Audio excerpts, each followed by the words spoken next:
Do, do, do, do, do, do, do.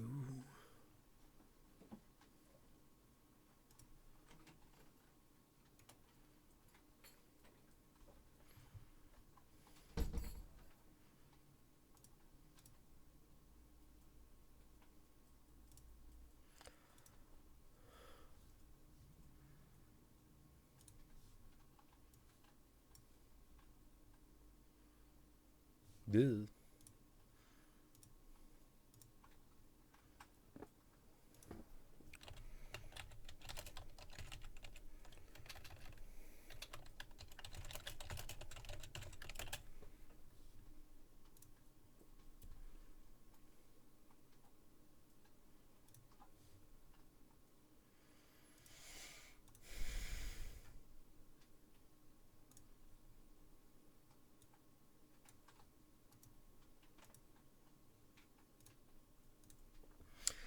Do, do, do, do, do, do.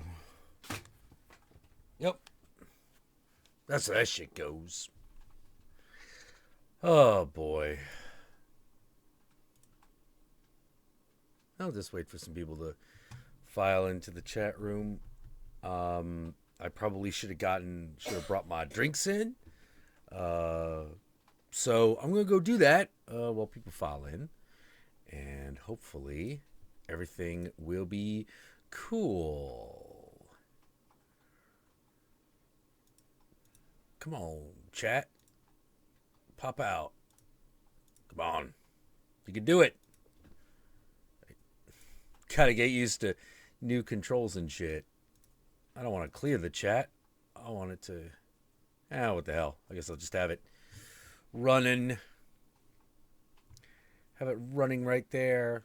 Hey, I wonder. Can I... rather than having to fuck around... No... Nope, still can't figure out how to get that damn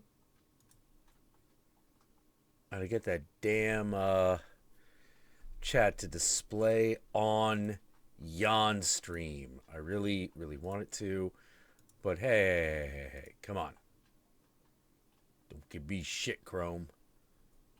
I ain't taking no crap. Well, apparently I am, because I don't know if, did it log me in? Edit appearance, mod icons, clear chat. I don't want any of that. I want the pop-out thing. You don't get the pop-out thing? Apparently I don't. This is not... You do not get to have it. Yeah, apparently I don't get to. Which is weird, because I could have sworn I just... Oh, there it is. There's the command. There's the command right there. Right there. Okay. Now, let's see if we can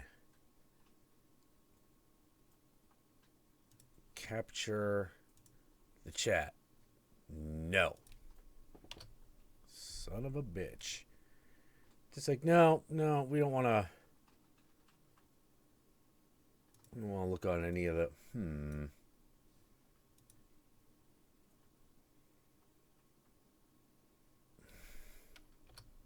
That's odd. Usually the screen capture works. Let's see if the screen capture works if I do that. Yeah, it works if I do that. Not that I want to, just happens to work.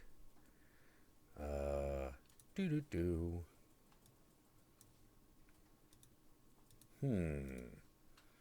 What happens if I do this? Nothing. Alright. Try again. Try now. No. Oh, that is weird. What if I just screen capture the whole thing? No. No, it doesn't. It's like, no, we don't do that.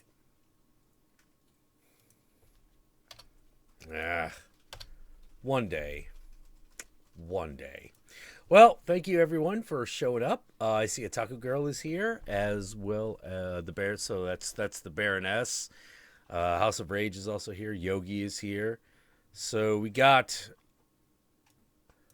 plenty of the old gang, plenty of the slut pit. Good. That's not a Michael Myers. That is just a mask. I wish it was a Michael Myers mask, but it is not. It is simply a mask. Ah, Lacey is here. Wonderful. Yeah, the Baroness is saying she feels like she should be doing mod duties because she is on Twitch. I know what you mean. We have a lot of weird impulses depending on the various platforms that we use or whatever. Image slideshow, Skype video whiteboard. Right click to view instructions. Oh, start drawing. No, we're not doing that. Remove the whiteboard. There we go. Now hang on. Going to. Jeez. Sorry about that. Twitch chat viewer. Okay. Yeah, install that. Installation is complete. Okay. Twitch IRC chat viewer. Yeah, install that in case it's got to be like, in case it gives a shit. All right. Well, let's see the extensions we got here. Installed. Let's see if we can just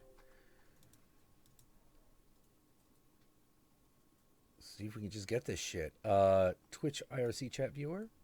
Not connected to Twitch chat, right? Click. Authorize XSplit to use Twitch. Yeah, I would totally want to authorize that. Log in. You cannot see my password. You cannot see my password. Whoa, that is not my password.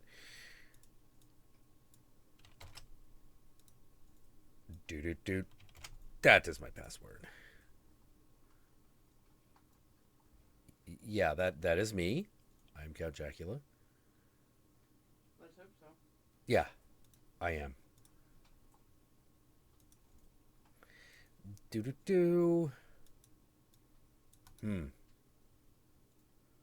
Not connected. What do you mean not connected? Connect! Aha! Oh man, this opens up a new world. A world of competence? A world of, well, semi-competence. We're trying. We're trying. Yeah, and mainly the reason we're going to Twitch is because YouTube's would give it a shit. Not in terms of like the normal not in terms of like, you know, third party claims or anything, but just in terms of like reliability.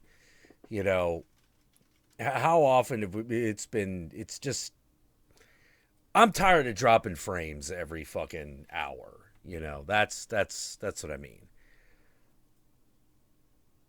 Yeah. Getting some of the YouTube people to do it will probably be difficult, but I figure we'll try it. We'll try it now.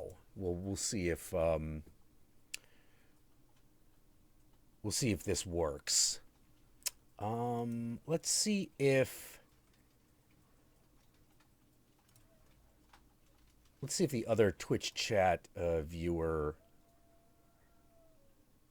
what that looks like. Okay, channel name. That's probably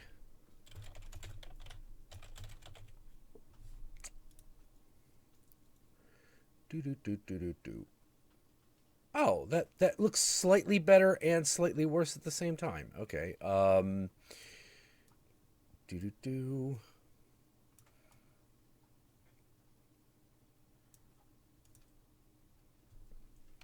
The one thing I like about this is that it is It's got the colors, and I like color, as you can probably see. I really like color. But we do have a... there we go. It was transparent, and I wasn't sure I was liking that. Okay, that's not going to work at all. Yeah, we'll just go with...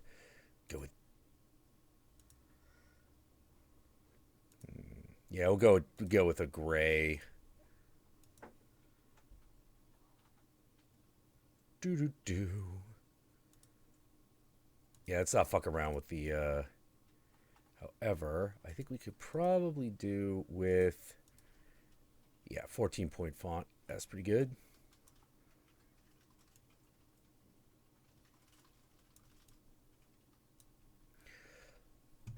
Ah.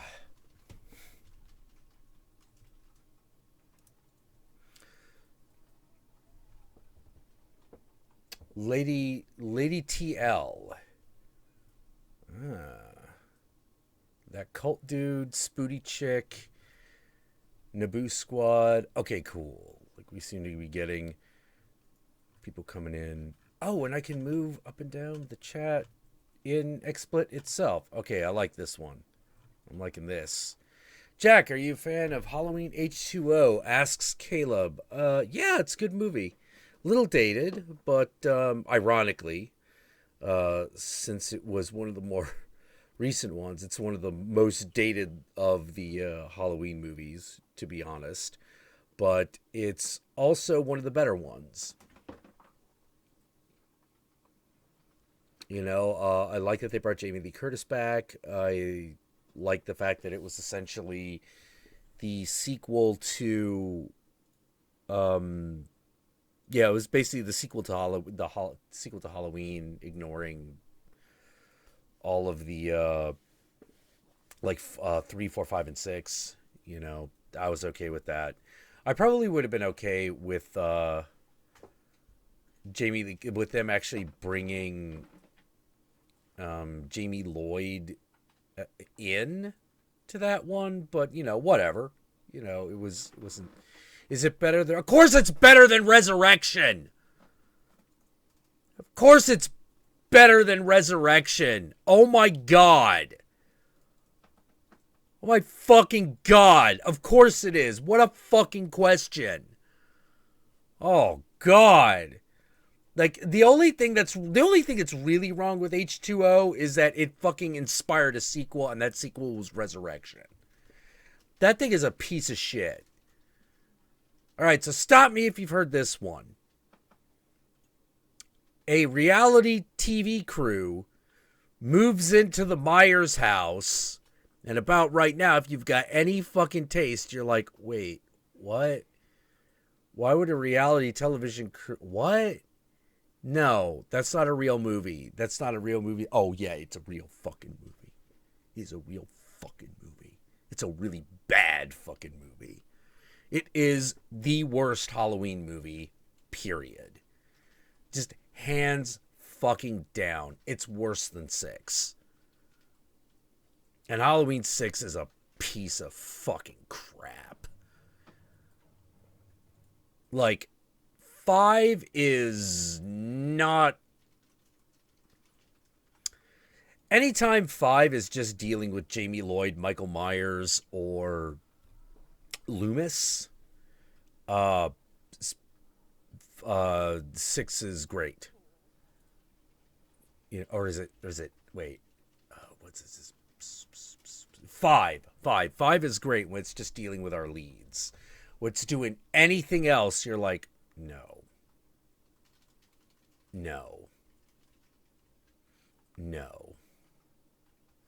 And I don't like the fucking dude in the trench coat and the boots, because it kind of undercuts the terror of Michael Myers at the end of that movie. Like, the end of Halloween 5 is actually super fucking chilling. It's super fucking chilling. You know, like, fucking Michael Myers is a fucking monster by the end of that movie. Like, he is just a monster. And he is fucking terrifying.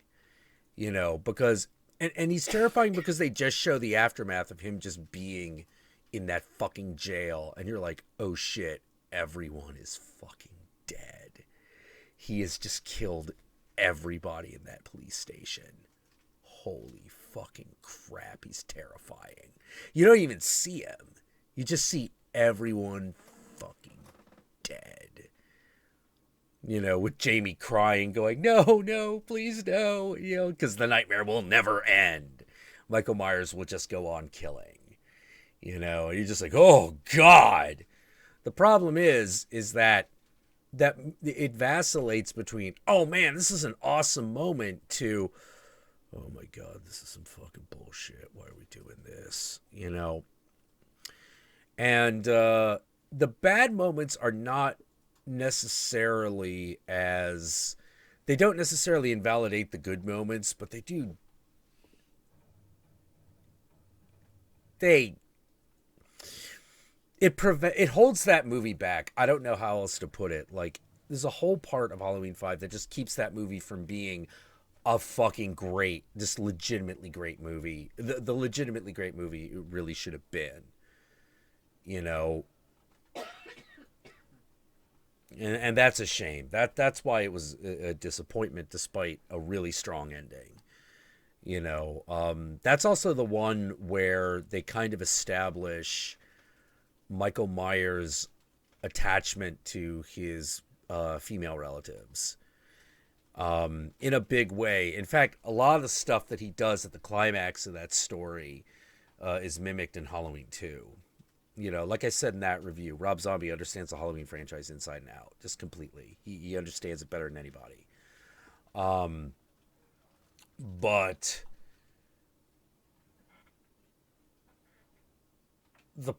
it's also where a lot of the problems really start to seep in, because 3 is not about Michael Myers, even though I really love Season of the Witch. I love Halloween 3, but it's the one that doesn't quite fit with the rest of them.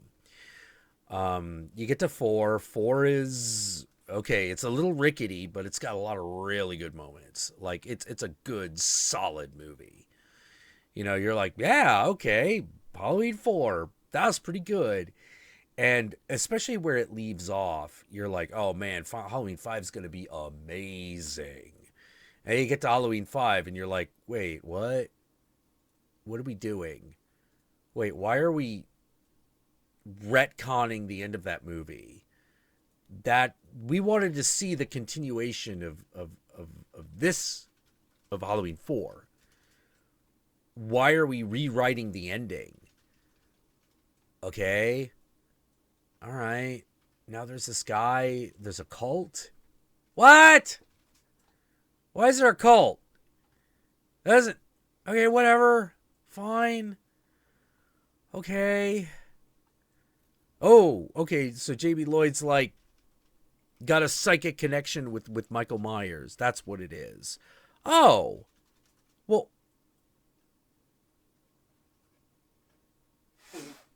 Well, then why did we go back on the ending of 4? Why didn't we just go? Okay, fine. Whatever. A lot of good scenes with Jamie Lloyd being psychic. And once, like, Michael actually gets a hold of her and puts her in the bed and all that stuff, and she's crying, you know, please, Uncle Mikey, don't hurt me. Oh, man, those scenes are awesome. When it's just, like, fucking Danielle Harris and dude playing Michael Myers, you know, in those really, like, creepy, intimate scenes together. Oh, movie sings. It's great. Like, fucking, just Danielle Harris saying, please, Uncle Mikey, don't hurt me. Oh, man. Whoa, chilling. It's fucking chilling. And then you get to the end and it's just, oh man. You're just like, whoa. Michael Myers is a fucking beast. You know, like Jason Voorhees wishes he had a body count that high. Holy crap. You know, and the fact that they show you all aftermath in that, for that story, it worked. It worked. That's usually complete bullshit. In Halloween 5, it worked really well. And then you get to Halloween 6, which was done like 6 years later or something like that. It was a while. You know, it was quite a while between those two movies, and that was just bullshit. Like, they killed Jamie Lloyd off in like the first 10 minutes, and you're like, what? This is a big fucking goddamn it. I don't know why. There was a whole bunch of movies, sequels during that period of time where they were just like, yeah, let's just kill off the previous characters. Why? You know, Alien 3 did that. Fucking Halloween 6 did that.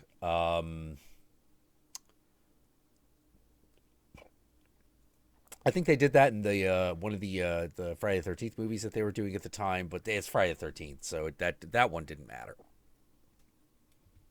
Oh no, someone gets killed in Friday the 13th, you know, like some you know, protagonist from last one is dead. Okay, you know, like nobody cares. It's Friday the 13th. That's not what you're here for. Fucking yeah, there are a few of them. That was also the same period of time where they did Exorcist 3, which that Exorcist 3's biggest problem is that it's not The Exorcist. But the thing I really liked about it is, unlike Exorcist 2, it's a legit sequel. Like, it's a straight up sequel to the first one. It's a very different movie. And I don't know if it's really weird. Like, this is going to be a really weird thing to say. George C. Scott is a great actor. I don't know if he was right for the character, but I don't know if him playing that character was right for an Exorcist movie. George C. Scott is so fucking intense, you know, that there are definitely points where you're like, kind of, you know, maybe yeah, you start to realize how the subtle performance of like Max von Sydow and it like worked really well. You know, whereas the entire time, like, George C. Scott's really fucking intense. Oh my god. You know, which makes sense for the character, but it felt a little odd. You know, however, bringing the twist near the climax of the movie of where all the demons are coming from, I was like, no, I actually really like that. I really liked that twist. You know, that it was the priest from the original movie. You know, that the demon had taken him over. You know, but he's still in there. He's still in there trying to make everything right. But of course, the demon's really fucking powerful. You know, it's like, oh yeah, that little girl. Oh no, I was just fucking around. It's just all been about getting here. You know, how you doing, Father? How's things going? Having fun? You know? So, because I kind of like it when a demon is a fucking demon, you know, and it just does bad shit.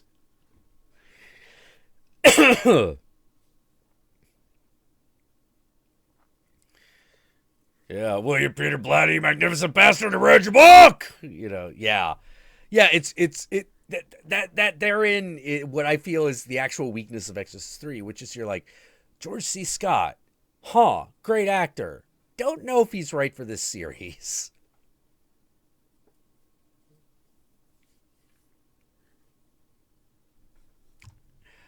Yeah,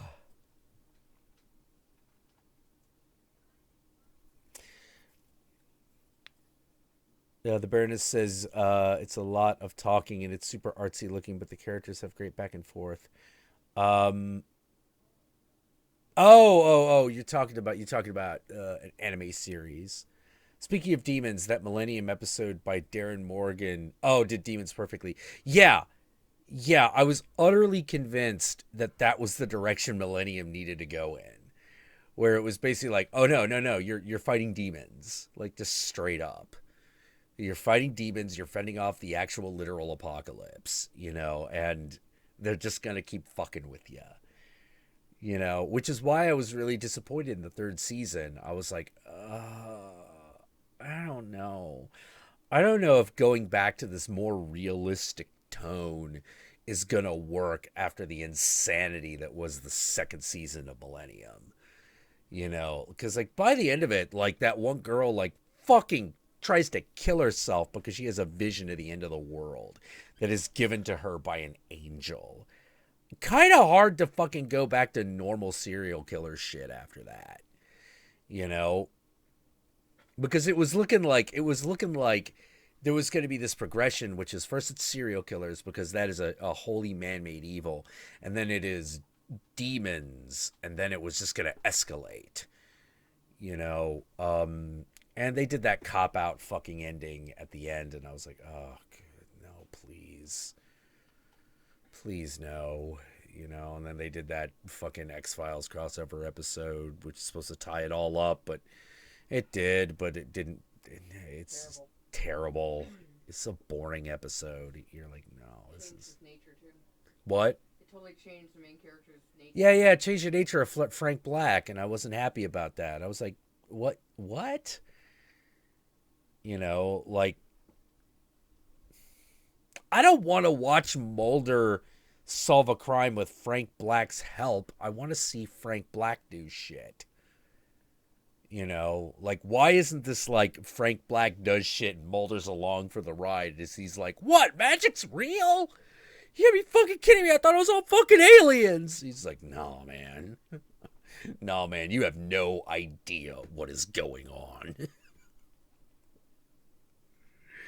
You know, because that was one of the problems I had with that crossover, which is it makes sense that you would do this. The problem is that these two universes are mutually exclusive. You know, you can't simultaneously have the alien invasion plot with all of this blatantly supernatural shit happening unless you blend it in from the beginning. You know, but no, they don't. And so when Mulder and Frank Black are in the same thing together, you're just sort of like, oh, this should work. And then you watch it and you're like, actually, this really doesn't. This really doesn't work because they're not doing anything really super cool. Like, I really felt that if they wanted to do that crossover, that should have been a big deal.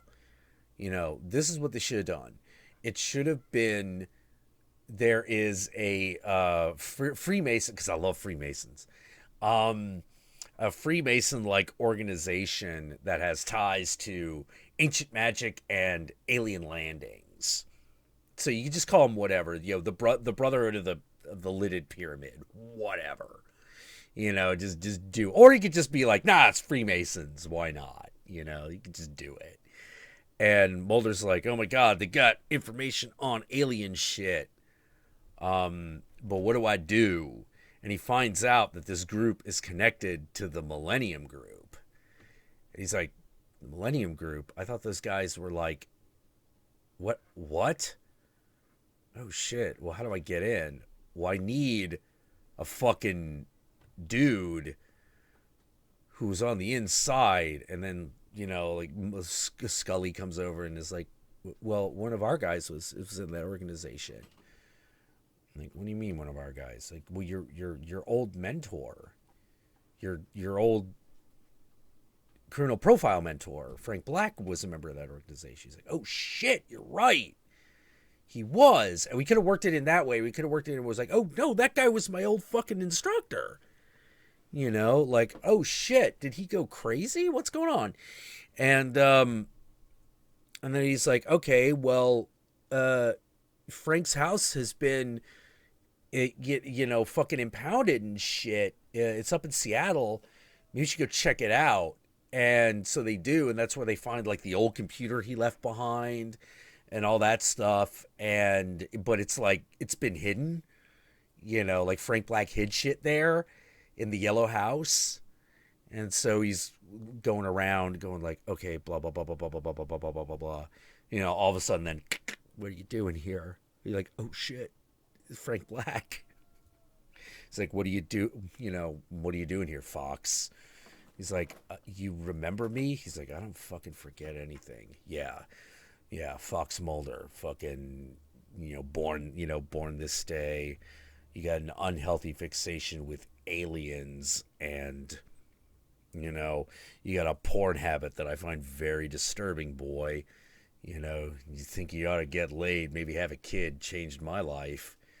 You know, it's like, okay, well, I got this Freemasonry thing that I got to do. It has to do something to do with the Millennium Group. Sort of like, you don't want to. You're getting in my way, Fox. You are getting in my fucking way. You know, and so you work it that way where it's like these two guys need each other in order to infiltrate this organization, as opposed to doing a single episode. You actually make it like a two or a three-parter, where it's like, no, there's this group, and they've kind of got this one piece of information that both these guys need. And you know, you could do that. And it's like, well, how do we, work it in with the end of the world shit? And he's like, and what I think what you should have done there is, no, go ahead, do that stupid do some stupid, like, ancient Mayan calendar shit. Although that wouldn't be for 12 more years, so that probably wouldn't work. You'd have to actually go with the millennium. You'd have to actually go with the apocalypse, but whatever. I think that X-Files revival, I didn't even bother. I'm like, the X-Files is never my favorite. My problem with the X-Files is that was the first season where I was like, you have no idea where you're going with this, do you? You have no fucking clue. Nope.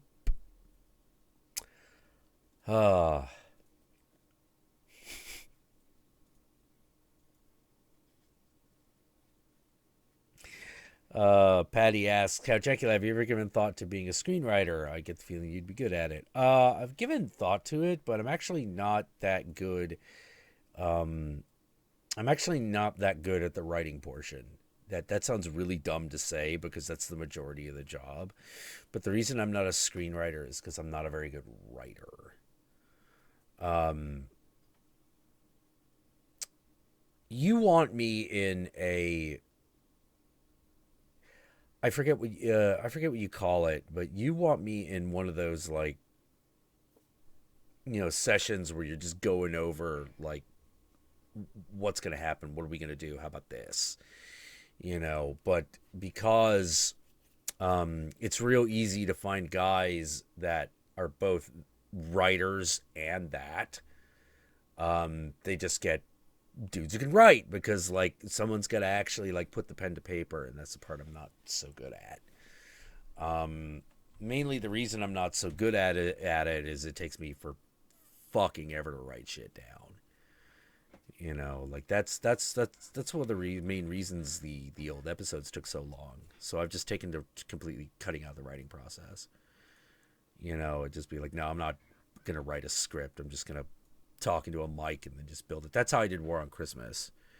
And as you could see, that cut down production time from like 3 to 6 weeks down to 4 days. So I don't know, if I get good enough at that, maybe I'll go back to the actual writing. I mean, I do have a script I want to do at some point, but that's just pie in the sky. That's not like a super driving force. It's just like, yeah, this is a movie idea I'd kind of like to write at some point.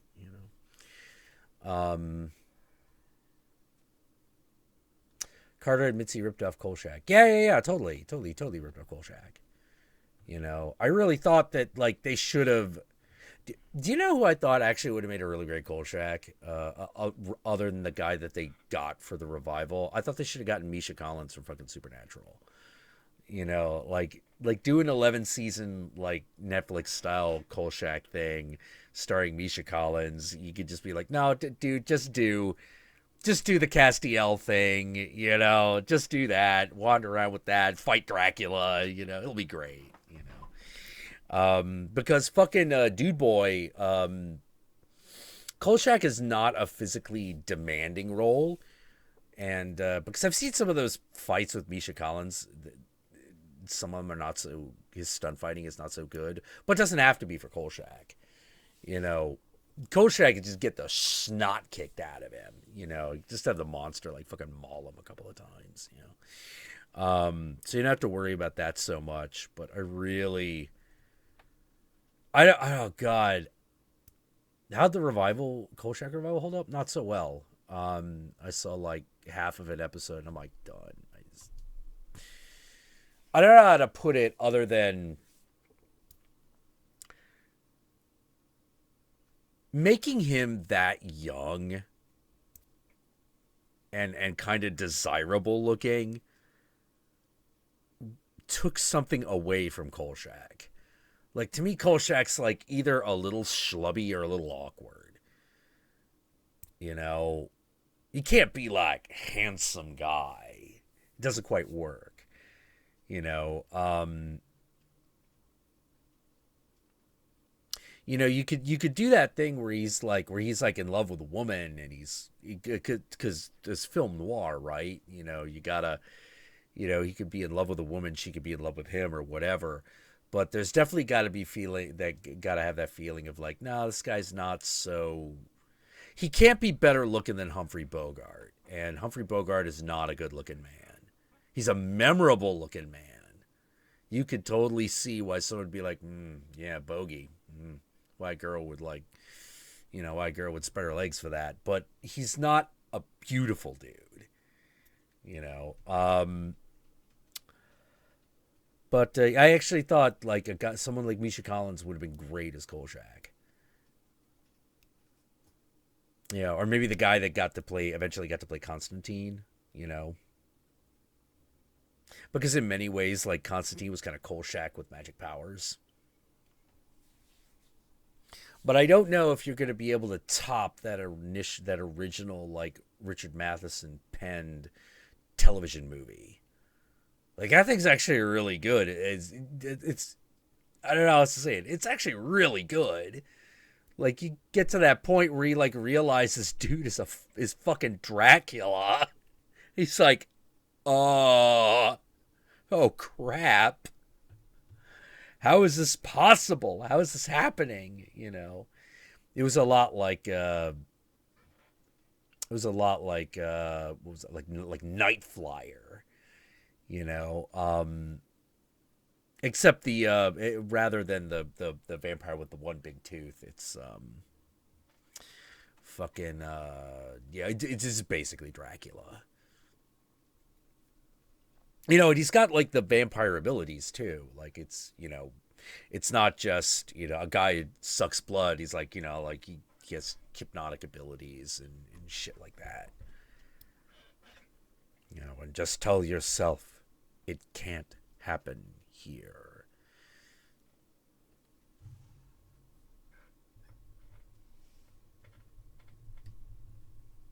Yeah, the thing is like a new Kolchak show had huge potential.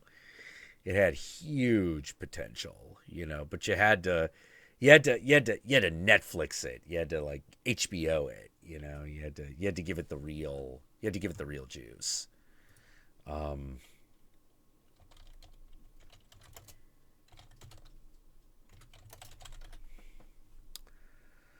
let's see.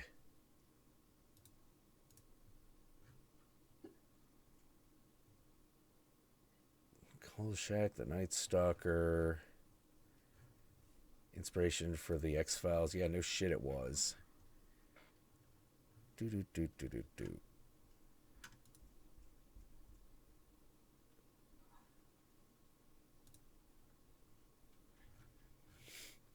Yeah.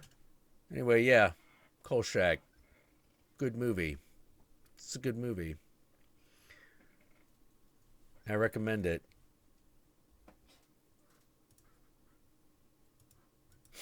That guy fought everything in the fucking during the run of that show, like Nazi ghosts, fucking bog monsters, all that shit. I think he did fight Bigfoot at one point, I think.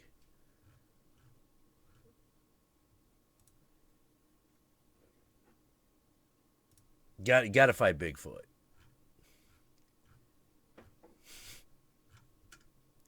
Peterson footage. Peterson footage is the holy grail of Bigfoot.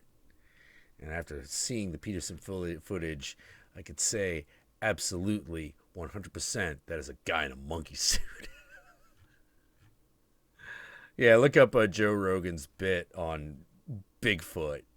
It's pretty fucking funny.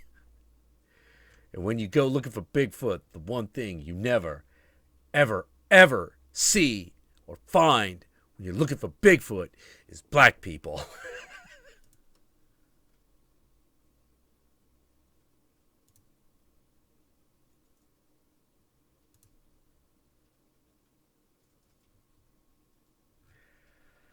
Oh.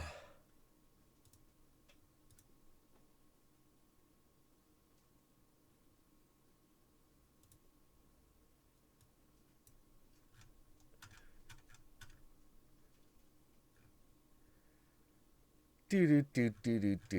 Bonk.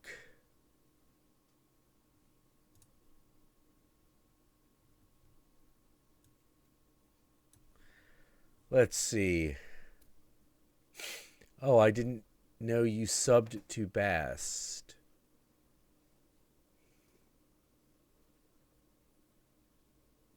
Subbed to Bast? You talking about the goddess, or are we talking about something else?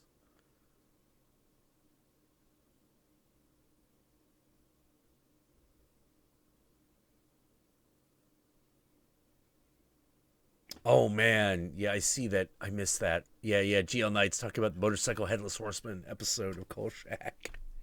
Hell yeah. That's such a cool idea. They did it again in Real Ghostbusters, and they did a third time in fucking Sleepy Hollow.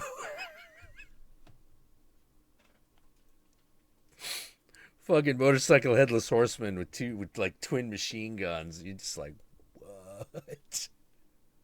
Oh, Sleepy Hollow. I can't hate you. You're so dumb. I can't hate you. Oh, he's someone named Bast is a streamer. Okay, cool.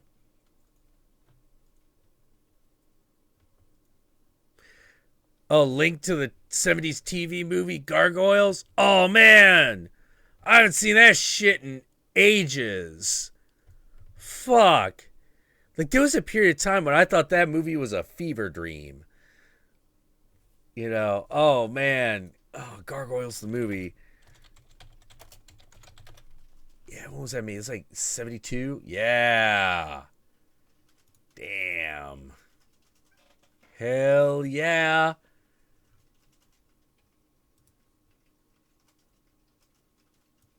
Fuck yeah, Gargoyles. That shit was on hella rotation of the old, like, fucking creature features. Oh, that one always came up. Probably because it was cheap. You know, like it probably came in the package. And they're like, well, this one comes with no royalties, so I'll fucking run that shit. Oh, man.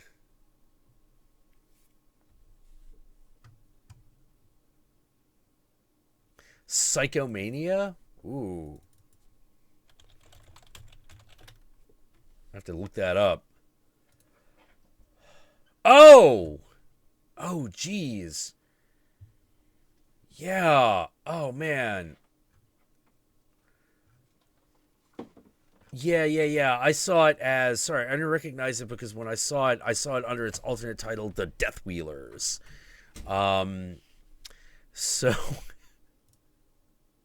oh man, I haven't seen this thing in like forever.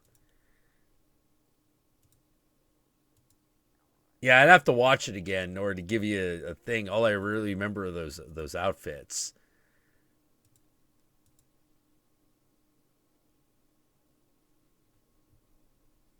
The one that I really want to review and bring to the world. Ooh, I wonder if I could find it on YouTube. The Undertaker and His Pals. I love The Undertaker and His Pals. Holy shit! Why didn't I try this earlier? The Undertaker and His Pals. I love this movie. And by love, I mean it's a piece of shit. This movie is a Wayne Dennis Steckler joint. And Wayne Dennis Steckler can be thought of as, how to put it, Herschel Gordon Lewis. Wayne Dennis Steckler wishes he were Herschel Gordon Lewis. And Herschel Gordon Lewis is already, like, he's already swinging low. You know, like, Herschel Gordon Lewis is not a man who swung for the fences. He was just like, hey, I see a cheap way to make some money. You know, let's do it. You know, I feel like the true inheritor of the legacy of Herschel Gordon Lewis would probably be Lloyd Kaufman. But here's the thing about Lloyd Kaufman, or Herschel Gordon Lewis was just pure capitalism. Lloyd Kaufman legitimately saw a potential art form. Like, you check out, you listen to Lloyd, you're like, man, no, you really do believe in this, like, you know, low life art kind of aesthetic. You know, like, this is your thing. You love it. You know, this to you is movie. You know, like, this is trauma. You know, and like, he really believes in it. You know, whereas Herschel Gordon Lewis is a little more cynical. He's just like, yeah, whatever. Cut off a black chick's tits and fucking have it bleed chocolate milk. That'll be good. That'll be good for those savages. You know, that's what you admire about Herschel Gordon Lewis, is his no fucks given. You know, that's what makes Herschel Gordon Lewis great, or made him great. He died last year. You know, not that Herschel Gordon Lewis died last year was much of a surprise. That guy was fucking ancient. Ega was a Wayne Dennis Steckler film. You know, with fucking Richard Kiel as like the caveman, and then they have that fucking like soft rock fucking 50s ballad. The guy's driving around on the dune buggy. You know, yeah. Undertaker and His Pals, also Wayne Dennis Steckler. TLP Swicegood. It's Wayne Dennis fucking Steckler. You know, who also did The Incredibly Strange Creatures That Decided to Stop Living and Became Mixed Up Zombies.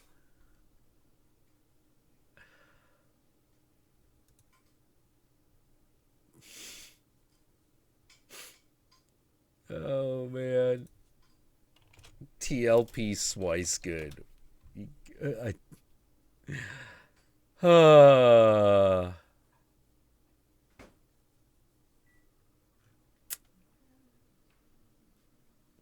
Comedy horror film. TLP Swicegood. The damn thing stars a guy called Ray Dennis, who looks suspiciously like Ray Dennis Steckler. It's Ray Dennis Steckler. I'm telling you. All right, so, you know, hang on a minute. Let's get this. Let's download this from fucking YouTube before we never see it again. Because, holy shit.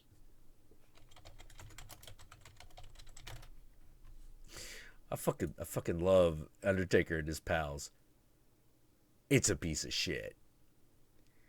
It's a complete piece of shit. It's like, if it wasn't for all the gore, that thing would have been on MST3K all the fucking time. Like, that would have been one of their greatest episodes. But, like, everything that's redonkulous is also really gory. So they probably just couldn't get away with it. Let me double check. I don't think Undertaker and His Pals MST3K. Nope. Nope, they never did it. They never did it. It's I like I said, I understand. Sorry, looking at some stills from the movie. There's so much ridiculous shit that happens in this film. They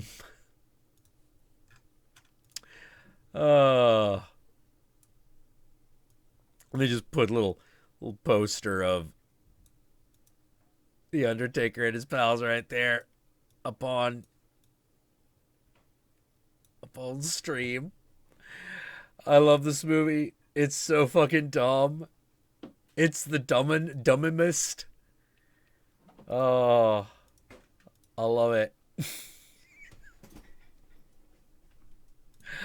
Oh, I love it.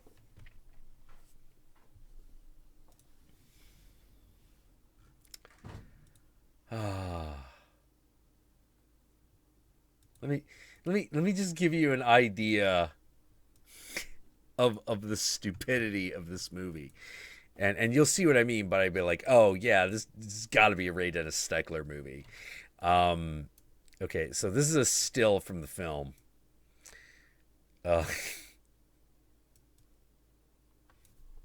This girl that the pals are killing. There's a lot of like, you know, killing of like hot chicks in Undertaker and His Pals, and when they're fucking doing it, this picture.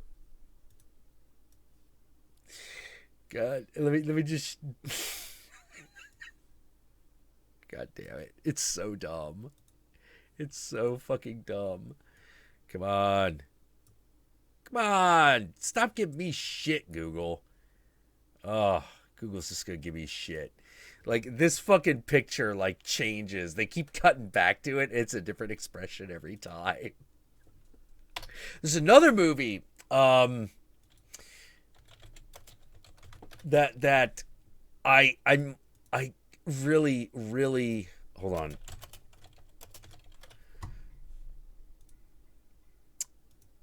That I kind of want to fucking review at some point, but I don't know how it fits in, which is this one, Rat, Fink, and Boo Boo. Rat, Fink, and Boo Boo is the holy grail of bad movies. I don't care what anyone says. This is it. We have a winner.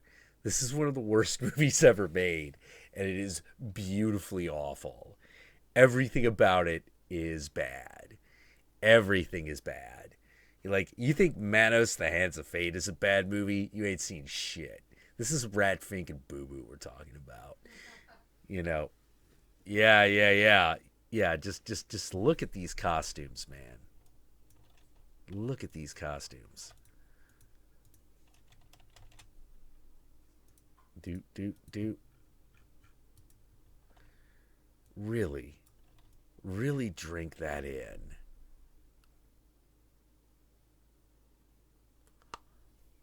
And just to top it all off, at the climax of the movie, there's a fight with a monkey.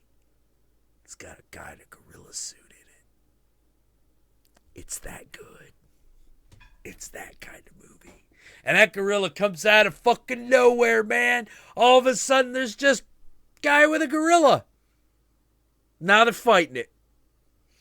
And it has the greatest line ever.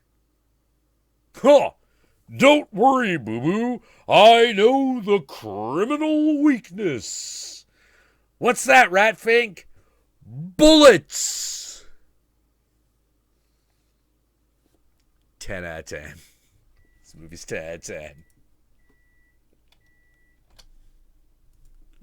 There's another movie I'd really like to review at some point, and the only reason I remember this is because I saw this with I saw this as a double feature. The first movie I saw in the double feature was Alphaville, and then it was followed up by Rat, Fink, and Boo Boo.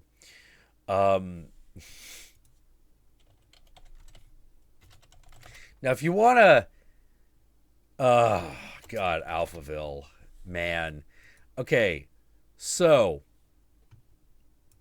what you gotta know about Alphaville is it's one of the most influential movies of the 20th century. It's not that good. It's really legitimately not a good movie. Like, it's...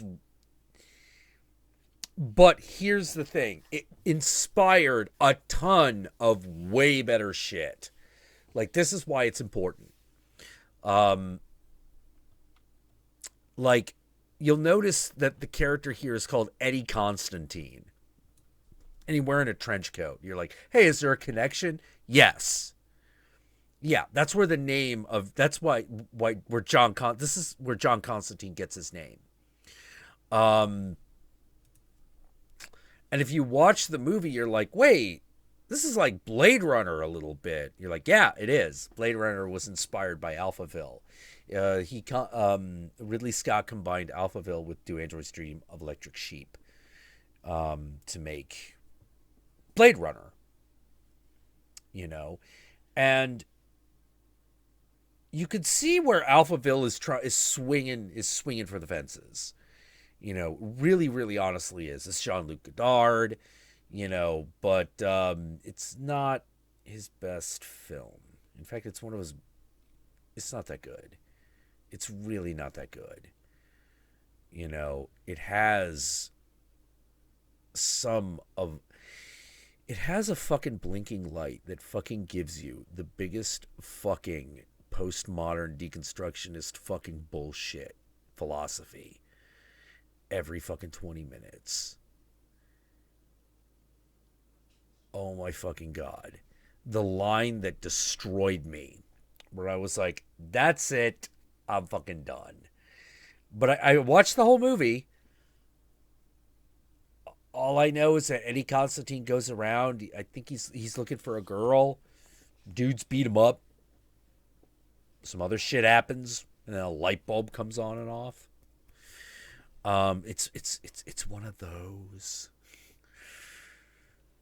Mankind believes that he is advanced because he understands 1 plus 1. This is a line from the movie.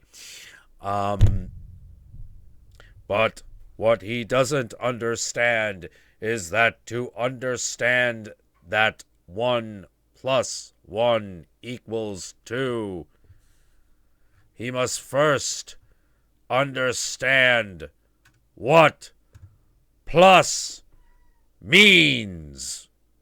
Dun dun dun! And you're like, what? What? What the fuck just happened? What the fuck just happened? What am I watching?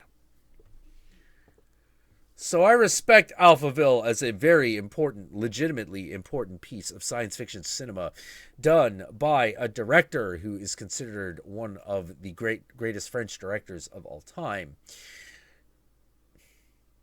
But if you were like, oh, this is one of his best movies, I will punch you in the face.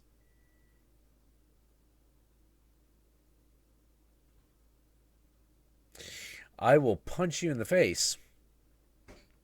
You know, because everything about this. Okay, so imagine what this movie is like, because I can't just show it to you. Imagine you're in high school. Imagine you're in high school, and for some reason you don't have an HD camera. You've got like one that only shoots in black and white, and you've got this really high-minded science fiction concept. And so what you do is you grab whatever's available, including like squirt guns from fucking the local Walgreens and whatnot. And you put that on, and now, you know, a squirt gun is a ray gun. And you're looking at this, and you're like, these effects are bad for the Flash Gordon serials of the 20s.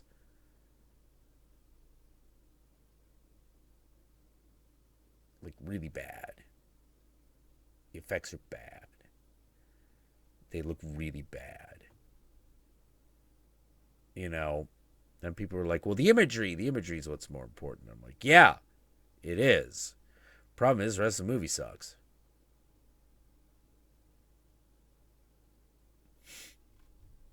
This was actually a movie that I really wanted. There were 2 movies I really wanted to review with brows held high. By the way, that's never happening, by the way. One was Alphaville. The other was Beauty and the Beast. You know, it was Godard movies for a reason, because I really love Beauty and the Beast. I really love the Jean-Luc Godard Beauty and the Beast. Oh, sorry. What am I talking about? Beauty and the Beast is Jean Cocteau, isn't it? Holy shit. Let's double check. Because I might be an idiot in more ways than one. Beauty and the Beast film. Oh, that's going to be the Disney one. Shit. Hang on.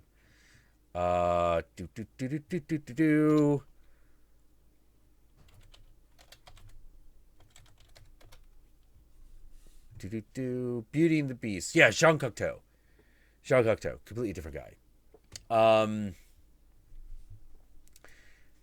Because I really, really, really like Jean Cocteau's Beauty and the Beast. It's a wonderful film. I love it. It's one of the things I like about it in particular is the fact that when you get right down to it, it's an interpretation of Beauty and the Beast. Sorry, trying to find an image to bring up.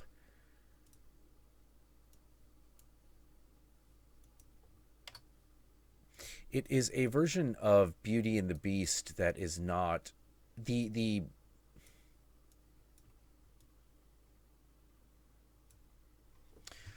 how to put it.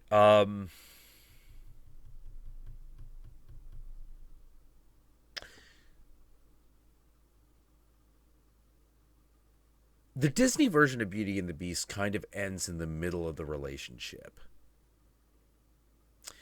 And while the transformation of the Beast back into a man does happen at the end, that relationship is actually way more complicated. Because in the Jean Cocteau version, Beauty and the Beast is all about marriage. And so to make a story about marriage, they have to be married. They have to actually go through the process of actually being in a real relationship, and that's the beauty of the Jean Cocteau version, which is in the Disney version, it's like, oh, they meet each other and then they fall in love. He's back to a man. Story's over. No, no, no, no, no, no, no, no, no, no, no, no, no, no, no, no, no. Fucking hold your horses, Hoss. That is not how the original story goes. It's definitely not where the Jean Cocteau version goes. The Jean Cocteau version goes like Beauty is terrified of the Beast for a good portion, but there is halfway through, he opens up to her. And in the Jean Cocteau one, as in the original fairy tale, she's like, you live in this fantastic castle, and you're like, oh shit, wait. The Beast is like, he's like a sorcerer. Like this house listens to him. Things leap to his commands. He's very rich. He's got all this stuff, and in the end, it's, how to put it, even though they meet under this really like nasty circumstance, they fall for each other at the same moment, and that's actually in the middle of the movie. Because the second half is all about Beauty realizing that the castle is now hers. She has a claim to this castle and the lands of the Beast. She is his wife. She has control over it. The castle listens to her. It starts to be like, what do you want? What should we do? And her old family comes in and tries to steal everything. They tried to steal the mirror. They try to steal the glove. They try to take his treasure. And Beauty realizes that her old family is stealing her fortune. They're stealing her legacy. They're stealing the legacy of her future child. Beauty doesn't become pregnant in the story, but there's definitely that moment where she's like, wait a minute. You're taking everything. And if I have a kid, you are taking everything away from my kid. Fuck you. Fuck you. And at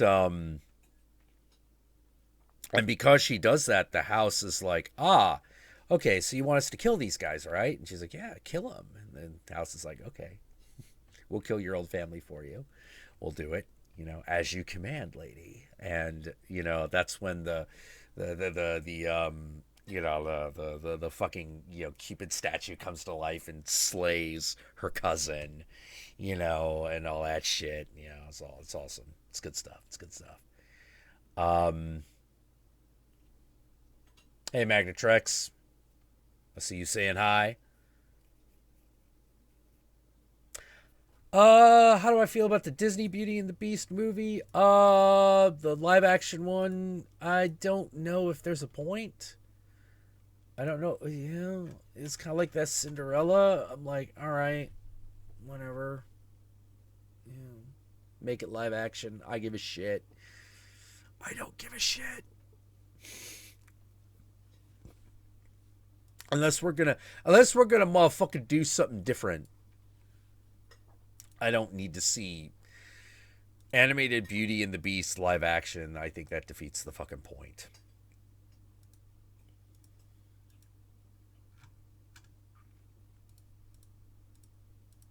Let's make it a cartoon, but we'll do it with CGI. Don't care.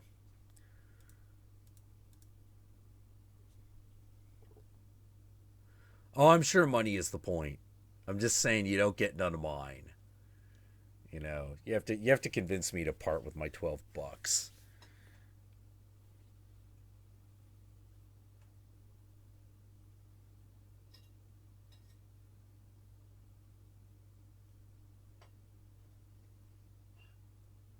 Let's see. I think if they took away the Gargos, they should do a live action remake of Hunchback of Notre Dame. No, no point. Everything that's beautiful. Here's the problem, especially with Hunchback of Notre Dame. Hunchback of Notre Dame, all the best and the worst thing about that movie is that's animated. That means we got the shit like the gargoyles, which is just awful. But it also gives us the Hellfire sequences, which, yeah, I feel like those need to be animated. Like I've always said that people are like, "Hey, if you could pick a Disney movie, what would it be?" And I'm like, Dracula. Have Disney Animation do Dracula, and make it a musical. Like straight up, like Les Miserables levels of like musical.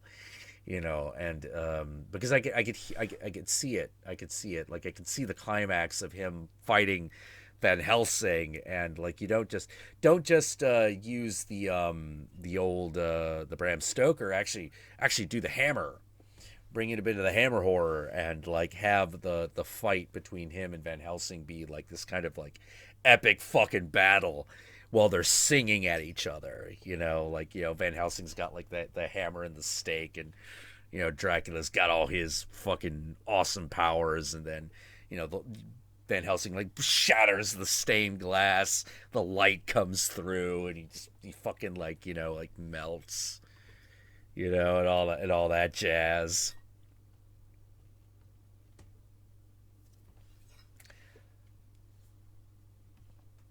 I think it'd be great. Disney's Count of Monte Cristo. Oh man, I don't know how you would do that one. That one is super. That one gets super dark. I love it. I love the Count of Monte Cristo.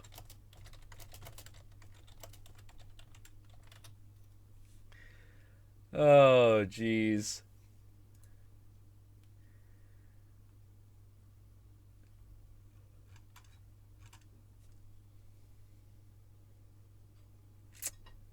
Ah.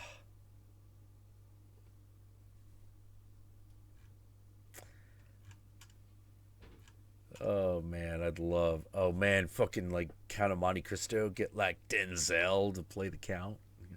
Would be great. Make it super on the nose.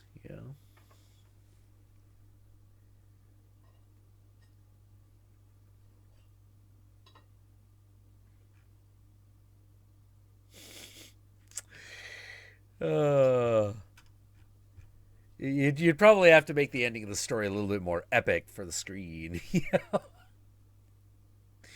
But whatever.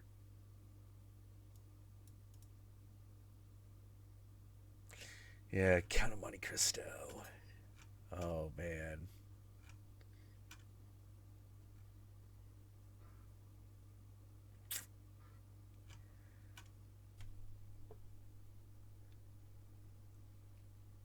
Disney's From Beyond, dude.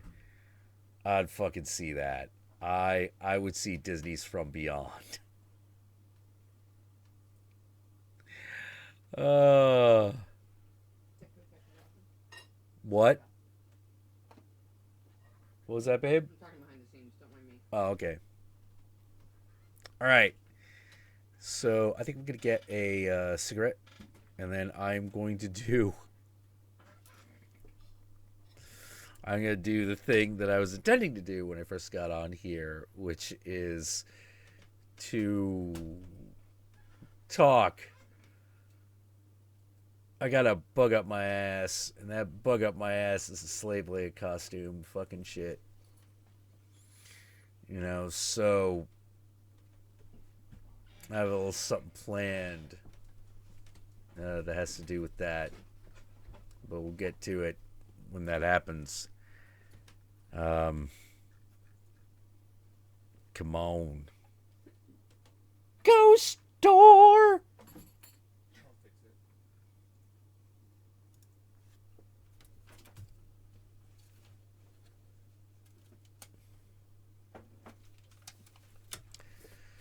Disney's Call Cthulhu. Dude, Disney's fucking Call Cthulhu or At the Mountains of Madness could be awesome.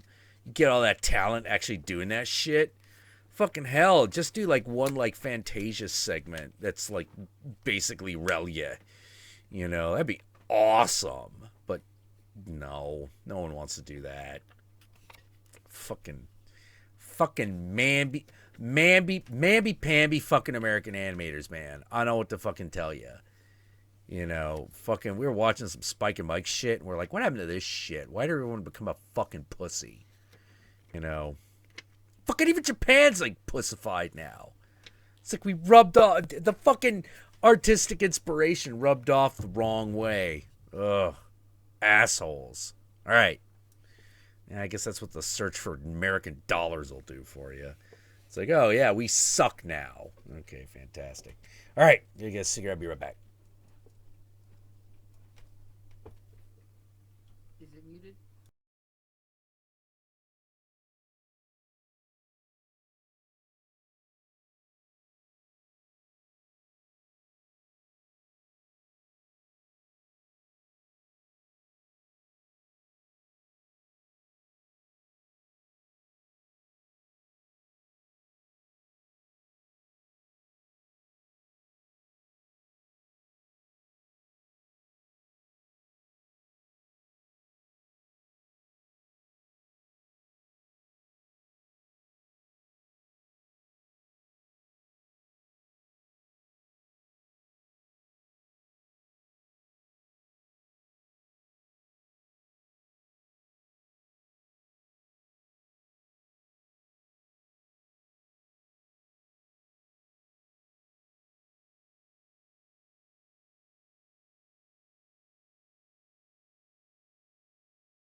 All right, I come back and I just see the word tit at the end of the chat there. So now it's the search for context. Mr. X. Oh, Jesus Christ. He's talking about Sucker Punch. Yeah. Yeah, that should have been a 2-hour hard-on. That should have been a fucking 2-hour deposit in the spank bank. But instead, you're just like, oh, Jesus fucking Christ. Fucking hell, dude. I thought this was going to be like Brazil with hot chicks, and it was. It turns out that sucks. It fucking sucks. Like, that movie wants to be Brazil so fucking bad it hurts. And you're just sort of like... And the thing is I was like, oh, like, steampunk fucking Brazil with, like, you know, chicks in fetish gear. I'm in!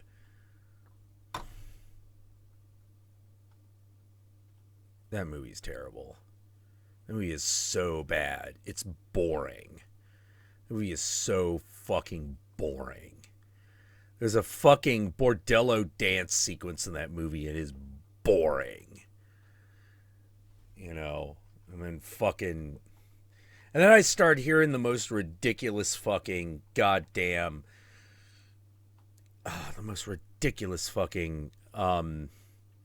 goddamn analyses of this. Is like, oh yeah, this is talking about how a generation of male gamers just objectifies women. And I'm like, that is the most retarded thing I ever heard. And it turns out that was correct. And I was like, I hate you now. I now hate this movie. You know, it's doing that. It does that thing that Funny Games does, which is it promises you entertainment, and then it's sort of like, you're bad for being entertained by this. I'm just like, fuck you. Fuck you, Zack Snyder. I'm glad your career fucking stalled. And then fucking Man of Steel was a hit, and which made me...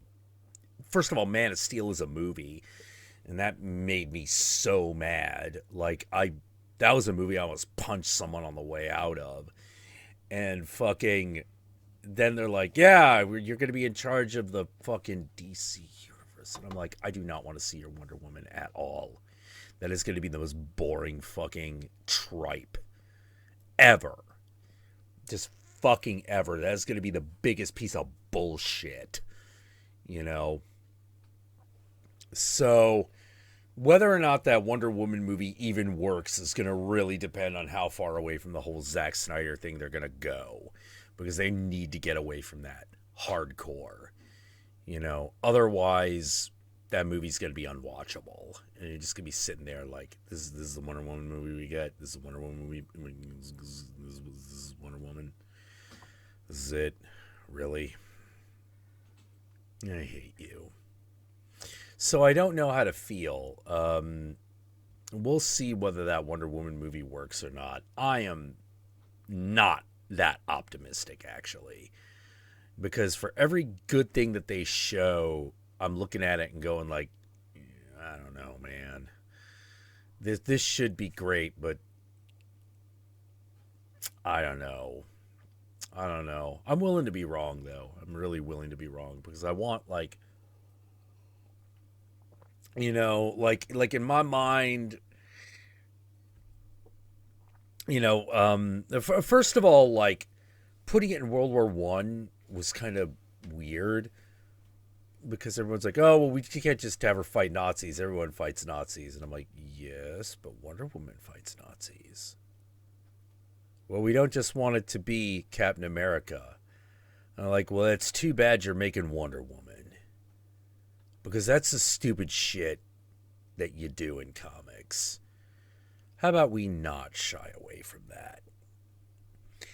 And, but, I don't know. Like, I'm not real thrilled. With the exception of Suicide Squad, I have not been real thrilled with what the DC Cinematic Universe has been doing. You know, it's just been, like, just fucking horse shit. And I'm hoping that Ben Affleck could turn that thing around, you know, because he's a good director. He's really good, you know, like, I think he found his true calling as a director. But if we're going to be stuck with that original like vision of the DCU, I'm like, no, fuck it.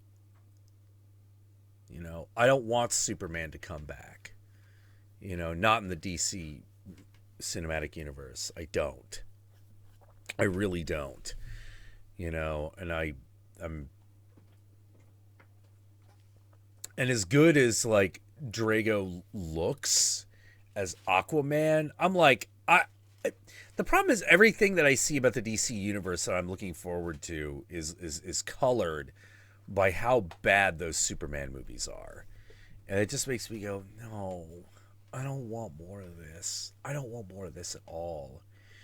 You know, like, hey, let's be the DC universe. We're gritty and reals. But we're like reals in the way that are really fucking pretentious. A fucking art student is reals. Like it sucks in the way that a non-self-aware Charlie Kaufman would suck. Like if Charlie Kaufman wasn't self-aware of like how ridiculous he himself is, his movies would be dog shit. Just complete dog shit. And I feel like that's what Zack Snyder is.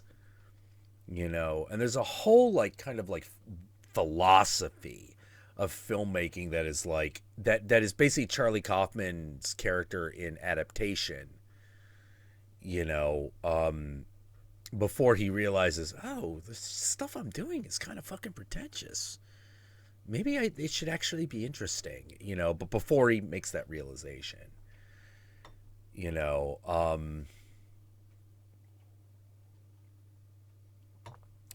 and because you've seen that, I see that all the time.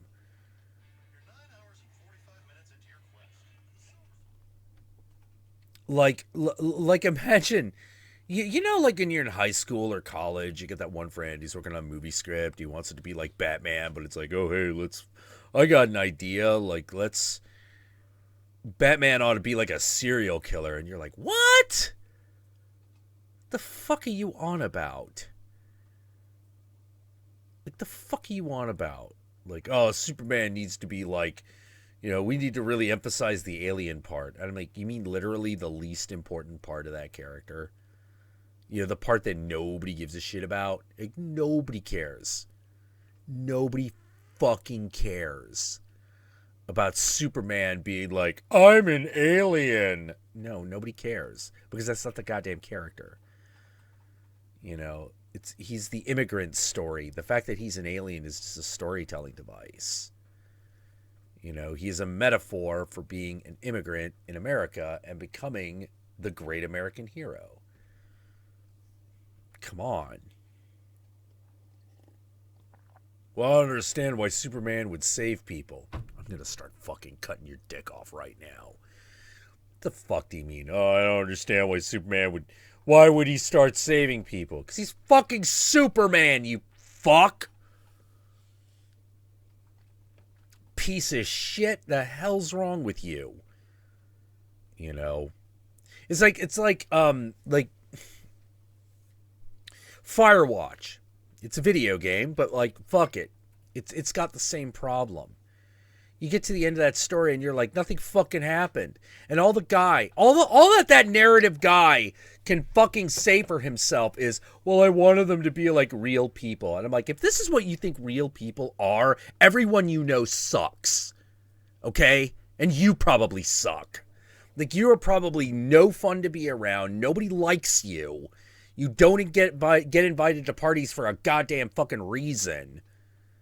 You know? And because you couldn't make this into a movie, you made an indie video game because someone was going to give you money for that. And that's the only reason you're boring us in the interactive medium as opposed to one of the traditional ones. You fucking piece of shit. You know, like, God. Fucking Firewatch. Jesus fucking Christ. You know, like that is the video game equivalent of the Pretentious movie. You know, like, wow. You're like, shut up.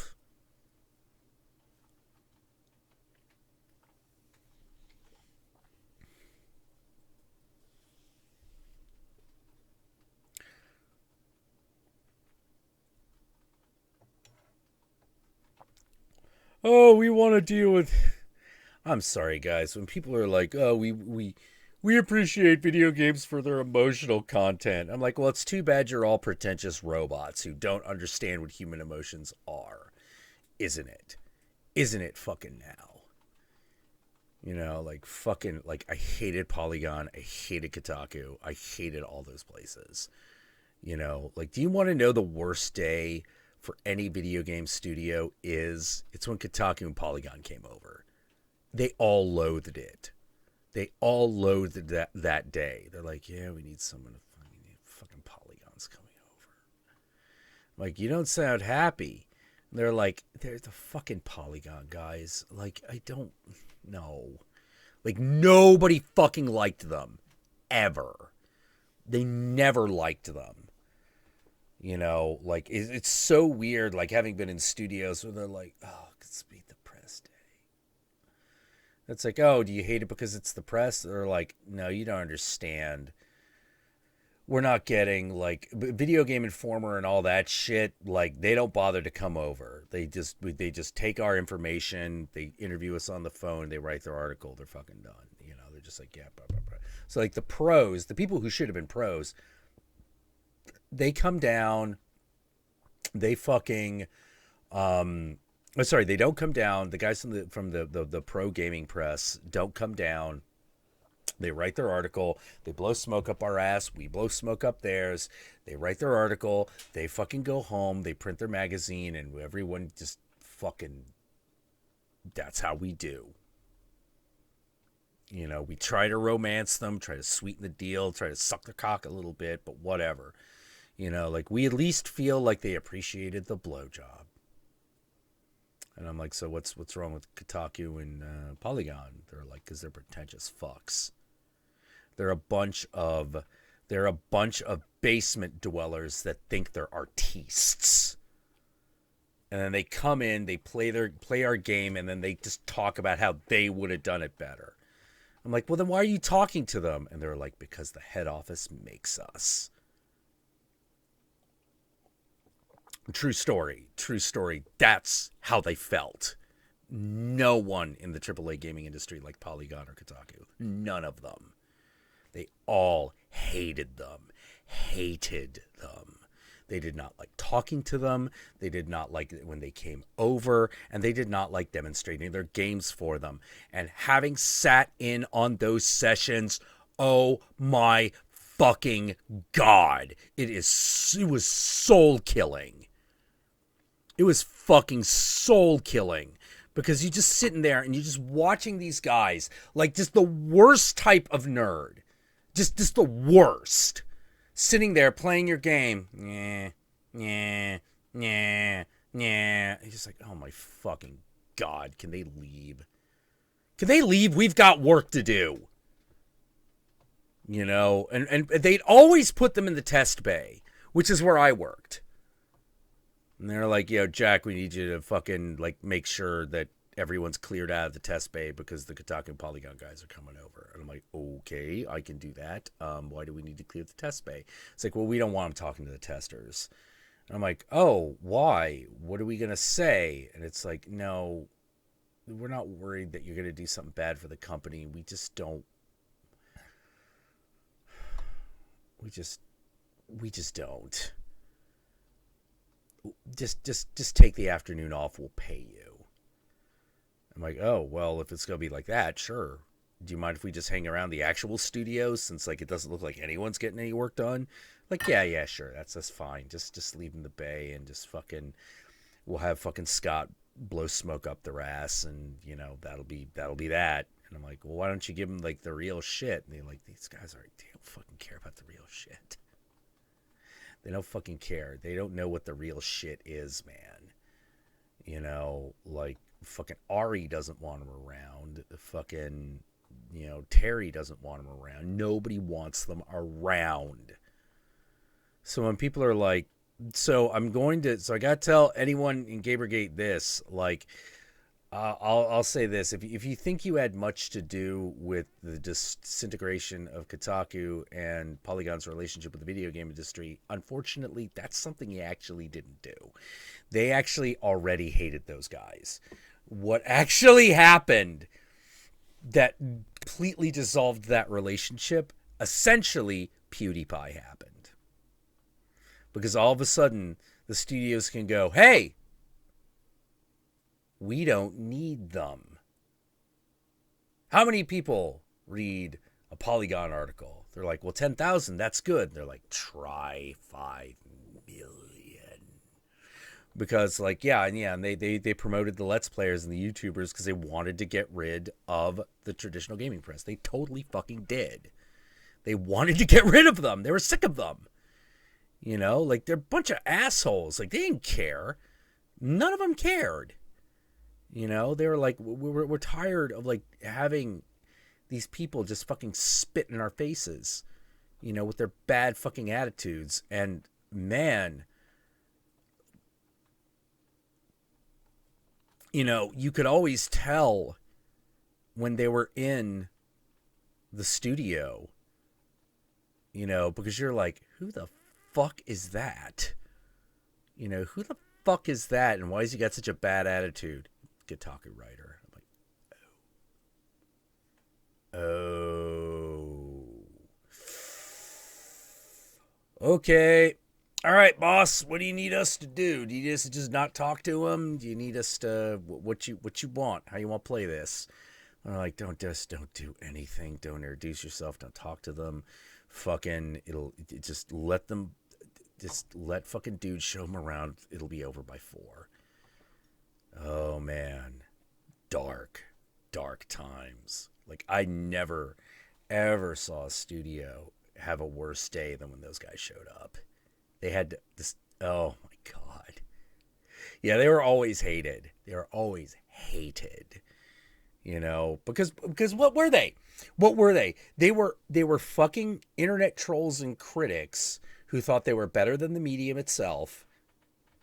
And now they're coming in to promote your game. Awesome. Yeah, because remember all those times that, like, a Polygon or a Kotaku fucking article really made the difference between Game of the Year and not. All those times, like, their article was the critical difference between whether you shipped 10 or 8 million. Never fucking happened. You know, those guys were just really good at making themselves seem important, but they never were. They were never important. Which is why when the whole, like, ethics of game journalism thing happened, I was like, I'm sorry, dudes, you don't understand how little that means in the industry. That means exactly 0. They do not care. They really don't care.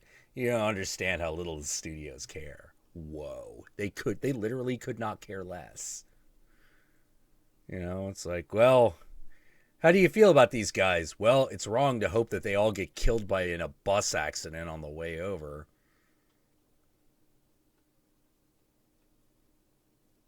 I still couldn't get over it. I was like, oh my god, you hate these dudes. Like, they're like, yeah, we hate these guys. We fucking hate them. We hate their company. We hate what they stand for. We hate what they do. We hate how they act. You know, like, you open up the magic door for a person. You want someone to go, wow, this is awesome. Thank you. You know, I appreciate it. Hey, that last game you did, that was pretty good. You know, like, we don't want much, but they don't even give us that.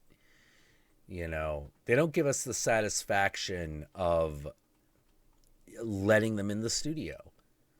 We don't get to show off because they don't give any reactions.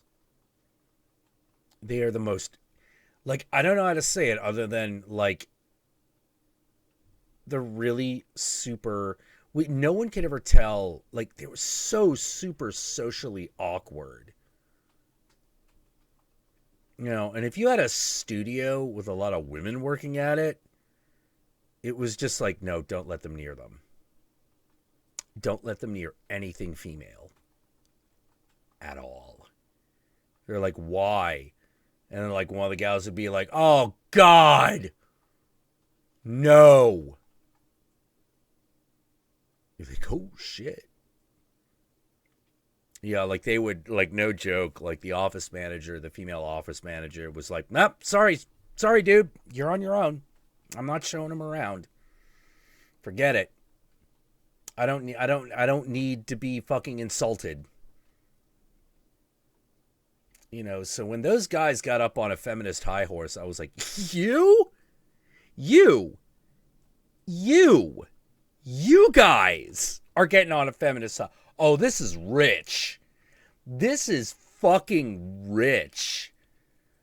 Like, oh no. Oh no. The example, the internal example of the sexism of the industry. You got to be fucking kidding me. That is hilarious. And then it wasn't funny anymore because like they were starting to do some real damage. And I was like, you fucking pieces of shit. Like, you were some of the most sexist assholes ever. Like, I don't know how to fucking, like, it was like their entire opinion of women just was born purely out of internet arguments, which it probably was.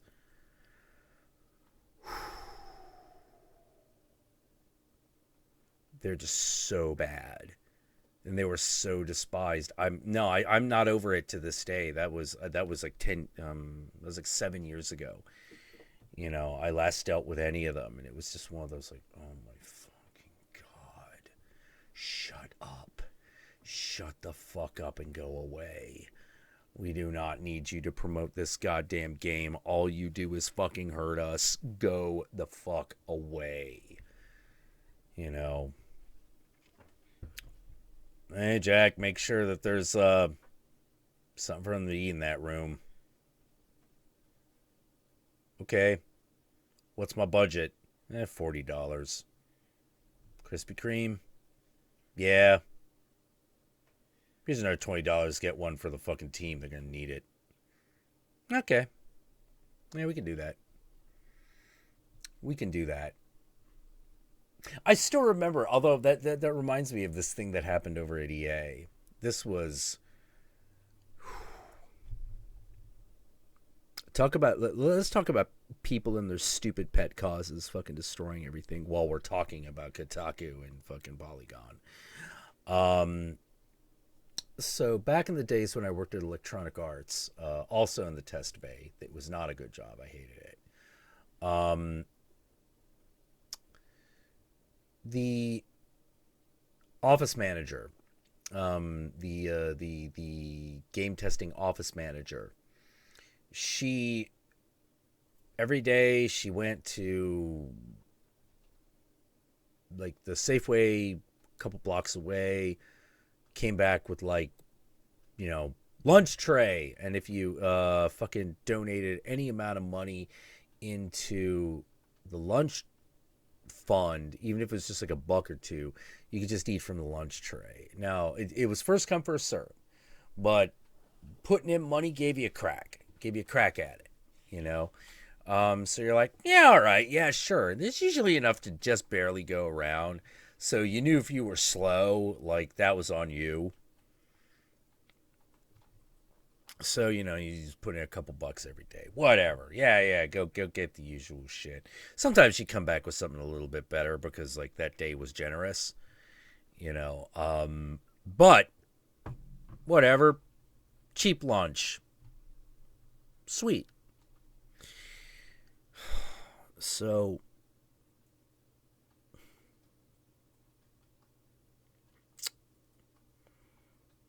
they hire a bunch of new testers, and they start somebody, and I'm pretty sure I know who it was, starts complaining that there are no vegan options in this thing.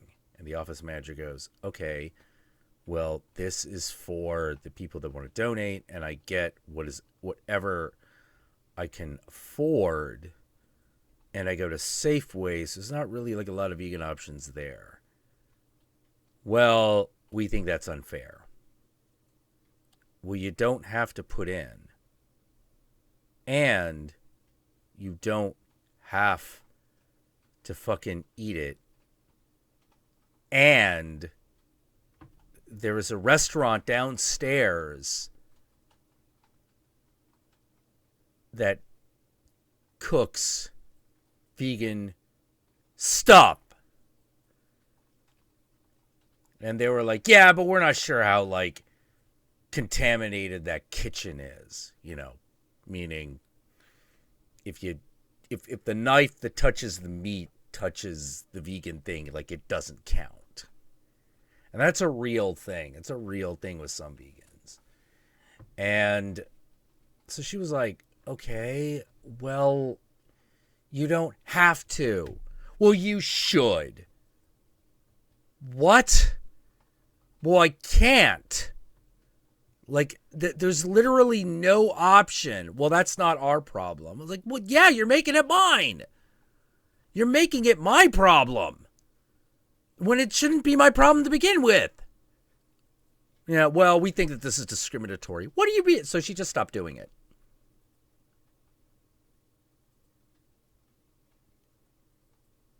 So the rest of us had lunch taken away. Essentially. Because of this incessant complaining. Because that happened over a month. That complaining was every day for a month. And I know who it fucking was. And it was just one of those... Are you fucking kidding me? Like... What? You know, what kind of bullshit is this? And this is like back in like fucking 2006. So that fucking bullshit was happening.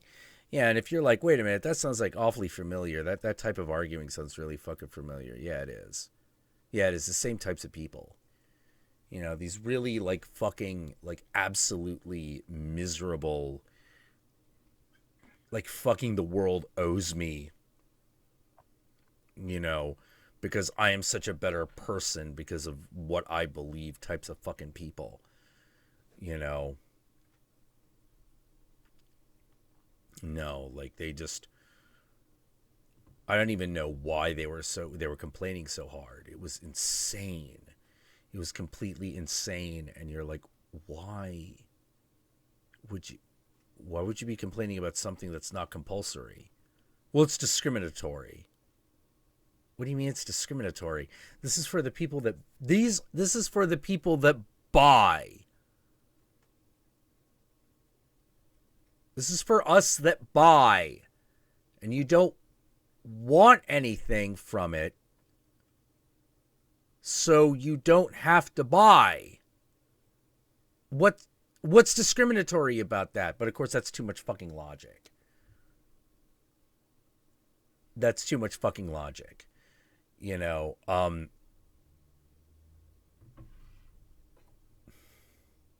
but that always made me mad.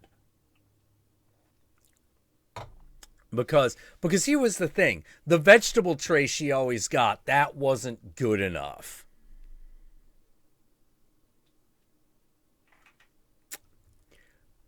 Like, that's what blew my mind. I'm like, she always buys a vegetable tray.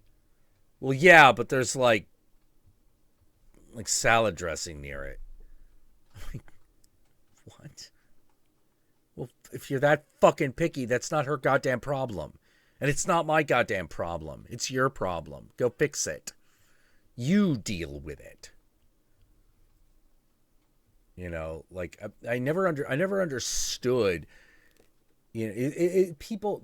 There are always people who fucking take the moral high ground and make it your issue, and then blame you for all the evils of society. Just always, everywhere. Absolutely fucking everywhere. And they're awful people. Nobody likes them.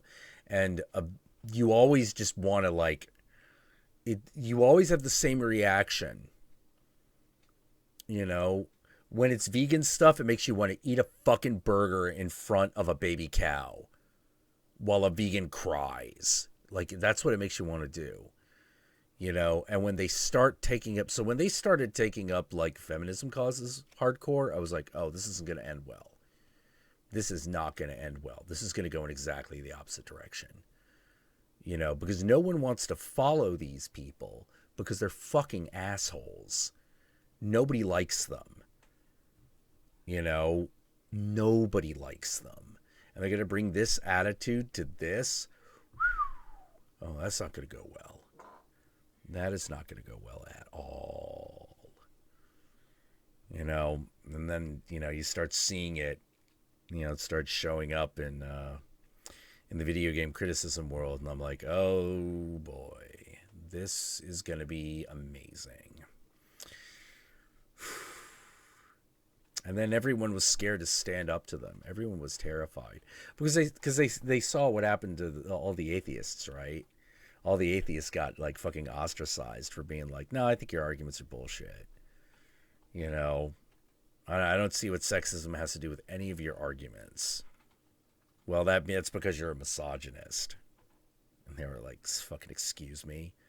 But having had that flung at them, you know, now they were evil. Now they were bad. Now you shouldn't listen to them. Now you got to throw out everything they say to criticize us. It's just like, wow, this is the most fucking borderline personality entitled bullshit I've ever heard. Like you're not even allowed to put forth the argument. Whoa. Every time someone tells me, like, you know, there's no such thing as PC, I'm like, bullshit. Bullshit. You are wrong. You are either wrong or you live in a world that doesn't deal with it. And if you live in a world that doesn't deal with it, God bless you. I want a ticket to where that is. I want a ticket because I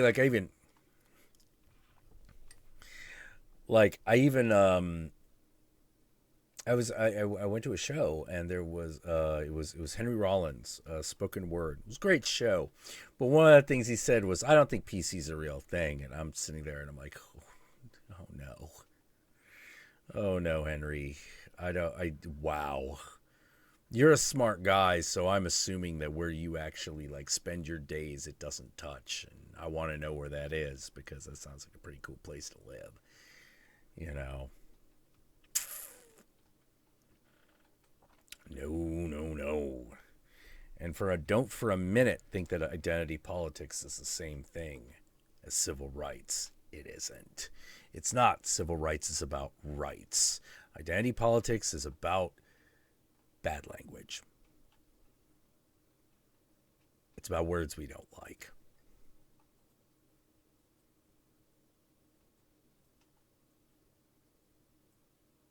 Not so compelling, is it? When you put it that way. When you lay it all out and just say what it is. And it's like, hey, we have a right to go to a decent school. We have a right not to get shot. We have a right to have our votes counted. We have the right to equal pay. We have the right because we are Americans. That's a pretty good case. You make a solid case, Black America. You make a solid case, civil rights movement. We feel like this language is discriminatory and invalidates our existence. Okay.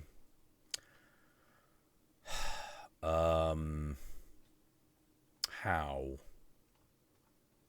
Well, that's just what a bigot would say. Excuse me. Well, you have privilege that you need checked. What? Look, whether I do or not is not the issue. What the fuck is your argument? What the fuck are you asking for? Oh, and by the way, you have new... And a lot of those people... This is the thing that like fucking pissed me off the most. A lot of these people, these as I said in another video, I got to find another word for them. But these asshats, these fucking asshats, have no fucking historical memory. Like, they can't even remember what happened like fucking 5 years ago.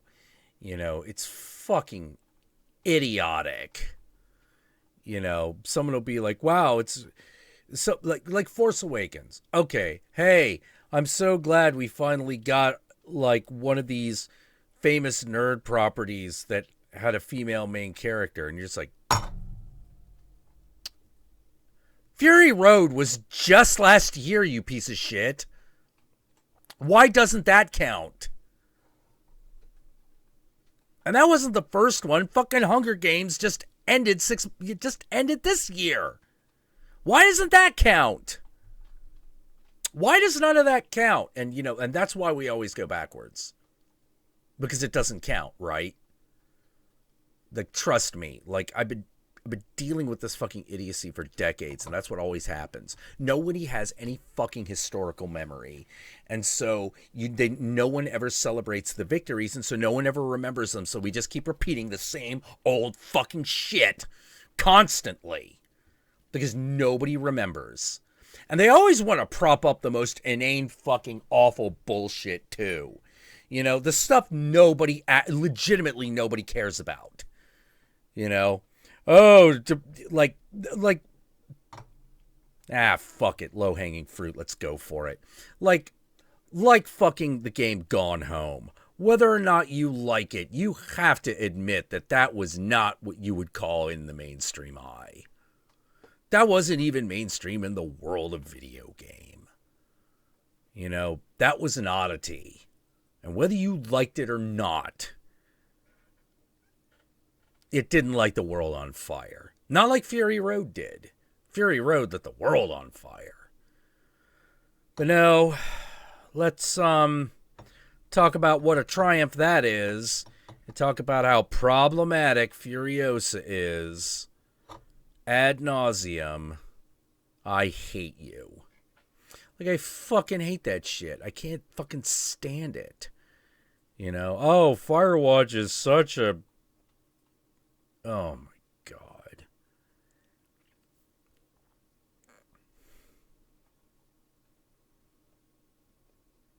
Oh my god.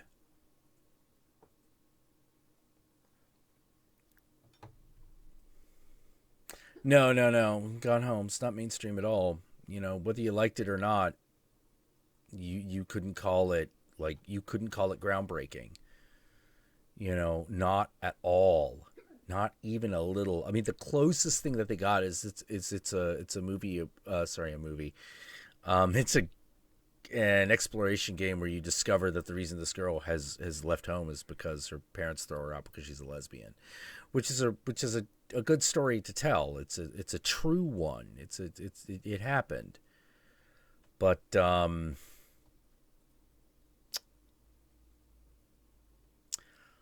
not willing to prop up Gone Home at the expense of Boys Don't Cry. Which happened, by the way. I almost did a video about this. You may have heard about a story where the director of Boys Don't Cry was...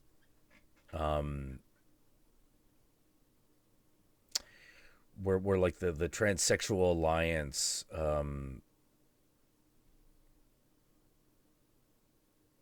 of Portland University, or it's not called Portland University, but the main university in Portland, had her come and speak, and they called her transphobic over her movie Boys Don't Cry, which is a movie about the murder of a transsexual woman. Hence, Boys Don't Cry. It is it's considered a landmark movie in queer cinema, for very good reason. It is an excellent, excellent movie. It is rough.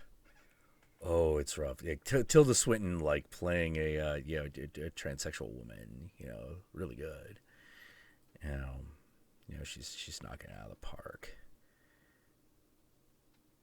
And it's based on a true story, and at the end she's murdered. And that's the movie.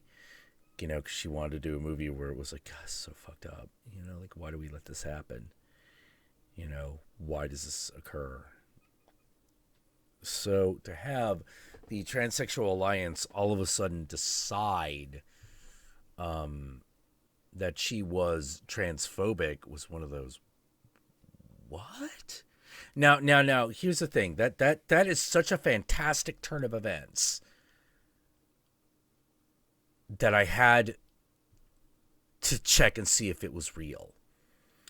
So I did the thing that nobody ever fucking does, which is I called the college. I called the college, asked them very point blank, is this real? Did this picture come from the event? You know, is this what happened? Because I am getting this series of events and this is what I am told. And what they said, what the guy said was, while I wasn't there, this is exactly the turn of events that was described by the people that were there. One of them being like the dean of the dean of was it the dean of student? Fuck it, god damn it. I have to look up my notes, but like basically the dean who had set up the Q&A. You know, the idea was that they were going to show the movie and then they were going to have a Q&A about it afterwards. And there was this big protest of like, well, we don't feel like we should be triggered by this film. And they were like, okay, but if you don't watch the movie, you don't get to be part of the Q&A. And then they bullied their way past that. And then they got it. I was just like, what? And then they start asking her all these weird questions about like why she died at the end, because she's like, well, it's a real story. It happened. This is the way it happened. Well, aren't you just adding to the message that queer people, that transsexual people are just victims? She's like, what? This is about a person that was a victim. She was murdered. Like, this is a true story. You know, no, that didn't matter. That didn't matter. It utterly didn't matter. And at that was the moment where I was like, you know what? No, fuck all this. Fuck all this. If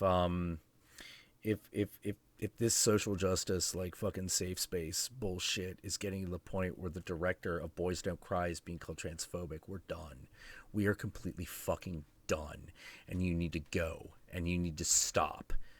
Because that is insanity. Like, that is schizophrenic fucking borderline personality disorder levels of insanity.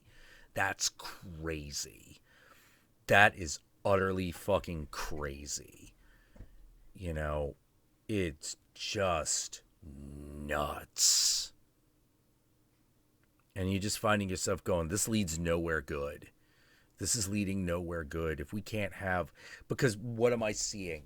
What am I seeing? I'm seeing the silencing of a queer filmmaker. That's what I see. I don't care if it's coming from what side it's coming from. That's what I see. You know, what do I see? What do I see with the whole like, slave labor is problematic? What do I see with that? Well, I see the silencing of and covering up of female sexuality. I don't care if you're doing it on behalf of women or because you find it personally disgusting. The result is the same. People are silenced. They are not allowed to express themselves in this way just because you find it disgusting. And by the way, I like using the word disgusting because that is what it is.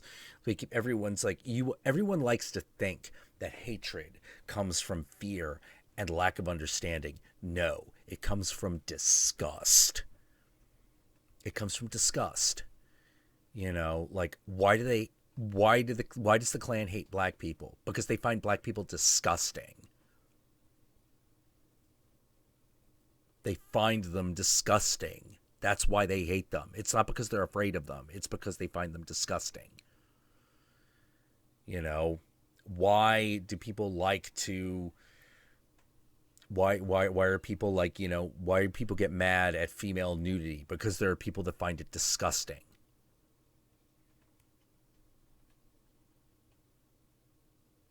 So whenever people are like, well, whenever there's like, like I hear like male gaze, any of that bullshit, I'm like, no, you're just disgusted by hot naked chicks. It makes you uncomfortable. You don't like it. You find it gross. That's why you're doing this. And it is the reason. It is the reason. No intellectualization for why anyone finds any of that shit wrong washes. None of it washes.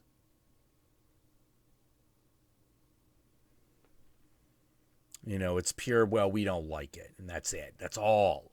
And they'll use any argument. They'll use the feminist argument. They'll use the conservative Christian argument, whatever. Just so it stops, so that they're not, just so that gross thing stops.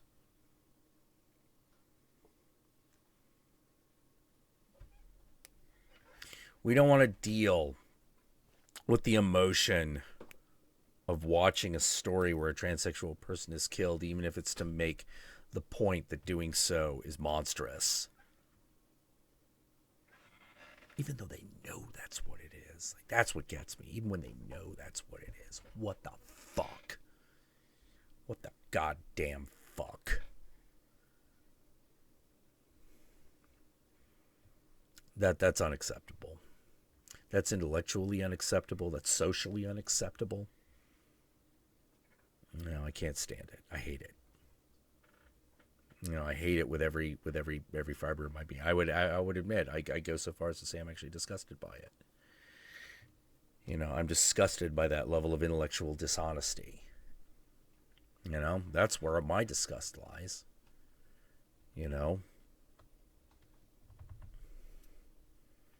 I'm disgusted by hypocrisy. I'm disgusted by intellectual dishonesty. And, speaking of intellectual dishonesty, here's something I fucking love.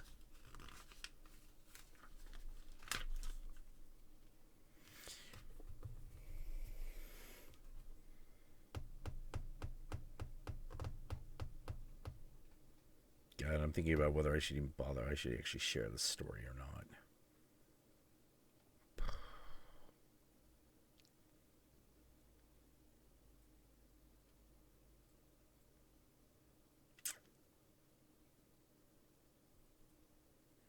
Nah, fuck it. Fuck it. Okay. So here's what happened. This was a few years ago.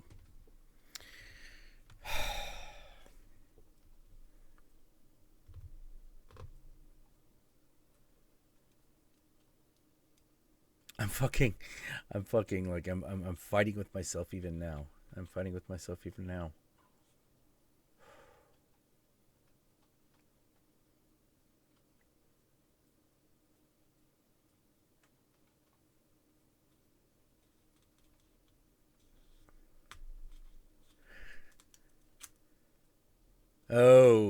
Let's see. Yogi David Das says, yeah, I'm changing the subject. Yogi David Das says, you know what film makes me uncomfortable? Hard Candy. You know what I bothered to watch all the way through from form an opinion on? Think it's good? Hard Candy. Yeah, Hard Candy's awesome. Like, that movie's amazing. That's Lolita as slasher killer. That thing is awesome. Cruising. Yeah, that's a good movie, too. That's a really good movie. It's fucked up. It's a really good movie.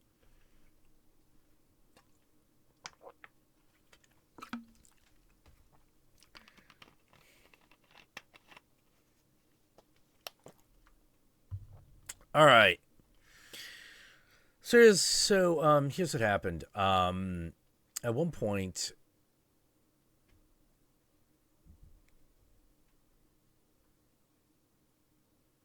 George R.R. Martin, the author of Game of Thrones, was asked in an interview, why is so much rape and misogyny in your stories, yo?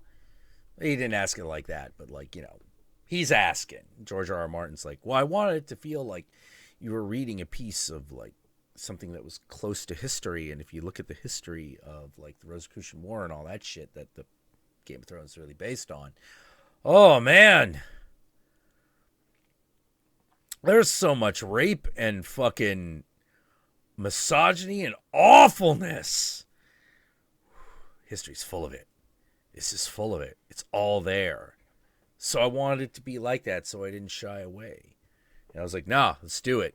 Let's do it. Let's do it for real. Let's get in there. Let's do it. You know, now it's all paraphrasing, obviously. So basically it was like, why did you put all this, you know, rape in your story, George? And he goes like, because I wanted it to feel like history, and history is full of those stories. Was basically his answer. Kyle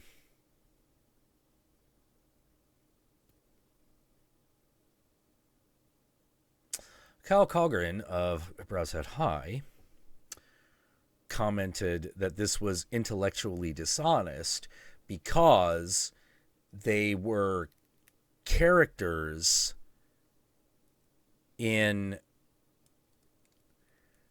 his story, and he could have chosen to write them any way he wanted, but he chose this way. And I was like, that is a response to a question that wasn't asked. He was asked, why do you write it this way?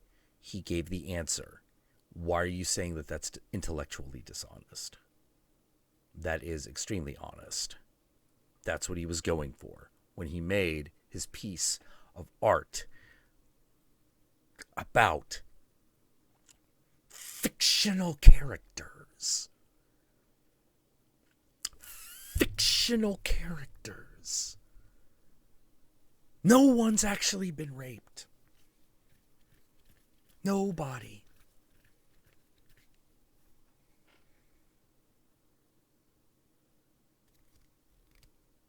Yeah, it was really disappointing. It was really disappointing. Intellectually dishonest, because what the fuck are you talking about? What the fuck are you talking about? You know, like, that's some crazy shit. Why would you get mad at him for that? He's an author. You either like his books or you don't. Or you like some and you hate others. What?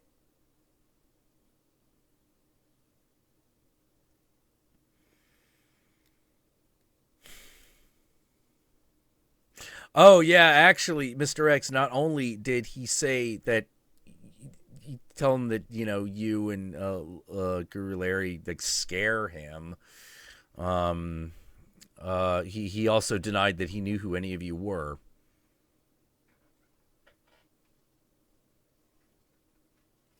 Right before he told me he didn't want to talk to me ever again.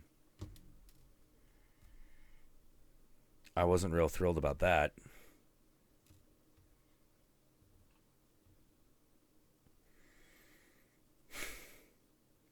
You know, but that is the way it is, and that is the way it is going to be. I was very disappointed. And that is that, as they say. And the main reason I don't know if I didn't know if whether I wanted to tell that story is because I, at this point, have absolutely no interest in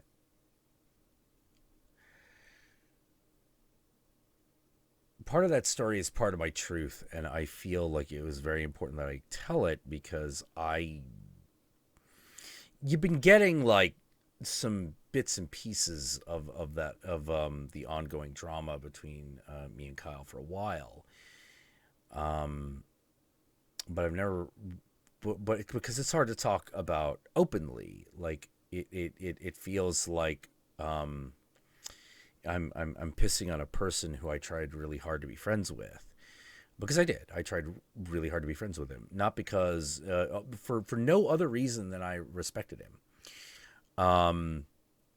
But we just came to an ideological impasse.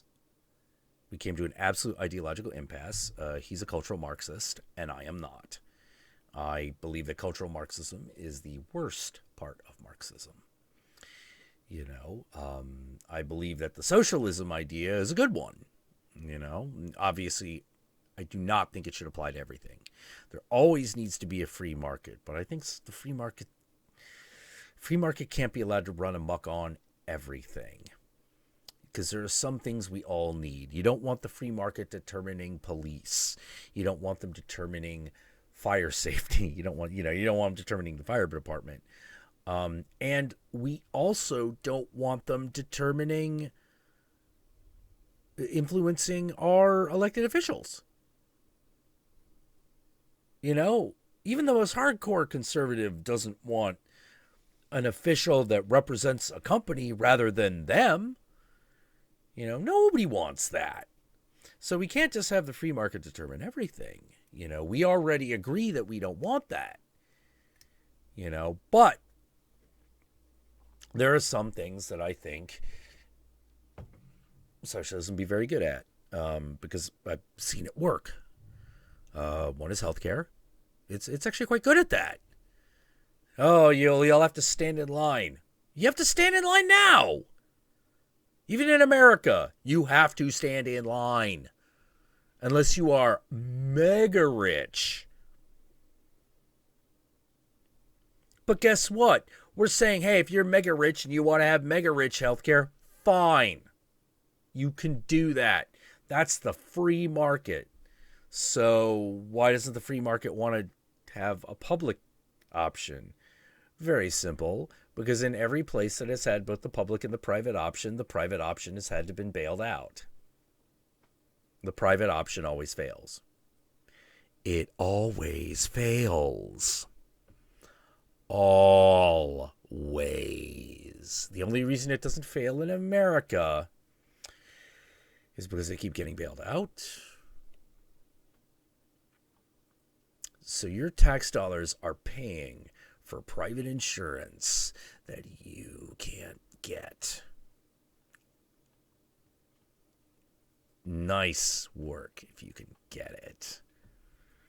That's the dirty secret of the fucking healthcare industry. They're all subsidized to one degree, unofficially in many ways.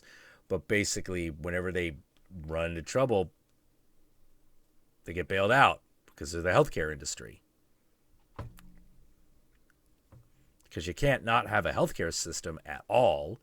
So we got to prop up this broken one that's constantly falling apart. And believe me when I say it's falling apart all the time. It's constantly falling apart. Because there's no strong foundation.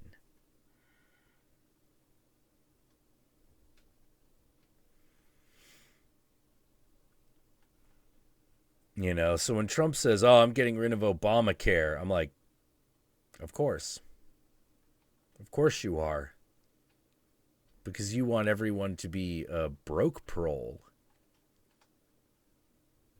You want everyone to, to not be able to get health care even though they're paying for it. Because paying for it means they make less money when they have to give you shit. But they're taking the money already. Already they take the money. They already have it. They got it. Now they just don't want to hand out the care. That's what that's really about. Oh, it costs this much when we do that. Could we just not?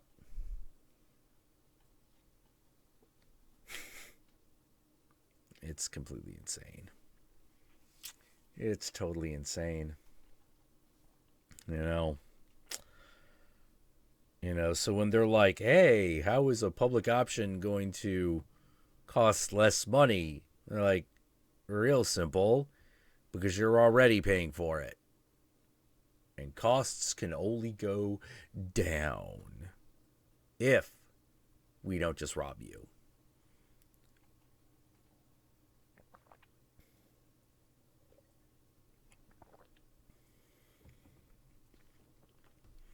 You cannot believe how crooked the medical industry is in America. Like, you could listen to the worst story you've heard on the news and not even be in the goddamn ballpark.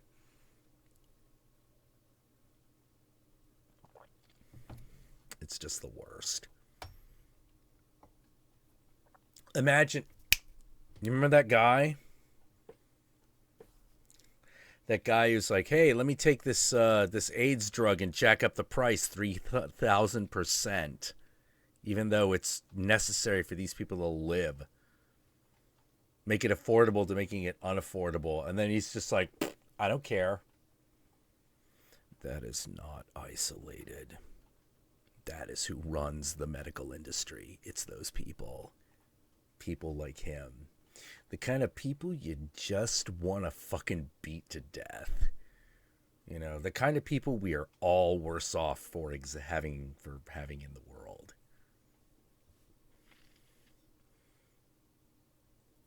You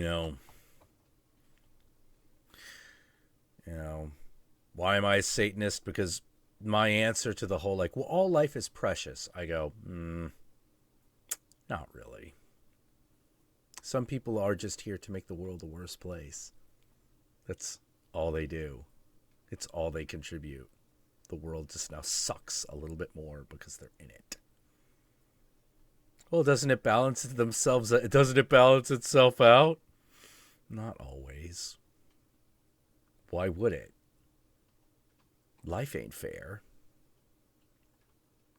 Life rewards the unjust as often as not.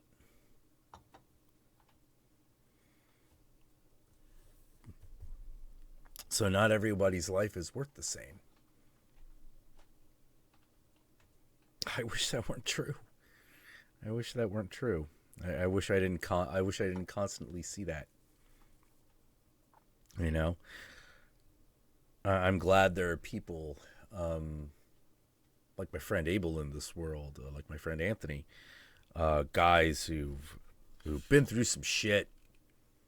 You know, but they're still like full of love. Like these are people I want around for a long time to come. You know, I want them around. I want people like horror around.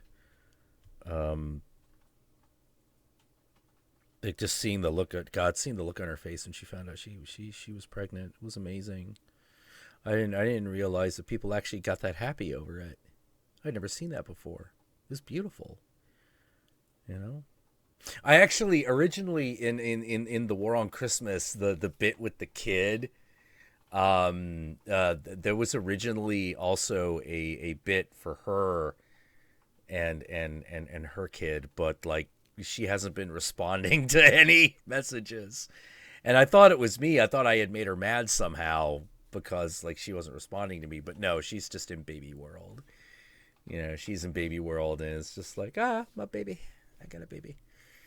You know, I change it every day, you know. You know, and so she just not talking to anybody as far as I can tell. It was just too bad because I miss her. I really wanted the whole bit that I wanted her to do was her crying, going, my baby, and then going like, you're gonna grow up in the apocalypse. I'm so happy. You know, that was the idea. Oh, good night, Lady TL. It was good having you.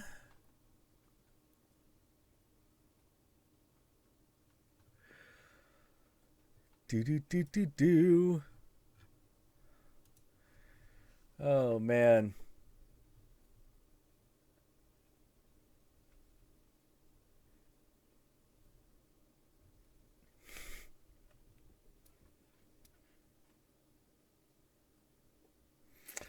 Yeah. Jackula, did I ever look up the Leprechaun's Christmas gold? No. I'm not saying I didn't look it up. I'm just saying no. Oh, man.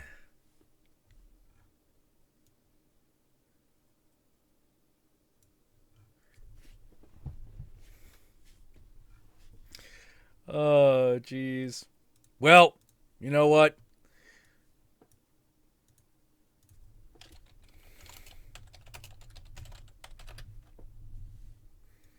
Oh, hold on.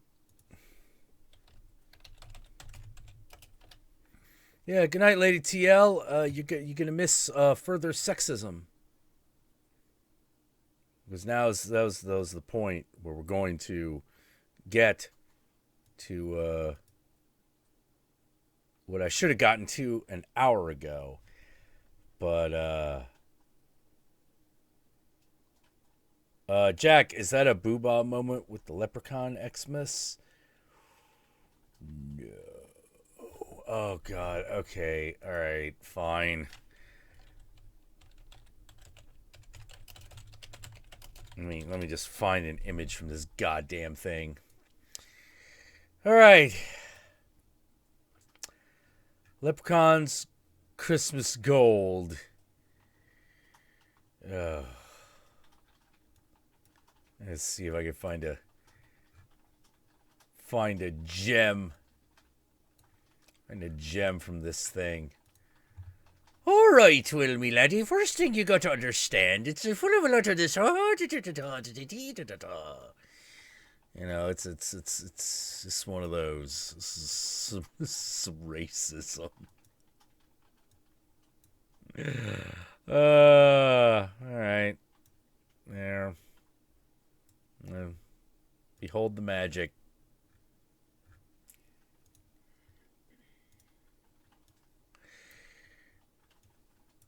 Behold the majesty.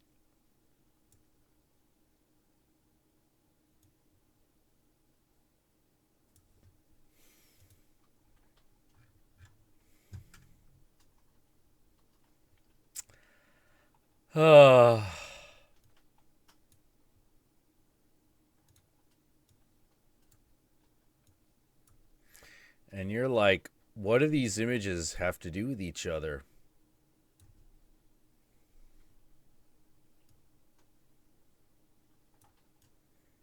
What do they have to do with each other, Jack?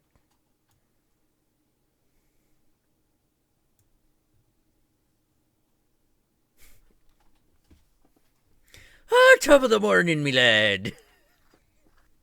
Yeah, my really intentionally terrible Irish accent. Yeah, like I think I don't know if I can do like a real Irish accent. Like, but the closest I can come is imitating my old roommate Rory. Rory, he's come out. You know, oh God, no, I got a little cockney there. Sorry about that. Yeah, so Roy, see if I can conjure it up. Yeah, that's right. You come in, and I'll be like, you bloody festering cunt, you. You know, why? You bloody festering cunt, you. Why don't you come over here and I'll fucking, knock you upside the head. This guy's coming on. And I'm like, like, hey, I'm DJing here for like 4 hours now. Like, you ain't paying me shit. What the fuck? What the fuck? Like, I ain't dealing with that. I'm gonna like kick you in the cunt and I'll just fucking like, just be done with you. You know what I mean? Rory, I caught half of that. Like, I'm sorry, you're gonna have to fucking slow down. And when he did, I realized that the thing he kept saying, you bloody festering cunt, you. I realized that what he was saying is, you bloody festering cunt. And I was like, oh. And he said that all the time. All the time. He's like, he's a bloody festering cunt. And I'm just like, okay, Rory. Whatever. Because the other thing was like, true to stereotype, Rory was also drunk most of the time.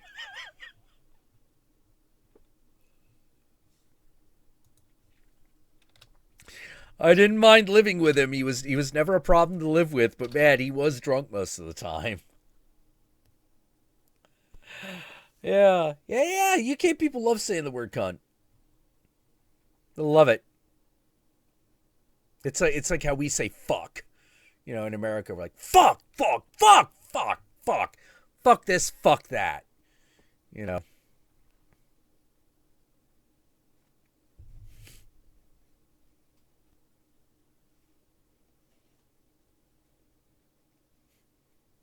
Yeah, he did mean cunt as kind of a term of endearment. He was also the guy that introduced me to the concept of the ones. And I was like, what? Does anyone out there know what the ones is? Oh my god. Syphilitic cum bubble? You syphilitic cum bubble, you. Oh my god. This is amazing. The ones. Oh, okay, here's the ones. So, he came back and he was like a little beaten up. And I was like, what the fuck happened, Rory? He's like, oh, I was playing the ones. I'm like, the what? The what? What are you talking about? And it's like, so he explains it to me. The ones is two guys, standing in front of each other. And one of them hits the other guy in the face as hard as they can. And then the other guy hits the other guy in the head as hard as he can until one of them goes unconscious. And that's the ones.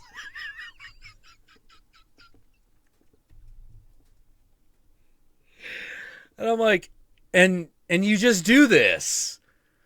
You just do this. And he's like, yeah. And it turns out part of the reason he kept doing this is because the guy he kept doing it with was Russian. And and he wasn't going to let a Russian guy get away with knocking him out. But here's the problem. Knowing what I know of Russian people in San Francisco, it was mutual. It's like, I'm not letting some fucking Irish guy fucking knock me out. I'm fucking Russian. I'm just like, oh my god. This is amazing. It's also why the European Union doesn't work, but it's amazing.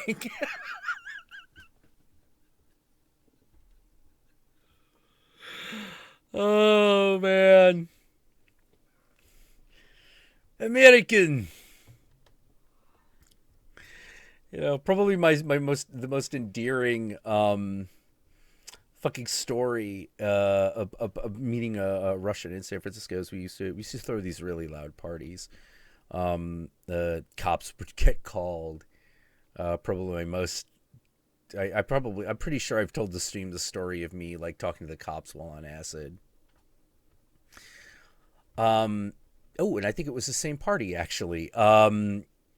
So we the backyard, such as it was, faced a window of a hostel, of a youth hostel. That's special. It was called the European Youth Hostel. And so we're used to like people. You know how Americans do like backpacking Europe tours? The same thing, but with Europeans in America. So the music's going really loud, and this all of a sudden, I'm hanging out on the balcony doing what I do, which is I'm bullshitting with somebody, smoking a cigarette. I might be trying to pick up a girl. I can't remember. But this guy is leaning out the window of the youth hostel, and I'm like, there's a guy leaning out the window of the youth hostel. And he's motioning. He's like to himself and then to the party. And he's like, and I'm like, oh, yeah. Yeah, come on. Come on over. And he yells over, how do I get? And I'm like, oh, walk around. There's an alley. There's an alley? Okay. He's like this little Russian guy. And so I let him in. And, I'm like, you Russian? And he's like from Russia. And he was like, yeah, he is. Or actually, in Russia, he probably said, da. Like, oh, shit. Well, my friend Robert speaks Russian. I should introduce you. So I did. And it turns out, like, one of his goals at doing his, like, tour of America, so he wanted to go to big American party. And so I was glad I could hook that up for him. That was probably the craziest party we ever threw. It was definitely the loudest. It got the most noise complaints. It had the most people. It was a good one. It was a good one. That shit was international, man. From coast to coast, across from America to Eastern Bloc, yeah?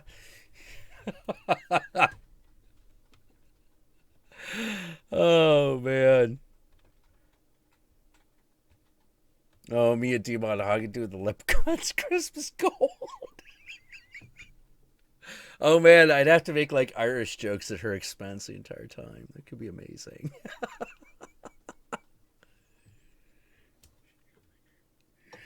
You know, although I don't think Diamond Hagen, obviously, like, Diamond,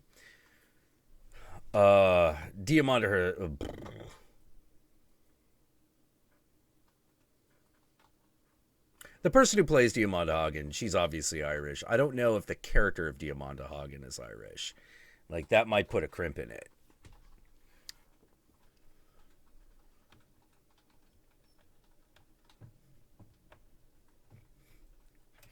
Oh, man. Howdy, Dan Wolf. We're doing fine.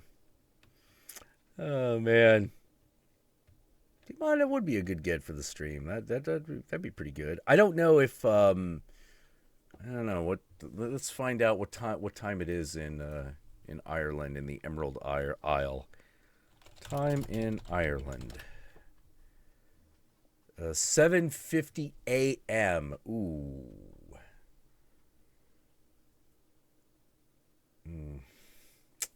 Might be hard to get that to sync up.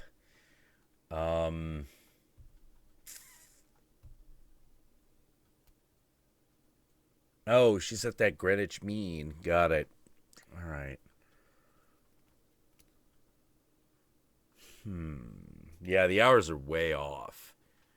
Like, if I lived on the East Coast, it probably wouldn't be as much of a problem. But being on the West Coast, kind of an issue.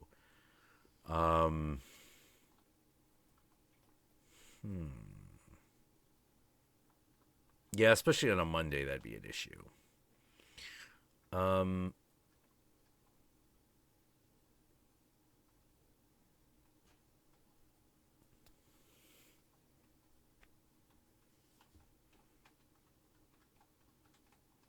Are you guys talking about the stand in there?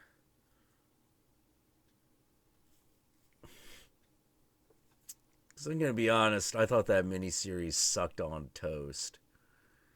You know, like, I did not like that miniseries at all. You know. But yeah, she is right. Randall Flagg is mullet, jean jacket, white trash in the books as well. You know, in all the books he shows up in. You know, that's him. White trash Satan.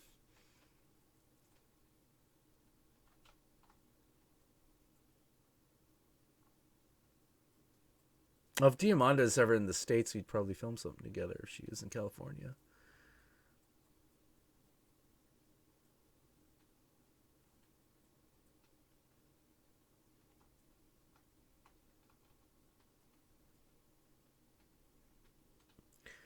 God, I hope that signing on for this was free. What? Oh, Spicy City. Holy shit. Yeah, I've seen some of that shit.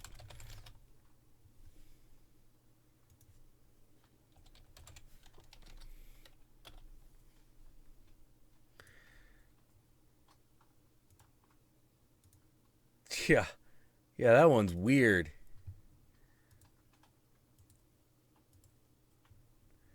You know, like most Ralph Bakshi stuff, it almost worked, but it didn't quite. You know?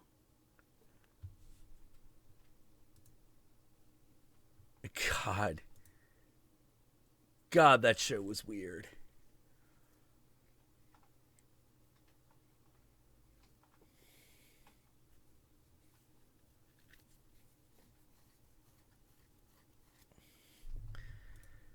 God, sorry, just looking at stills from it and just being like, damn, that thing was odd.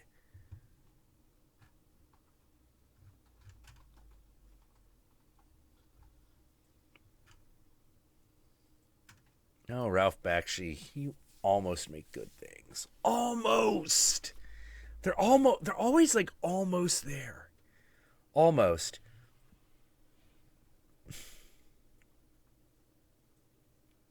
After the war on Christmas, you get tapped for Rankin Bass and Peanuts a lot, right? Well, the good part is there are only so many Peanuts things that I can really do that are worth talking about.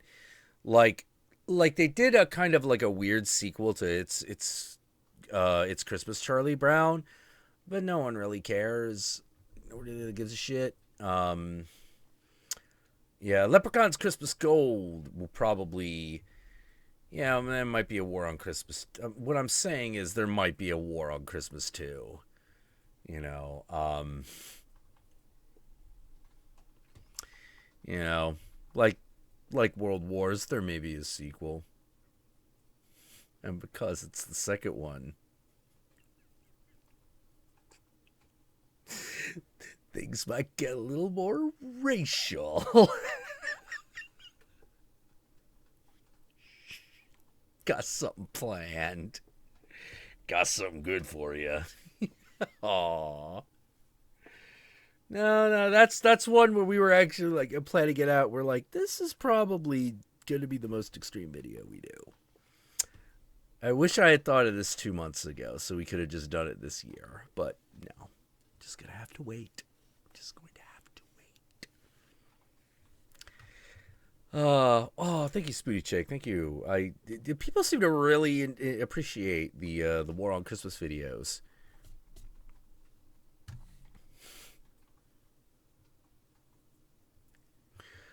Oh man, this is a sequel. Satanic Jackula needs to fight creationist cat. I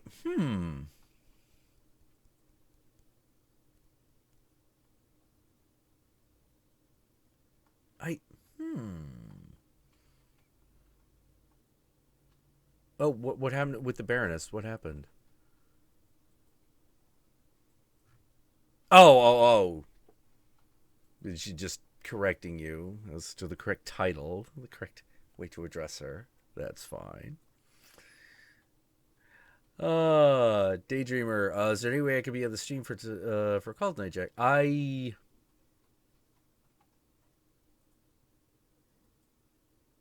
don't recognize Daydreamer 3322. So I don't know. I was thinking also like running a little solo tonight because I just felt the need to just like kind of just blather at people. Um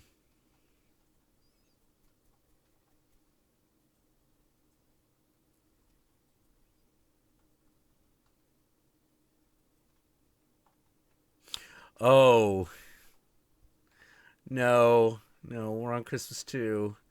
There's gonna be a moment. Ileana. Oh, Ileana Gonzalez, right? That's who Daydreamer is? Ileana Gonzalez?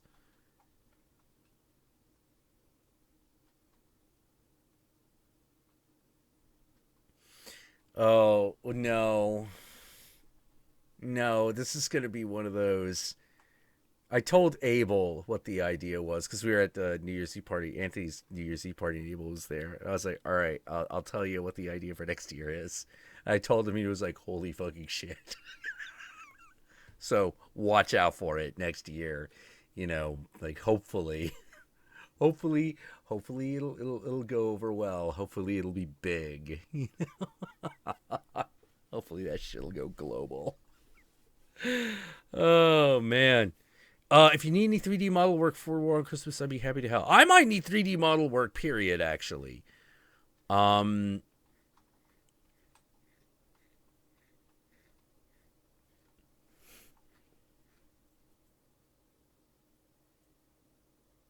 Wait.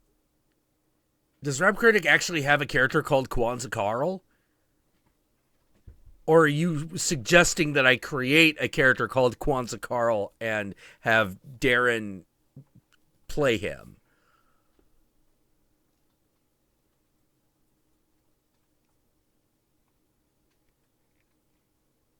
Oh, hey, Anastasios. Am I ever going to do an anime review? Yes. Yes. Um, Earlier on Twitter, I mentioned the Belladonna of Sadness and how I was like, this is the one that it has to be age gated, and I don't even know if fucking Channel Awesome will let me fucking run it. I'm going to try to get them to, but it's a lot of stuff going on in that one. But I love it. I love it. Belladonna's Sadness is a really, really good movie. I really love it. And I'm going to be talking about all kinds of sappy things while I talk about it. I haven't quite figured out how I'm going to do that video because I keep war. There's a bit of an internal war because there's a part of me that wants to do it as Count Jackula, but because it's a movie about Satan, you know. Satanic Jackula also feels like a good fit, you know, so I have to figure out how I'm going to do it. Oh, Wicked City. Wicked City would be Count Jackula all the way, you know. Another one is actually that is super like that is super like Count Jackula is Demon City Shinjuku, you know.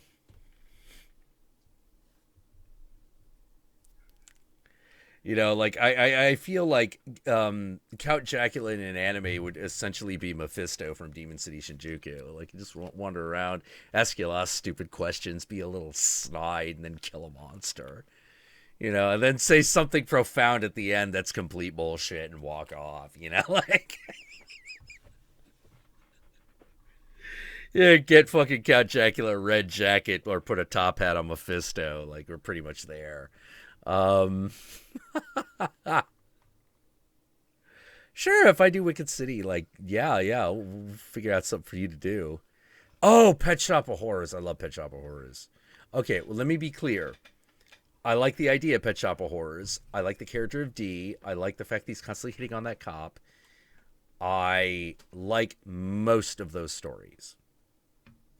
Not all of them are good. Although the last one with the Kirin, that one is amazing. I love the Kirin story. That is badass. That story is fantastic. I brought you a fruit tart. I brought you. It's like, I. No. The cop brings him the fruit Oh, tart. that's right. Wrong voice. Ah, I was so happy that you brought me the fruit tart, so I brought you some tea. You know, I love the whole like, you're like, why is he called D? And it's like, okay, I'm pretty sure the idea with him is that he's Dracula's cat, or he's like the devil's cat, you know.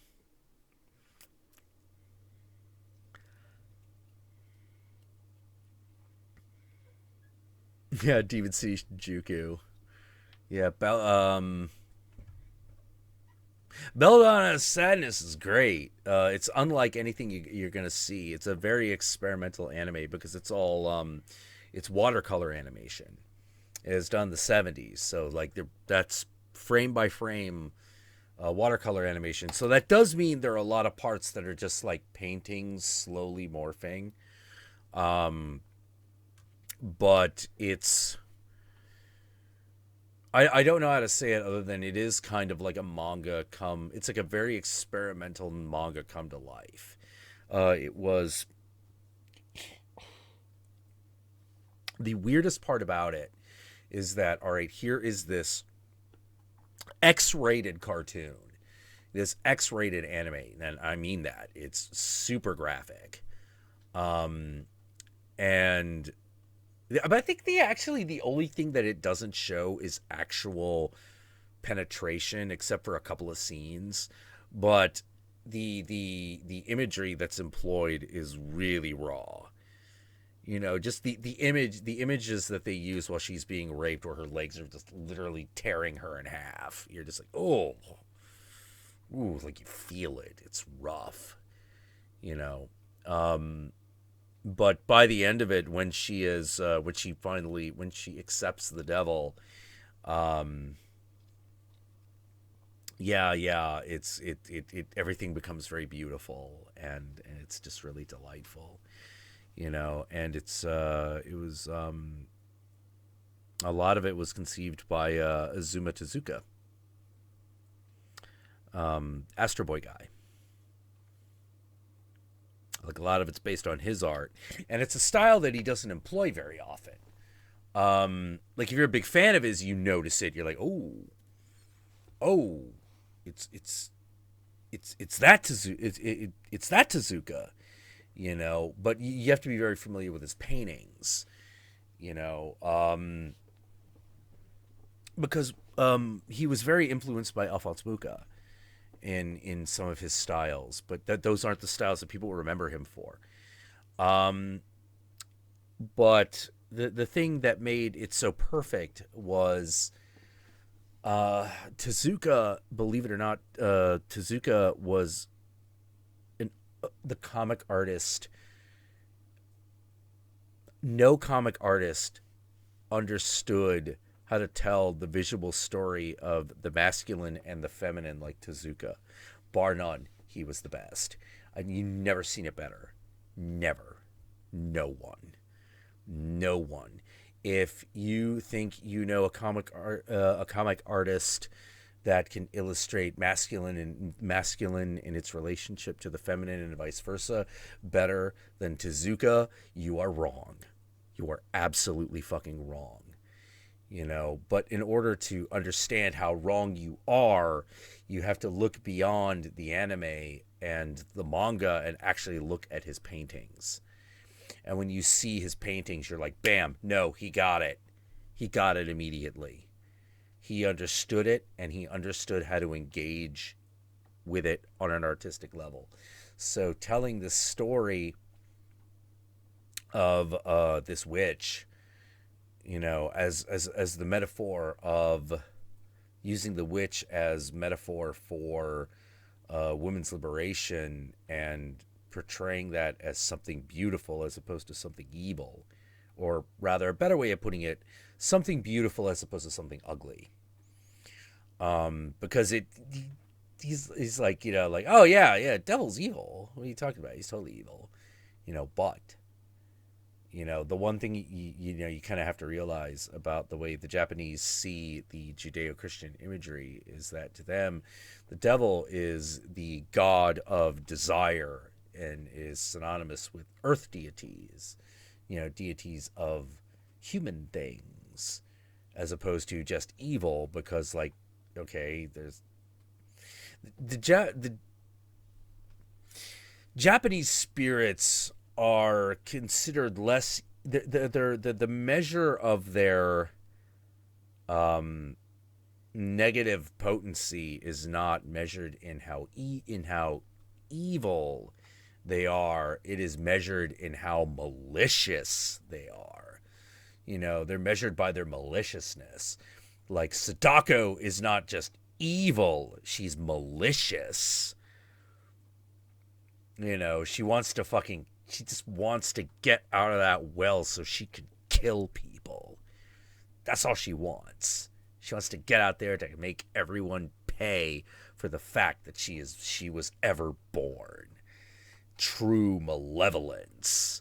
Same thing with Ju-on. Ju-on's about pure malevolence. It's just like, no, make the living pay for existence. That's what you see again and again is the theme of the evil creatures of Japanese lore. It's punishing the living for the pain of existence. That's like, because that's in Shinto, that's the source of malevolence. Like, living is unfair. It's painful. It does bad things, and there's some people that just wish that existence didn't happen. And that's where malevolence comes from. That's where the maliciousness comes from. Because you can't begin to understand the motivations of any of these Japanese monsters until you realize, no, they're just trying to make the living pay for existence. That's what they do. It's like in Chinese lore. It's like, the ghost, the evil spirit exists only to plague the living.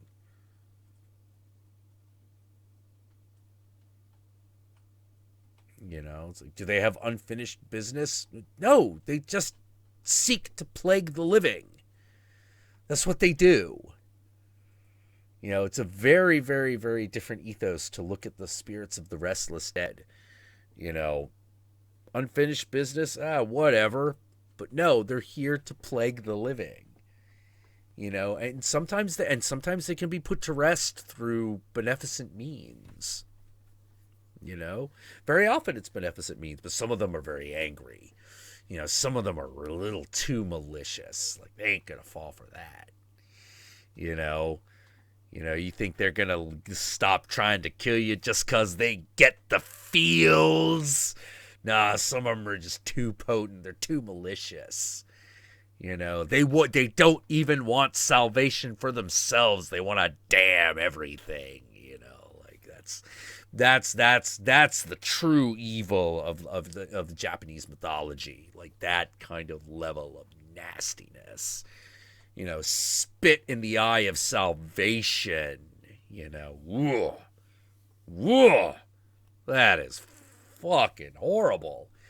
But of course, like, good old American optimism, we have to try to, like, make everything, everything's a problem that can be solved. Which speaks to our desire to always look for a solution. It's good. I don't know if we want to get rid of it. But man, some of these other cultures and their stories, they could tell a story that just cuts to the bone and cuts through all the bullshit. It's just like, yeah, what do you want? What do you want? Life sucks, Life's unfair. Like, that's the thing. Like, in America, like, what do you always hear when you're a kid? I'm sure other English-speaking places get this as well. Life's unfair. Well, life isn't fair. That's unfair. Well, life isn't fair. Well, that's unfair. Well, life isn't fair.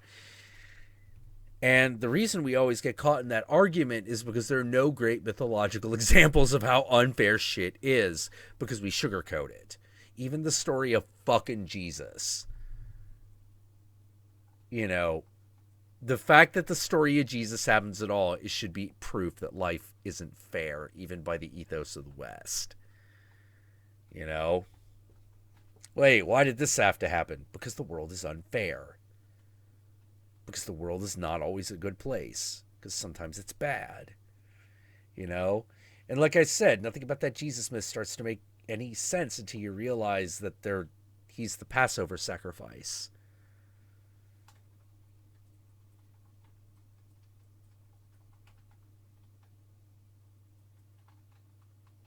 Because what's the Passover sacrifice? Well, if you put the big X on your door, the angel of death will pass you by. You'll be saved. And when Jesus' blood is shed, you're saved. It's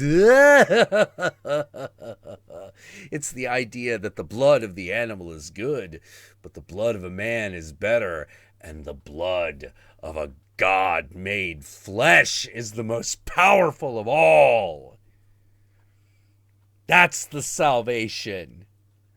That's what he's talking about. That's what that story is. The Lamb of God is sacrificed. Not the Lamb of man, the Lamb of God. And thus all humanity is saved because we use the blood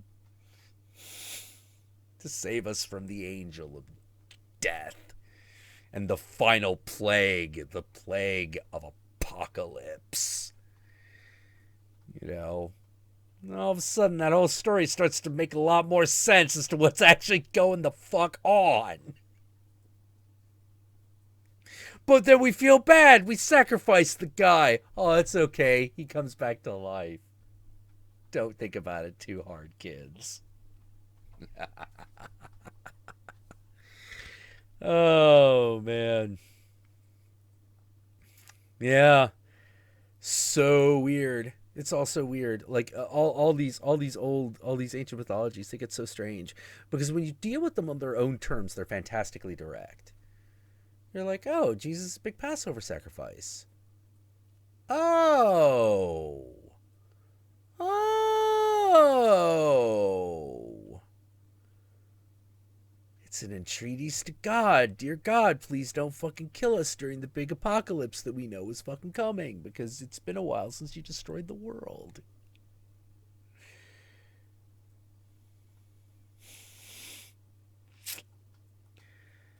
Oh, man.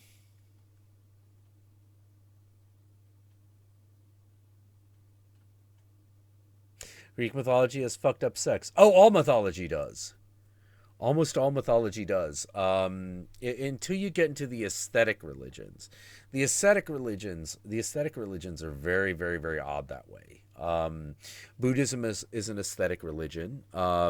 It doesn't deal with sex like at all. Strangely, Hinduism is not. Hinduism is not. Certain sects of it are, but like certain most religions in the in India are many of them are ecstatic, many of them are sensual. A lot of them have got that. There's a lot of, you look into Indian mythology, there's a lot of constant fucking. There's a lot of sex in that. Not the least of which is Kali, the goddess of death, the goddess of orgasm, all that stuff. You know.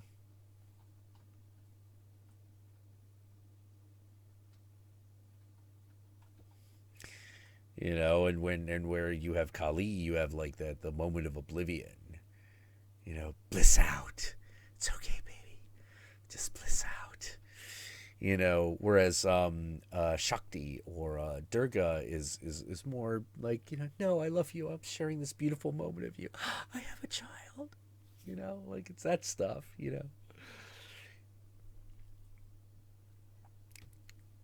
Kali Ma, Kali Ma. Yeah. Why do you think people worship Kali? Why do you think they worship her? She's the goddess of orgasm. You know? Yeah, it's witchcraft. The dark side. She's gonna show you the other side. This, the what's beyond the gate of eternity.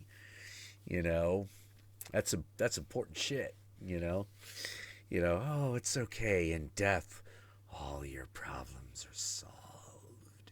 No, she's not lying.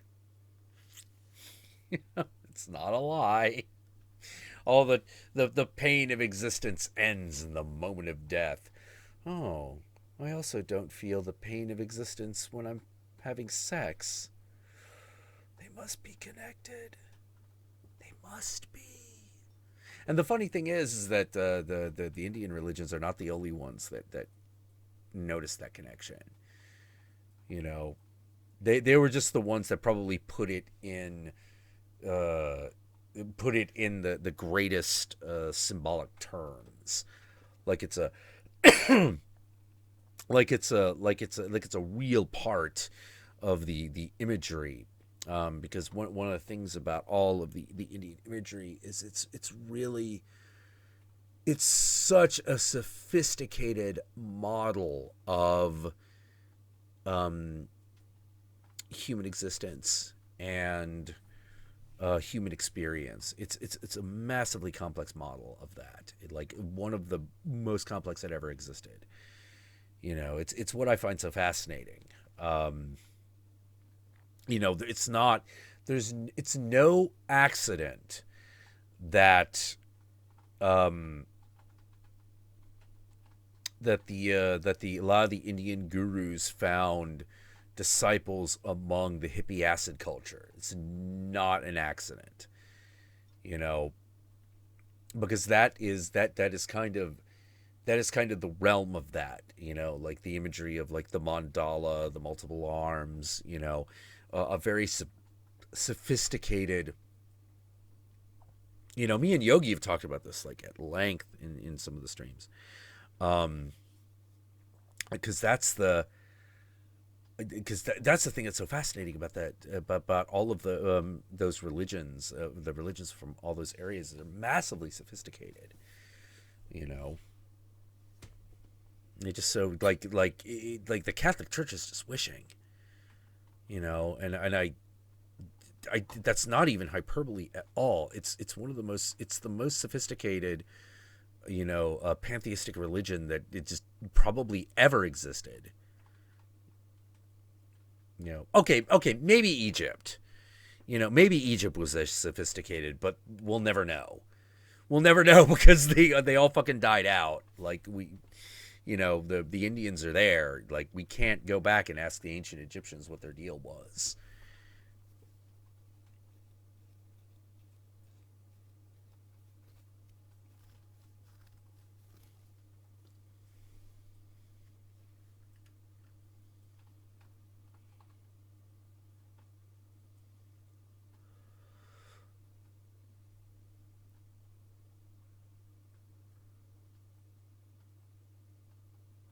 Yeah, as Yogi pointed out, like Kali is part of Shakti. Yeah. Like I said, it's a really complicated, sophisticated image of of the cosmos. Almost as sophisticated as the actual map of the cosmos itself. And even then, like that map of the cosmos is only dealing with stars and planets and moons.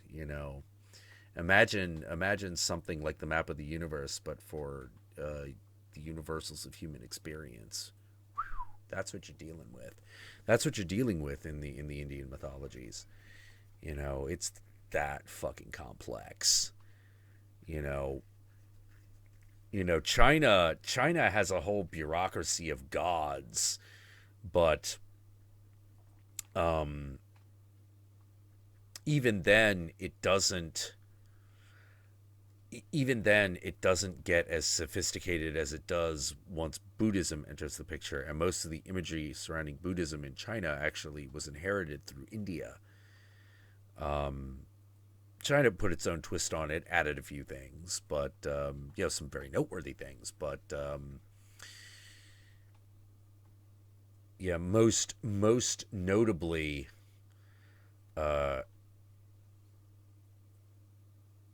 China is the one that had the audacity, to literally state that the Buddha is greater than the gods.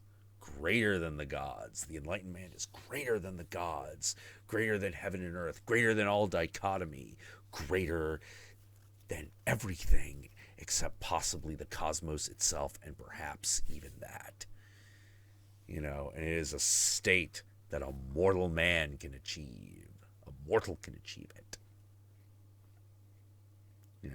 Why did the gods suffer man to live? Because the gods cannot kill man.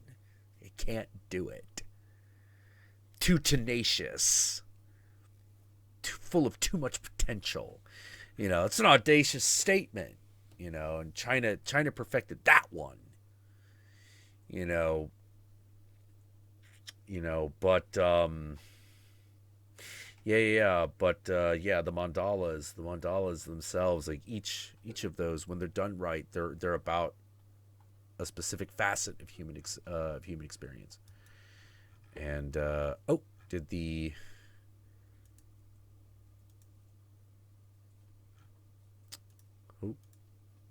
think the chat may have frozen.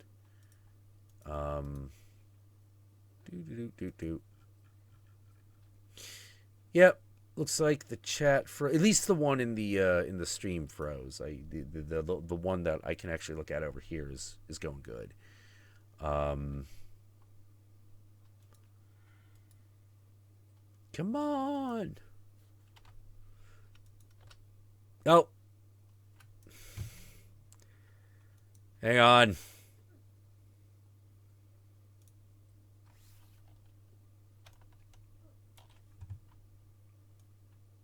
Greetings, we are back. This is Edison Carter, live and direct on Network 23.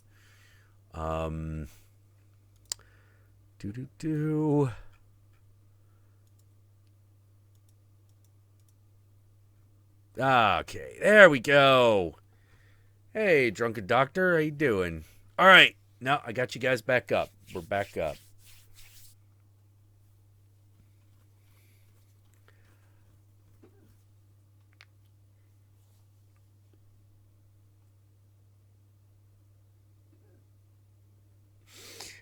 Oh man. Oh wait, who's Man from Barter? What did Man from Bartertown say?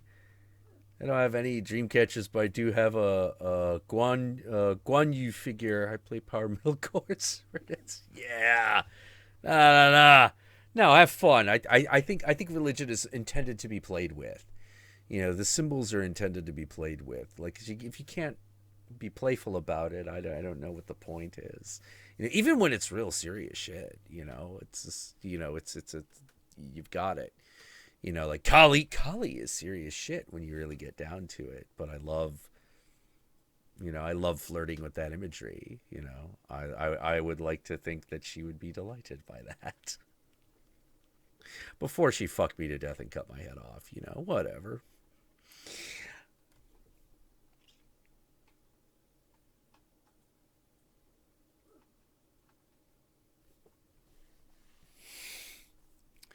Guan Yu approved of prayer methods I described there. Yeah, yeah, yeah. Oh my god, I saw the most craziest NYE special ever. It's a KDOC New Year's Eve party with Jamie Kennedy. What? What? Good God.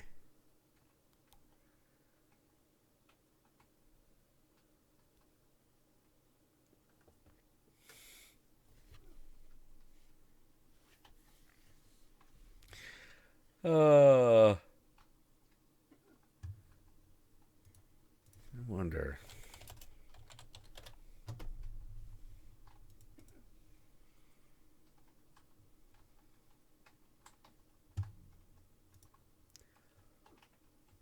Ooh.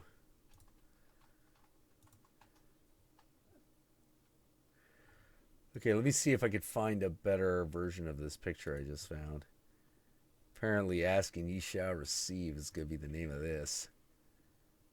Oh man, there is.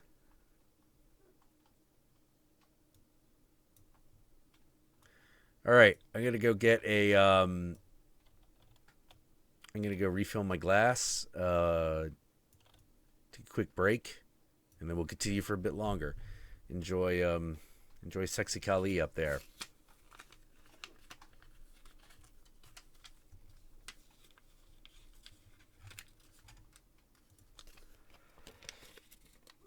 Do do do do do do. Bonk.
Okay, we're back.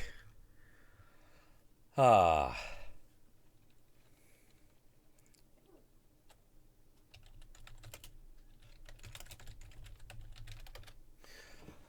All right. And in the interest of me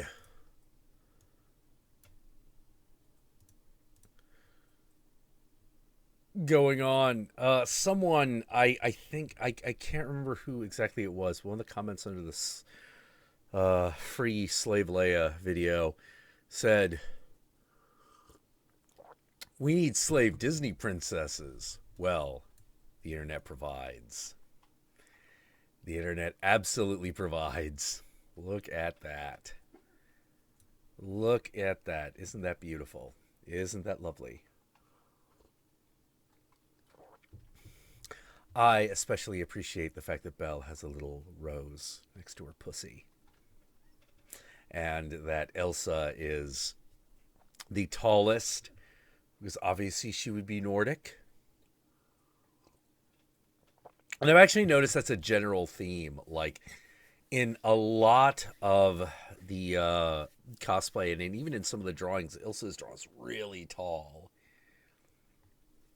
You know, the only one I didn't quite get of these princesses, obviously, that's Ilsa. This is Belle. This is Mulan. This one took me a while because it was a white girl. It's Pocahontas. And I was like, well, why is the trim white instead of dark like the Pocahontas outfit? And then I realized, oh, because if she did that, it would just be Slave Leia. You know, that's not quite as good. Is an oh, that's way too low res.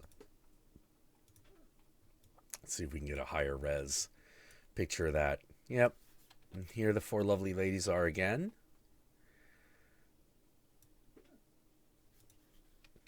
Let's see if we can find some others. See if we can find some others. It's not that hard, guys. Here we have like the entire gamut of the Disney princesses, including some of the ones that you wouldn't normally have thought of. Sleeping Beauty over here is a little like off screen.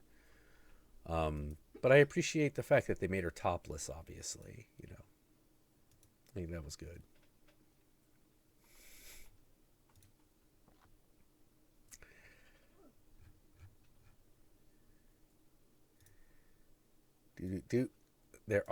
Here's a group of other cosplayers doing the slave Disney princess thing.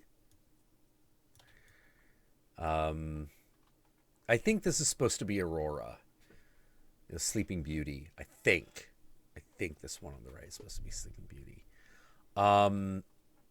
This one here, I'm not so certain of. It's obviously supposed to be someone, but I don't know who. Maybe Tinkerbell. But that's my best guess. Because green. Obviously, this is Ilsa again. This is Ariel. And the purple one, I'm also a little lost. I don't know who that's supposed to be.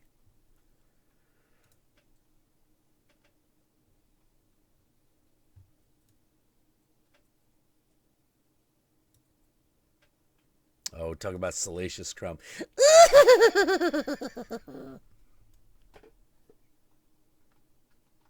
Oh, you're right. Yeah, it is Tinkerbell. Those are her fairy wings. Okay. Well, who's this girl on the left in the purple? I can't think of. Is that supposed to be Meg? It's the best guess I've got. Rapunzel? Is Oh yeah, I guess she is. She is in a purple outfit, isn't she? Yeah.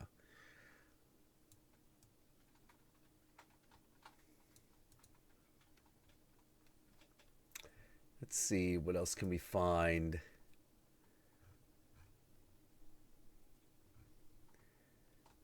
Do. Someone else is Ilsa. I think this might actually be I think this is actually either a transsexual person or just gender flipped.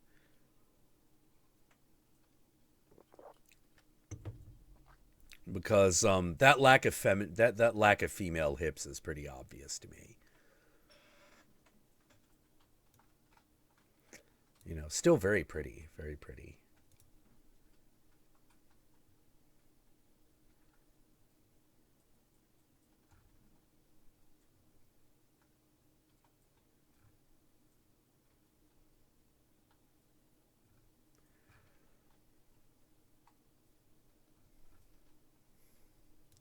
Oh, here's one that wasn't in the any of the initial lineup, which is Snow White. I I guess she's in the desert because of Jabba's palace.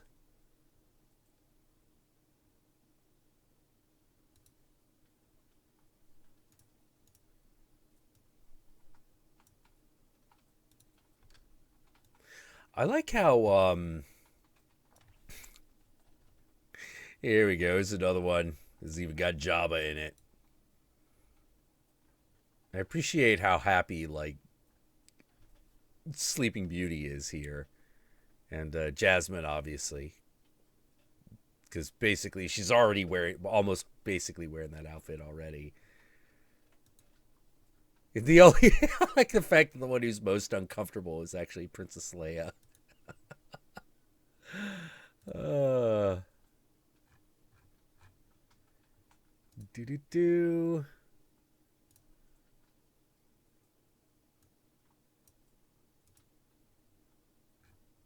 Oh, oh wow. Hold on. Here we go.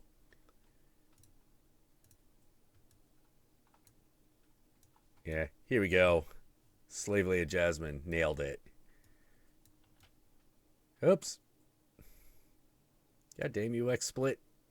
You crazy shit.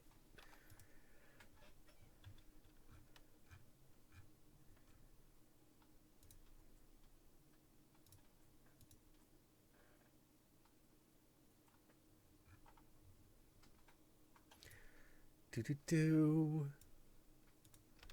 Bam. Do do do. Another Rapunzel. Yeah, this one was actually titled Rapunzel, so yeah, I guess that was it. Yeah, none of these are Frank Cho's, but like they're definitely inspired by.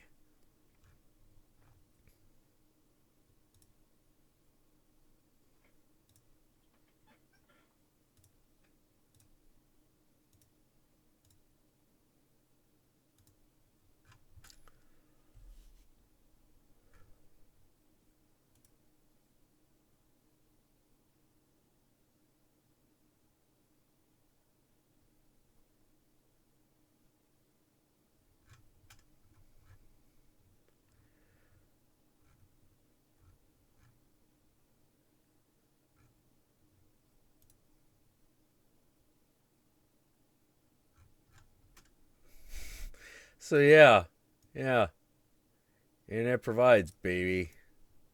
Internet fucking provides.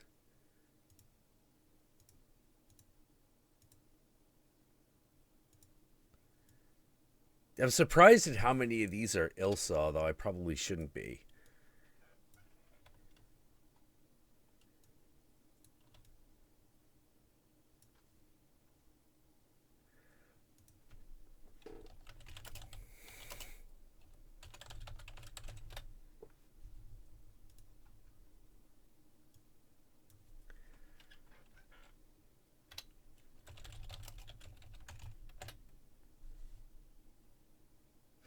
Yeah, Slave Leia Harley Quinn. That's easy. That is an easy one, right there.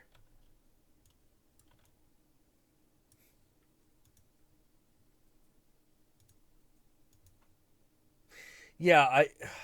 What was the name? Hold on.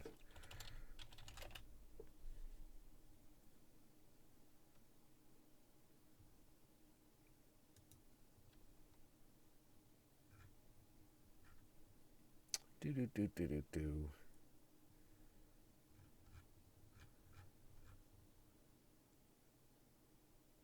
Yeah, Princess Elsa. Elsa, yeah. Okay, I got it right.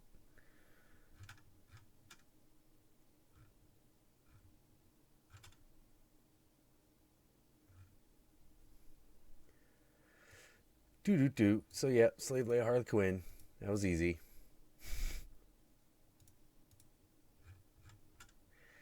Yeah, so that imagery, man, it does something for everybody. Oh, we got a better one of Slave Leia Tinkerbell. Yeah, that pretty much confirms it.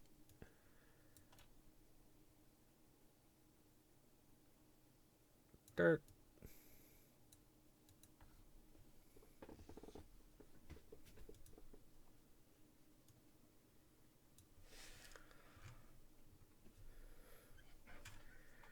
Uh, huh. Mr. Freeze, Slave Leia.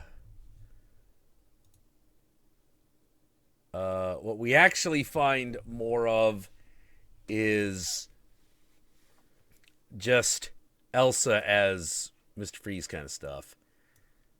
None of it's fantastically good.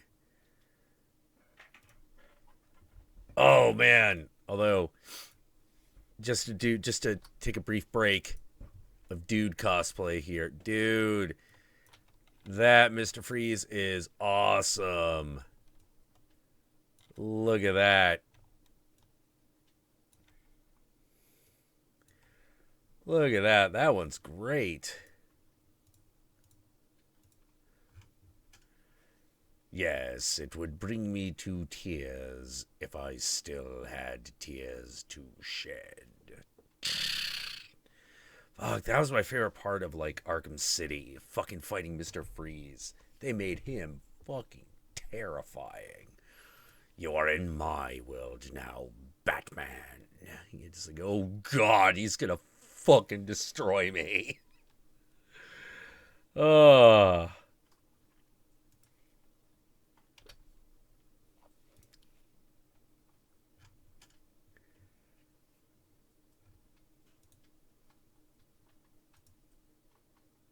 oh, good god.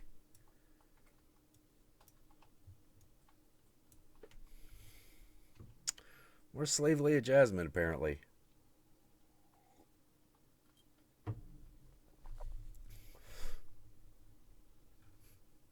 Wrong ethnicity, but everything else works. Unless she's just really, really, really, really light skinned Indian.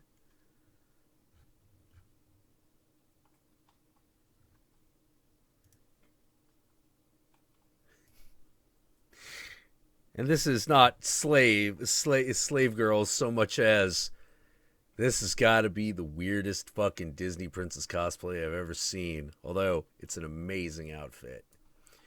Ariel Boba Fett.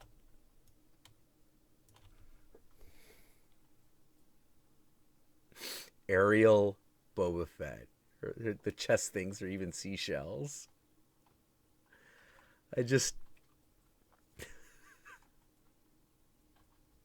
my only question I think is like, does that helmet fit over the wig and the starfish? I hope so, because it feels like that's not quite right.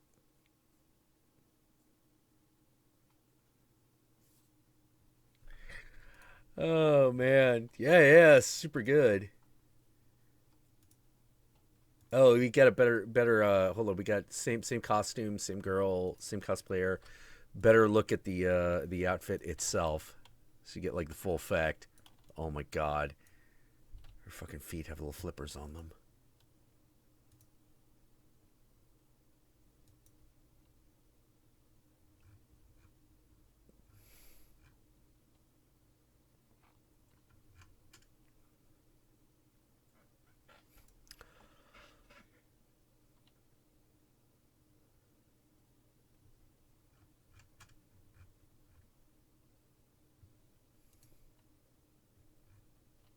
Oh man, here's another good one. Totally off topic, but Steampunk Mr. Freeze.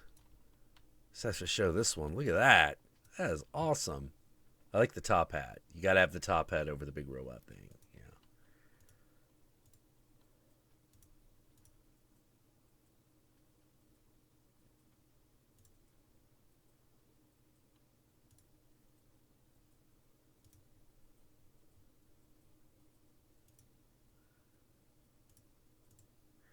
Sorry, now I'm finding a bunch of the Mr. Freeze cosplays. Man, a lot of these are really super good.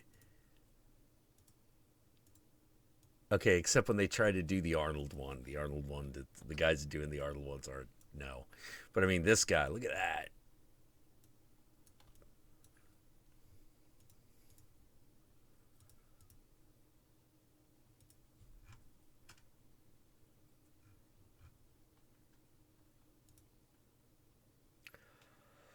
Oh, hold on.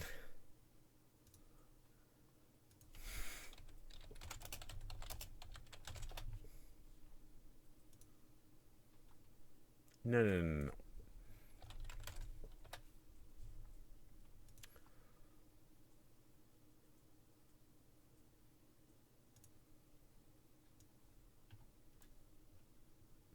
All right, get ready.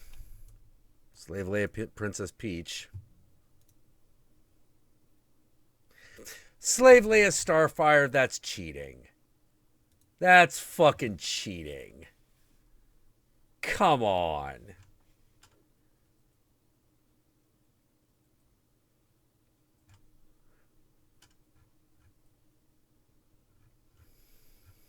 I can't believe someone even tried that. Is that even... Yeah, this came up. I don't know if this is Google fuckery or that's what they were actually going for. Slave Leia Starfire. Like, come on.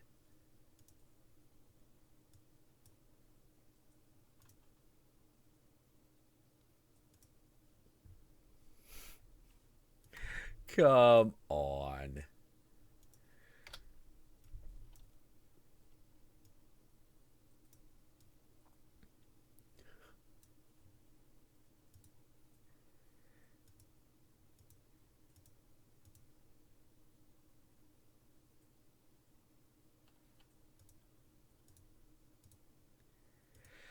Oh boy.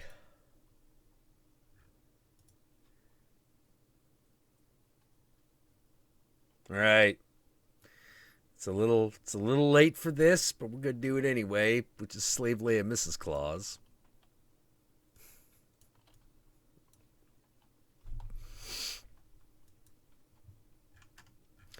Or maybe just Slave Leia Santa outfit. Either one is a little weird.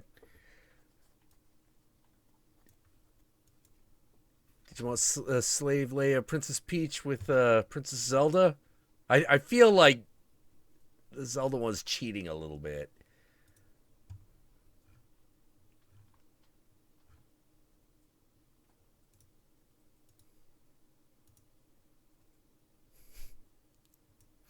Yeah. The Slave Leia costume is it's a fucking icon. It's Slave Leia Chun Li.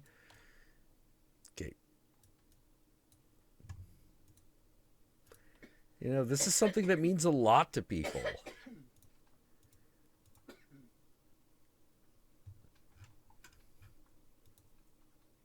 Oh. Here's the actual like Slave Leia Starfire. Okay, this is probably the image that caused the other one to come up.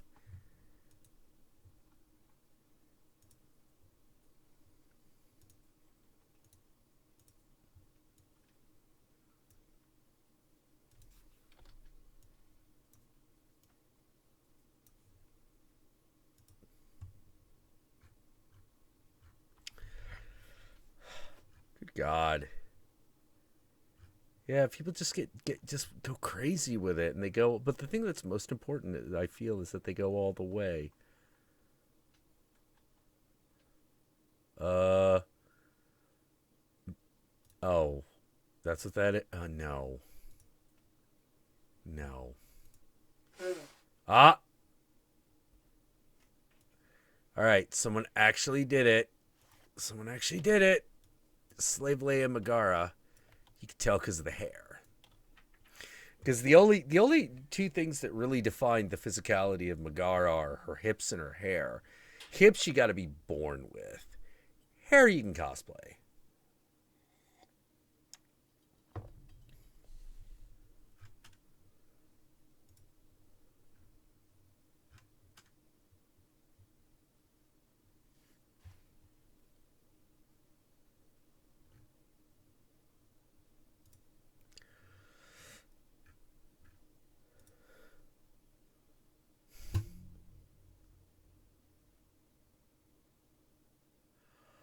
I okay, I've just seen something. I've just seen some shit, man. I'm gonna share it with you. This is going. This beware. What I'm about to show you is not for the faint of heart. This is going the full fangirl. This is the full fangirl, and the full fangirl is Slave Leia Khal Drago. That's the full fangirl right there. The only way it could be more fangirl is if it was also somehow Dean Winchester.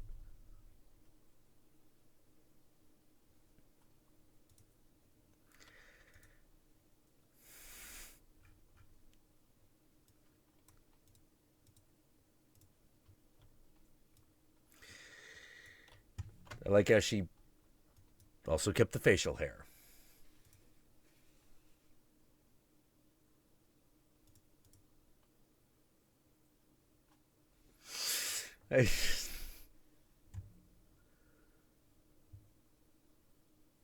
Hold on, here's one I'm a little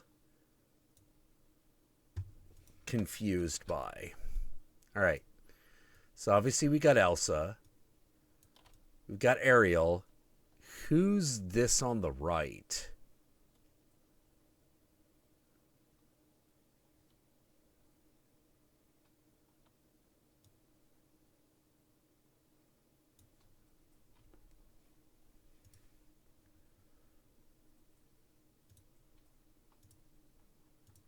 Could someone tell me Rapunzel? But what? So what's the sun thing about? It can't be Rapunzel.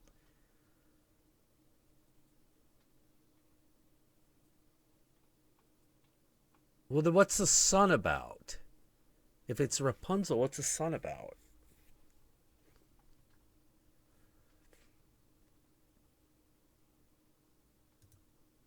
What? Hold on. Tangled sun? Oh. Oh. Oh, you're right. It is the sun she always painted. Oh, okay. Got it. Got it. Okay.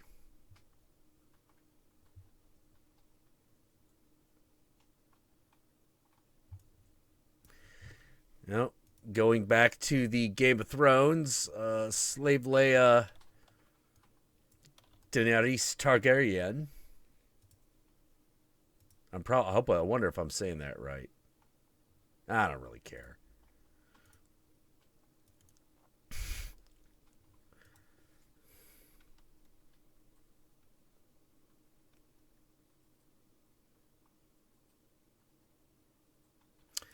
Here's another Slave Leia Jasmine in front of a fucking Jabba the Hutt.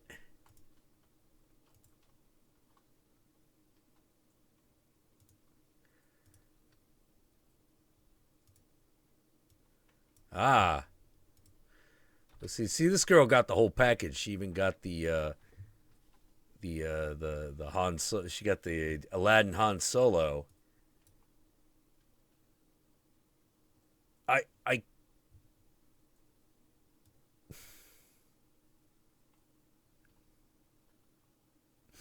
I can't help but feel that the thing that's wrong with this picture, not any of the costumes, is that he looks like he's helping her, where it should be the other way around if they're doing the Jabba's Palace thing.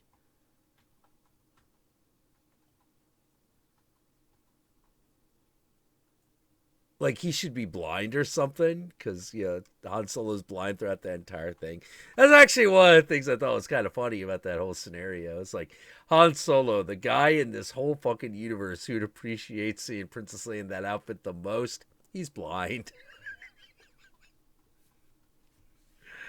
He can't see it.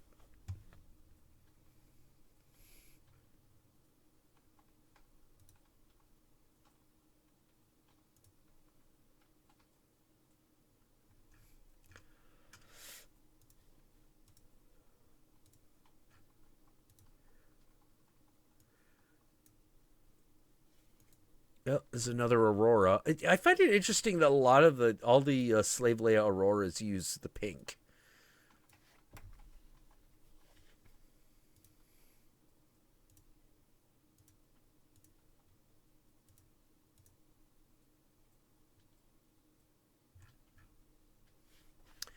I wonder why they all use the pink. I guess because if they used the blue, everyone would assume they were Elsa.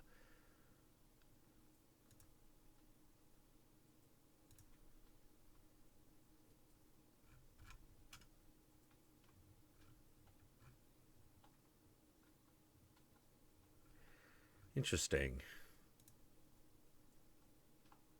Excuse me. Excuse me.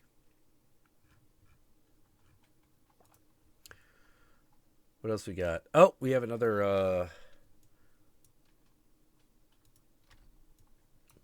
slave Jasmine. At least it says it's supposed to be Jasmine.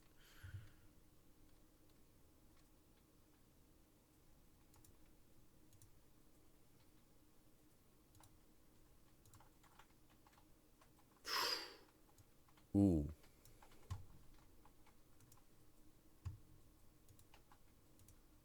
I have a hard time. We don't get a good look at the costume here, but like, it's hard for me to not appreciate a woman with a snake.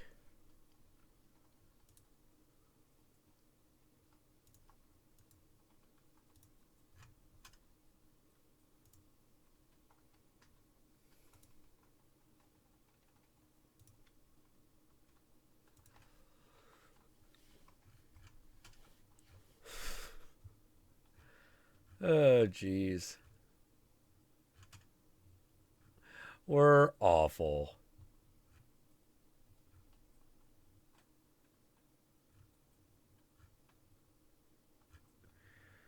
Uh,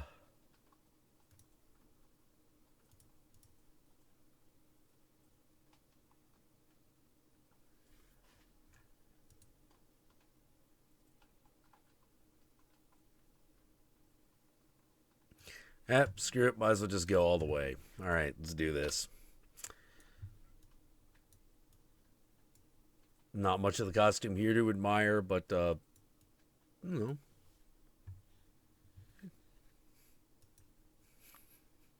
You know, it's got a certain appeal.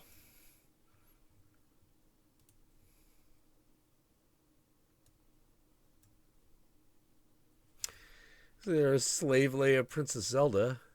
At least I'm pretty sure that's Princess Zelda.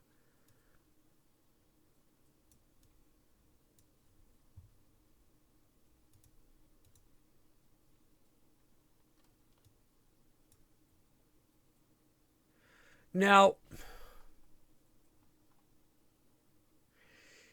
here's a cosplay that I find myself going, all right, I know who this is, but why would you do this? It's not that bad a costume, it's just why.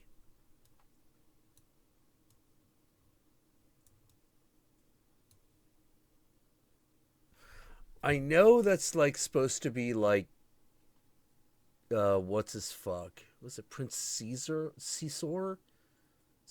I don't even fucking know. Yeah.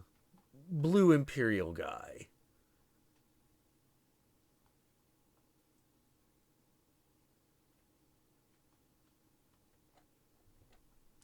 It's a why not, but I also find myself going like Admiral Thrawn. Yeah, do I have something against Admiral Thrawn? Yeah, nobody cares. That's one of those like nobody cares. They just don't.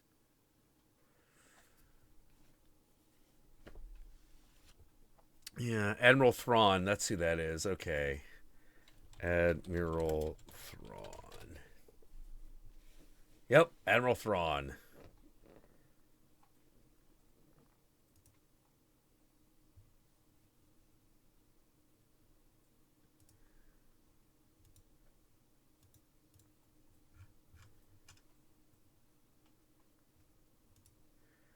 Oh wait, he's on like Rebel. He's on a. Oh, he's in a cartoon. Oh, okay. It's Star Wars Rebels. Oh, okay, that explained why I didn't like fucking have any idea what the fuck was going on. Yeah, I'm not a big expanded universe guy. I'm like if it's not in the movie, it doesn't fucking matter. You know. With the sole exception, I felt of what they were trying to do with the Mandalorians. What they did with the Mandalorians, where they were like a bunch of orphan children who had been conscripted onto this one planet, and they're like, we'll just make fighters out of you. You know, the old Republic's like, fuck it, we'll just make fighters out of these guys. And those are the Mandalorians, you know, and just their whole weird, insane. Like, all right, quick, grab up a gun, shoot a dude. Whichever one of you lives fucking goes on to the next round. But we're five! That's the spirit.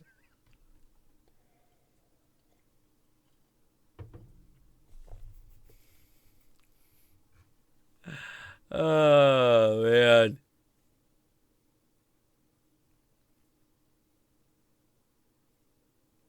Yeah, there was a lot. Yeah. Yeah, that was actually one of the few problems I had. So you're talking about the things being like stuff that John Williams forgot to write. Yeah, I kind of felt like there was a lot of there was a lot of background music in Rogue One that it was like that. I was like, it sounds like John Williams, but it's obviously not, you know. Like, or if it is, it's I don't think. Let's see who scored Rogue One. Who scored Rogue One? Do do do do do do. Oh, Michael Giacchino. Oh, he usually does so much better. He scored The Crow.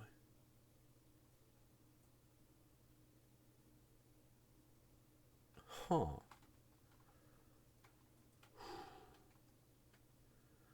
That sounds like he was trying to replace a scratch track the entire movie.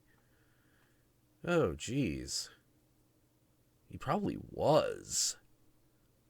Ugh. I don't envy that job. It's like, hey, can you make it sound like John Williams? Oh my god, really? Why did you do this to me? Now I gotta make something that sounds like John Williams but ain't.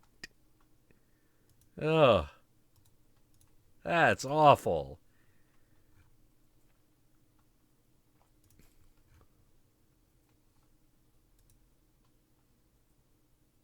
Yeah. You compare like Rogue One to The Incredibles or Doctor Strange. It, no.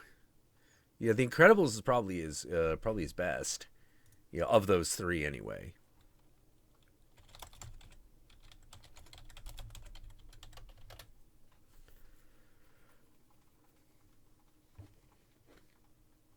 Yeah, da da da da da da da da da da. Like that was the perfect kind of like it feels like a '60s spy theme, but isn't quite, you know, because it was allowed to be original. You know, it was just like throw a little bit of this in there. You know, give it the because that one he's imitating um Mancini. He's imitating Mancini, but it works. It works because he's not actually trying to sound like any Mancini song. That's just the jumping off point.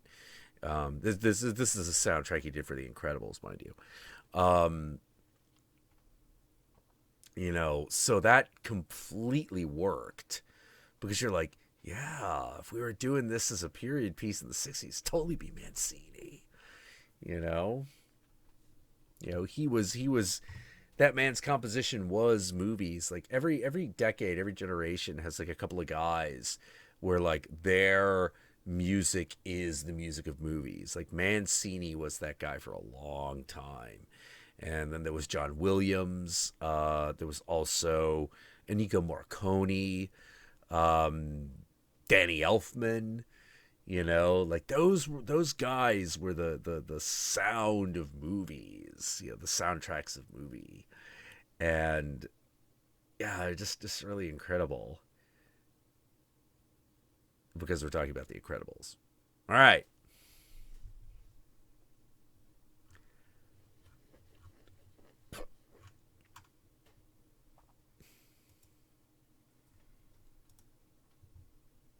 Yeah, let's go with another Elsa. Oh no, I think this is Tangled again. She got flowers in her hair. I don't know. I don't know. Shit, guys, we're going beyond. We're getting into deep nerd here. We're getting into deep geek girl. I, I think Tangled. I don't know. I'm not sure. Yeah, they're finally doing. Yeah, they're finally doing an Incredible sequel, but I'm not sure I trust Pixar anymore. We'll see. We'll fucking see. Hopefully it'll work, but like, I don't know, man. You see that Cars 3 trailer? That bizarre, gritty Cars 3 trailer? I'm like, it's it's it's Cars 3. Everything is gonna change. And I'm like, it's gonna be good now? Like, what? I like the original Cars, but it wasn't a masterpiece. It was just a nice little story. I was okay with it being what it was. Cars 2 was a piece of shit. And then now they're going to do Cars 3. And I'm like,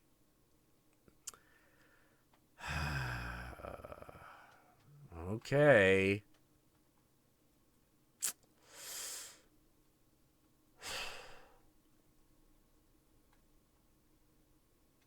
If The Incredibles 2 isn't about them being The Incredibles, I'm going to be pissed.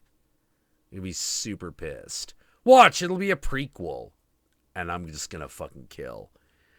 It'll be a fucking prequel to Monsters University or some shit. Like, I don't know. I don't even know if that's what they're going to do. I'm just. This is just shit I'm worried about. You know? Yep, Slave Leia Elsa again. Why not?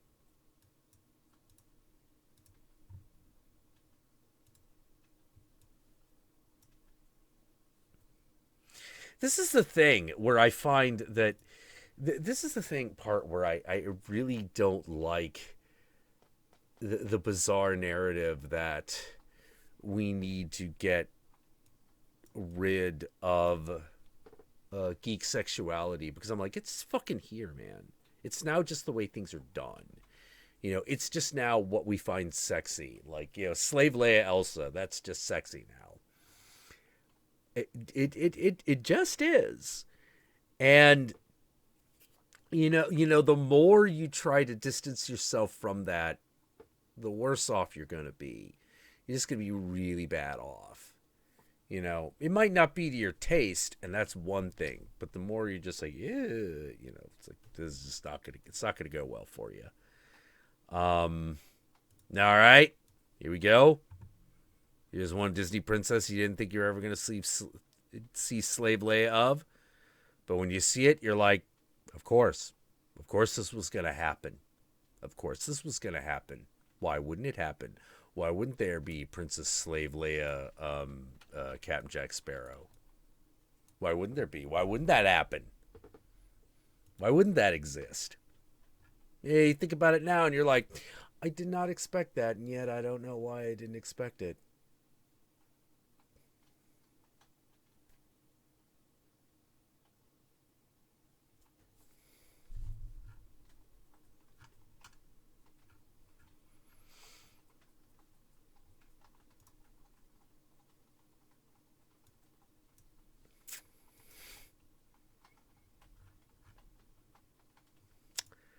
That's just the way it is. That's the way it's gonna be.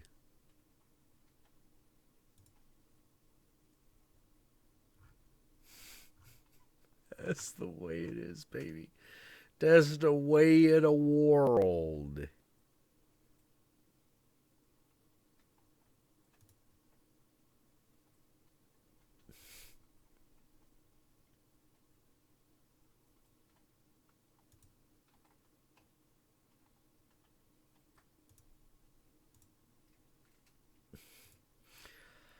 Ah.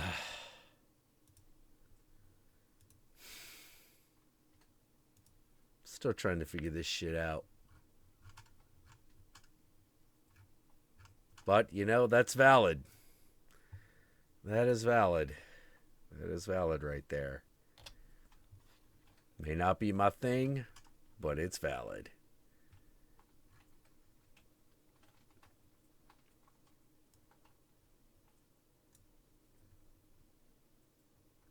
Yeah, but I've said a million times, like the control of the depiction of the female body, that's a patriarchal move. Like truly a patriarchal move. You know, that's utterly how that works. And just because, like, those forces are now thinking, like, well, you know, we need to get to the times and become more progressive, doesn't mean they ain't still the fuckers they always were. Don't trust them. Someone wants to control what you can beat off to. You know?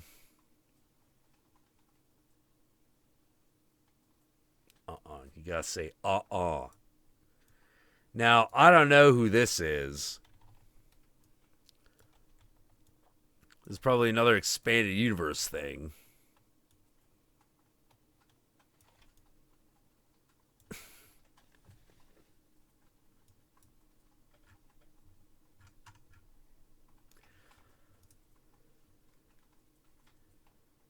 Slave Leia Green M&M.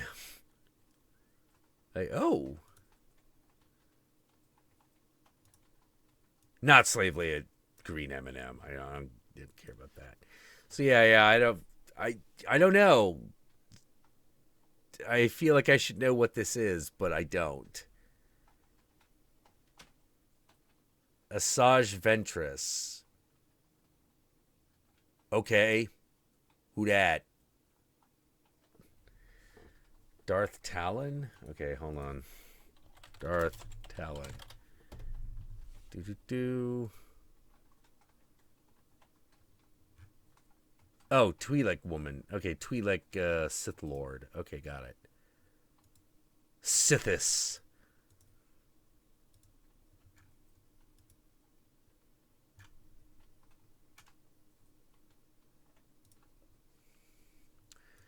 Let's see. What was the other one? Asajj Ventress. Oh, Google finished that one for me.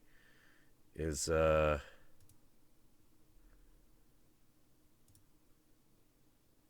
Oh, it's Clone Wars cartoon thing. Oh, jeez. Oh.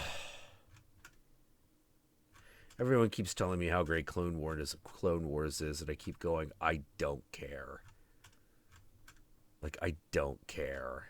Like, it just... I keep looking at... Every time I see one of those cartoons, like Clone Wars or Star Wars Rebels, I just look at it and go, like, this looks like another CGI piece of crap. You know, and everyone's like, no, it's good. And I'm like, yeah, I guess. And then I, like, watch snippets of it, and I'm listening to the dialogue, and I'm watching the animation, and I'm just like, I don't care. You know, like, especially, man, super especially that fucking Clone Wars one, because I'm like, hey, we're spending time with Anakin. I hate this character. You know, I hate this character. I don't care what he's doing. Is he dead yet? No, he doesn't die until Return of the Jedi. You know? So now I just gotta live with him. Gotta fucking live with him. I fucking hate it.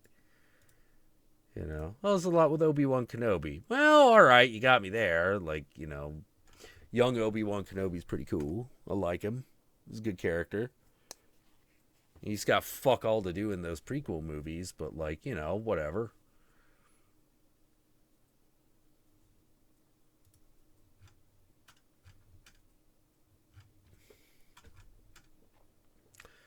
Yeah, I'm just not... I just don't care about any of that stuff. I just don't. I feel like I should, but I don't. Every time I try to watch it, I'm just like, wow, I don't care. You know, I really don't. Like, I'll be honest, like, everything between, um,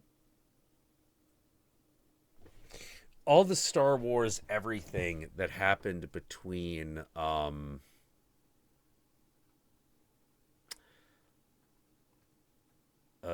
like Attack of the Clones and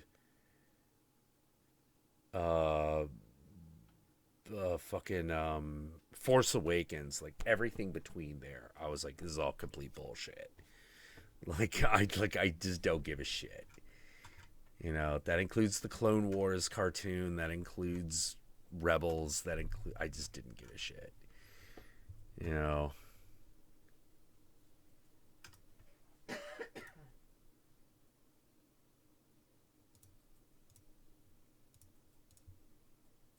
Now, bear in mind, that doesn't include Knights of the Old Republic, the original BioWare game, because that was made before that. But it does include Knights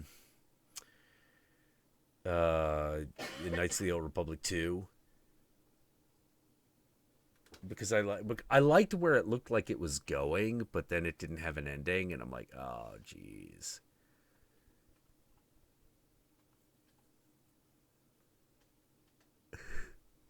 Yeah. No. It didn't work. They didn't do anything for me. The Genndy Tartakovsky cartoons didn't do anything for me either. I was just sort of like, oh, okay, this is happening. You know, I had a friend made me watch all of them, and I'm just watching them. It's like, I don't know, fucking care.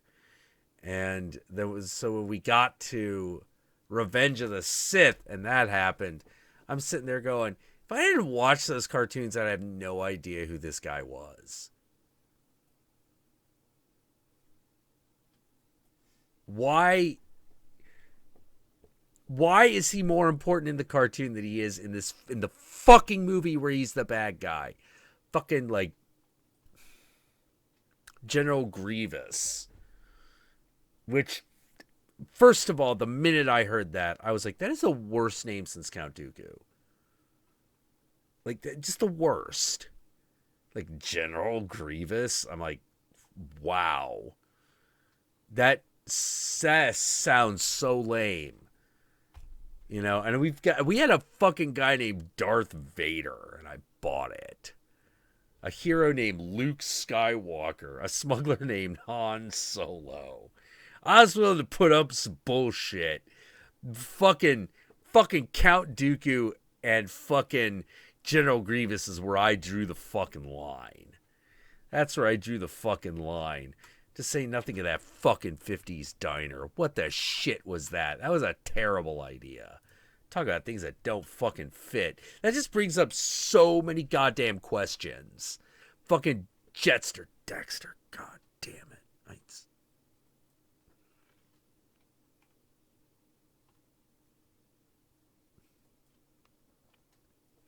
That fucking diner, man.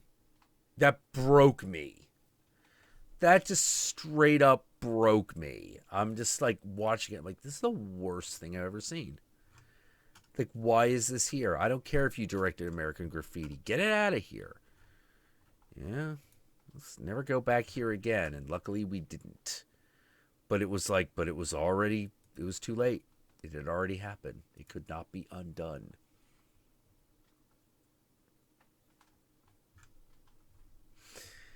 Yeah, Darth Bad Hitler child rapist, you know. And I'll say with that one thing for Rogue One, like Anakin Skywalker kills children and he does not come off like a threatening bad guy. Fucking Rogue One, he chokes one dude and all of a sudden it's like, oh man, Darth Vader is back. He is back. He's like, oh, no, hey, no, we're not leaving it there. We're going to leave off with me just fucking slamming a guy into the ceiling and then fucking choking a guy just because I'm annoyed. It's like, you in the way, boy. You gotta step aside. You're going to get Vadered. You know? You know? Only reason, like you totally buy that the only reason he doesn't just start force choking people as soon as he finally gets on Princess Leia's ship, he's just like, no, I just want to see if my guys can fucking like actually hit something. What do you got? You think you can do something to me? I'm fucking Darth Vader. I don't give a shit. You know?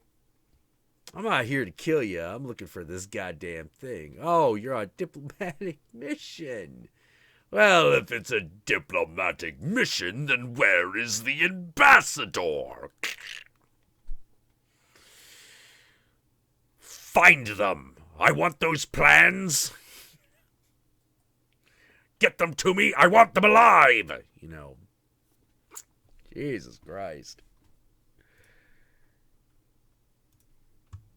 Mannequin Skywalker. Yeah, that was pretty bad. I felt really bad for Hayden Christensen, too.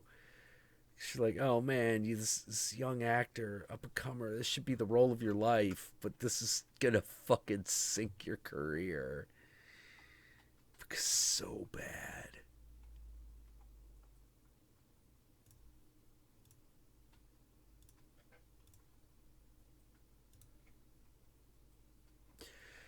Fucking yikes.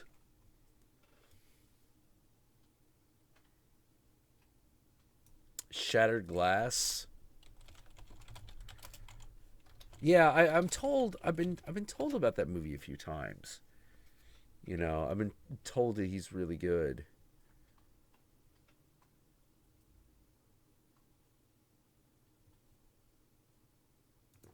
Yeah, that's a really weird one. That's a really weird movie.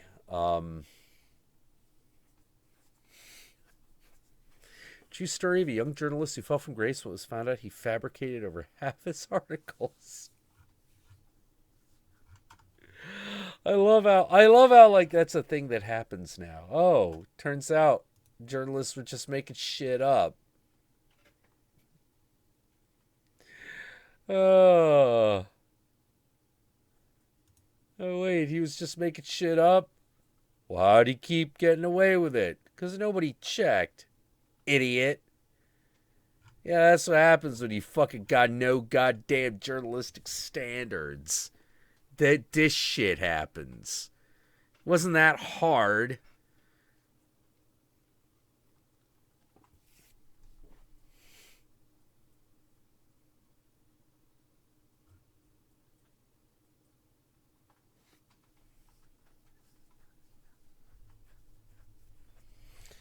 Oh man.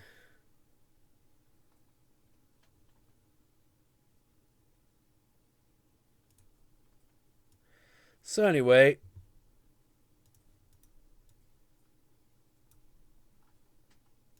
steampunk slave Leia. There we go. There you go. You're welcome.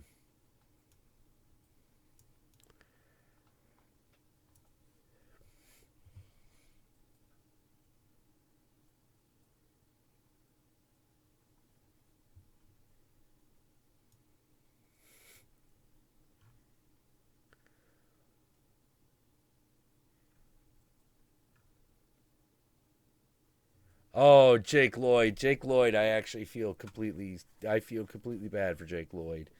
Like Hayden Christensen is a little older, like he could recover. Jake Lloyd, oh man, that poor kid, he was fucking wrecked. Like he didn't know what to do.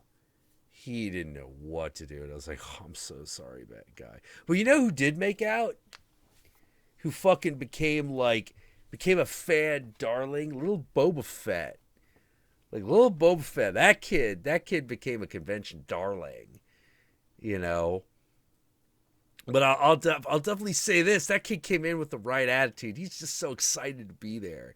You just to meet that kid, it's like I can't be mad at you, you know, because he had just started. Like, all right, so he goes to his first convention ever. I was there, and like he's hanging out with Ray Parks, you know, and he is super excited that he gets to hang out with Ray Parks because he goes up to him. You know, the movie just come out, so he's still like a little kid. He's still like maybe 12, you know, maybe. And he's going to Ray Parks. He's like, Ray, you know, I'm taking lessons. Look what I could do. And he's just like, and he's using he's doing some of the Darth Maul pole moves, for the ended lightsaber, because that's what he's been training, because he got into that little kid. He realized that what he really wanted to be doing, the reason you haven't seen him do shit, even though he's apparently doing shit, is that he decided he didn't want to be an actor. He wanted to be a stunt guy. So he starts hanging around Ray Parks and, picking up, getting pointers from him on like how to properly like stage a sword fight, and how to take a fall, and how to make it look like you really got stabbed, all that stuff. And and they just keep going throughout the entire convention. This is all of WonderCon for these two guys. Ray Parks showing, taking any opportunity he can to show that kid like the stuntman ropes. you know, like, hey, let me show you how to fence. Let's do it. No. That's good for the spar, but here's how you sell it. That's how you sell it. You hit the gut. You gotta do this. He's like, oh, that's awesome. So that kid, is pretty. He was accepted. It's fucking adorable. He's just like, oh man, no. And you can see, you're like, no, this kid's gonna be great. He's gonna be really good. Uh let's see. Let me just, I feel like I gotta find a IMDb. Daniel Logan. Yeah, Daniel Logan. Yeah, how old is he now? He's got to be in his 20s. Yeah, 20? Yeah. Yeah. Yeah. Oh, fuck. I was 10 years off. He's 30 now. Wow. Is it really that long ago? Fuck, I guess it was. Shit. Oh, man.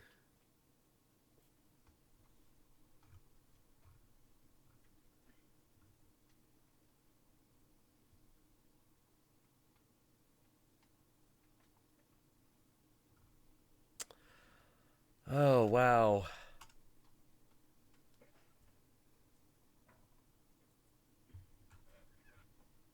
Yep, now he's 30. He's going to be 30 this year. Oh, man.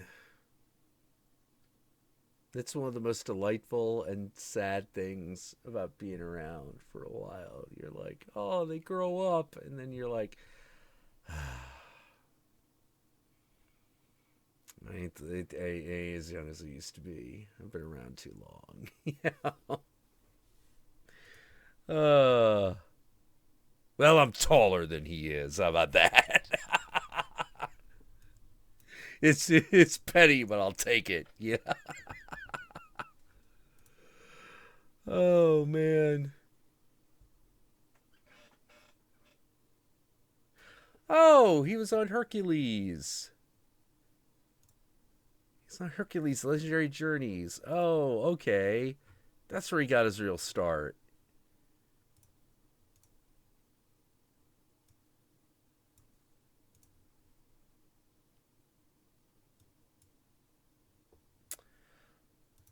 Oh man.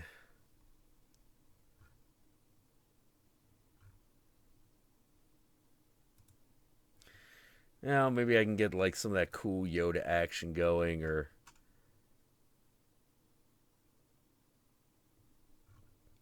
hmm, when 100 years you be, look as good you will not.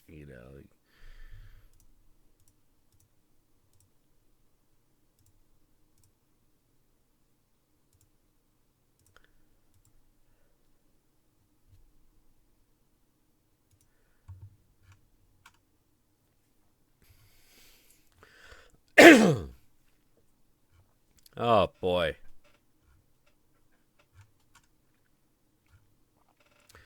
Do do do. What the fuck? All right. I'm gonna show this. It's not a cosplay. It's just.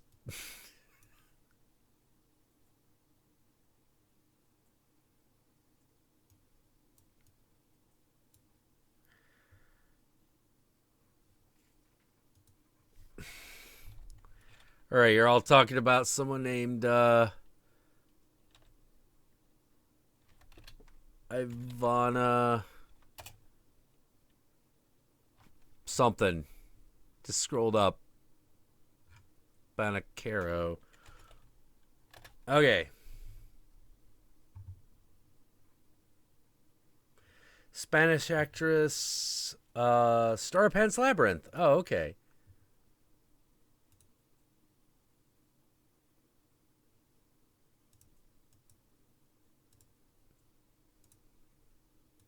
Oh.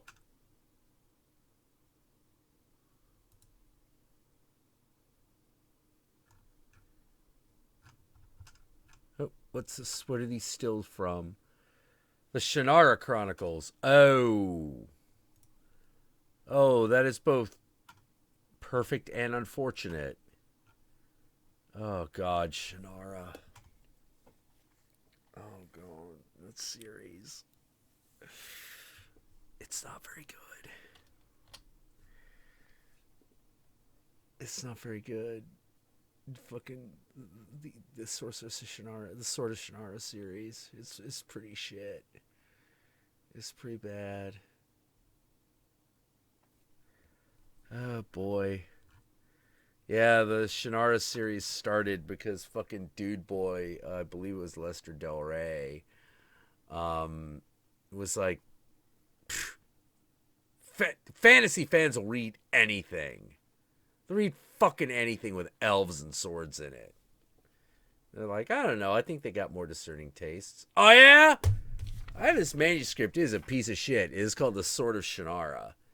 It is fucking Tolkien fan wanking of the most blatant level. I'll tell you what. I will publish it, and I guarantee they will fucking flock to this shit, and I can make $1 million. He was right.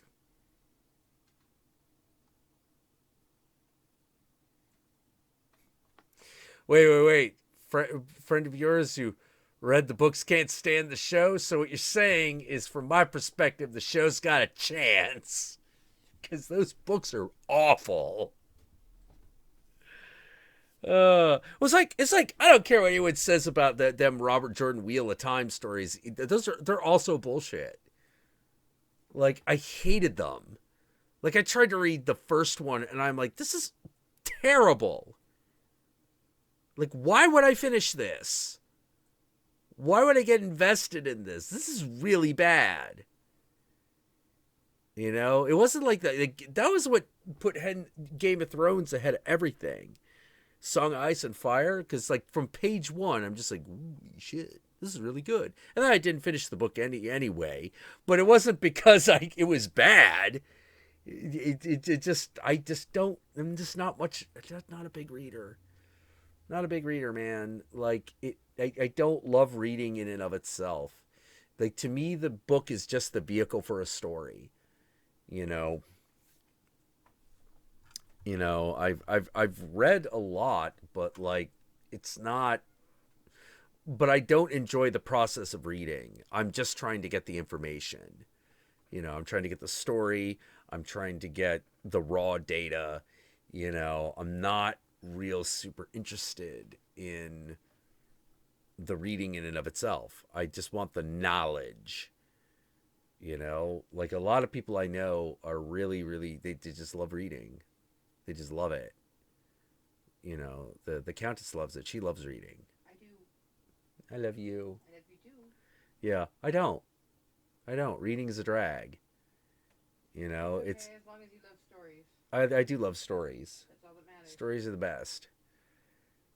But like, no, reading, to me, the act of reading is a drag. I always fall asleep. No matter how good it is. Like, it's not a matter of quality. I can read about 30 or 40 pages, and I just pass out. It's done. I'm like, oh shit. And I try reading when I fucking regain consciousness, and then I like read 5 pages, and I'm like, I have no idea what I just read. There's just words. It's just words, little symbols. They're moving past me. I don't know what to do. You know, that's why I like electronic things a bit better, because I can search for data much faster and just be like, okay, got it, got it, got it, got it, got it, got it, got it. You know,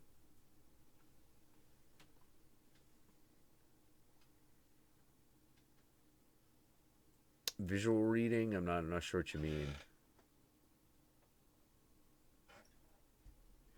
How are audiobooks for me? It depends on the subject matter. I don't. They're simultaneously good and bad. Here's the thing. I have both read and listened to Michael Shermer's "Why People Believe Weird Things."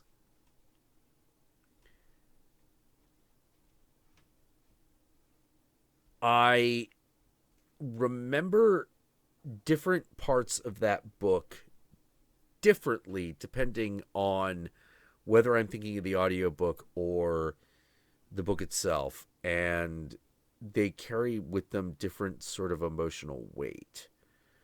Um, the for instance, the chapter he breaks down the Satanic Panic is way more impactful when you listen to Michael Shermer talk about it himself, as well as his frustration with dealing not only with neo-Nazis, but people who fought against Holocaust deniers. Like both the Holocaust deniers and the people that fought against them, like there's a whole chapter on his frustration dealing with both.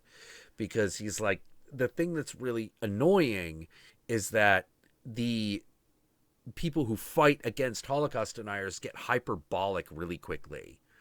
And once they get hyperbolic, it's really, really, really easy to destroy their arguments. But here's the problem. The Holocaust did happen. There's no denying it. There's no denying that it happened. But when you get up there and you say ridiculous shit that you know that did not, categorically did not happen, in the defense of the Holocaust, you look like an idiot. You know, no matter how wrong the other side is, you're the one that now looks like the idiot. You know, so you can't do that. He's like, you can't do it. You know, I know you want to hit them with like, you want to hit these people with like the most gruesome, quote unquote facts, but you got to stick to the shit you can prove. You just have to, because that's horrifying enough. It's horrifying enough, and people will get it. But if you get sidetracked, you go off in this other stupid direction, no one takes you seriously. And all you have at that point is the fact that Holocaust deniers are awful people, but that's not good enough in the world of the skeptic. It's just not. It's not good enough.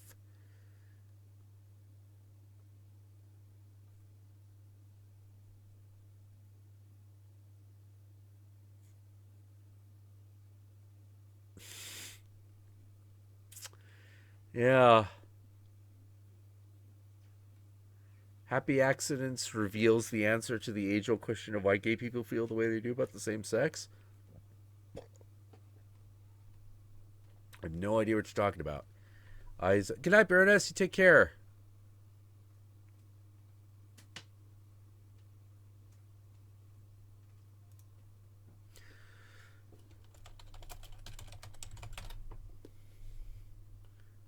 Um, Marissa Tomei and Vincent D'Onofrio.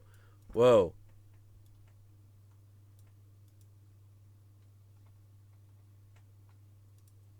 All right. Happy Accidents film.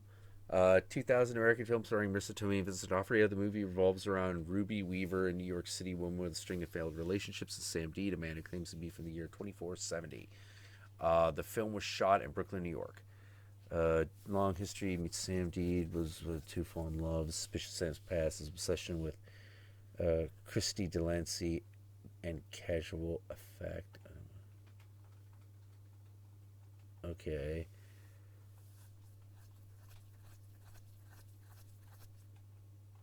All right.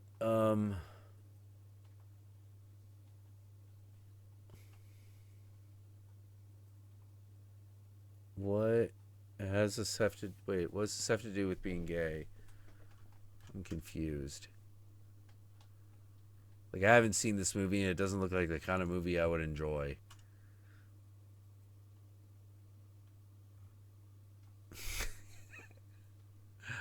uh...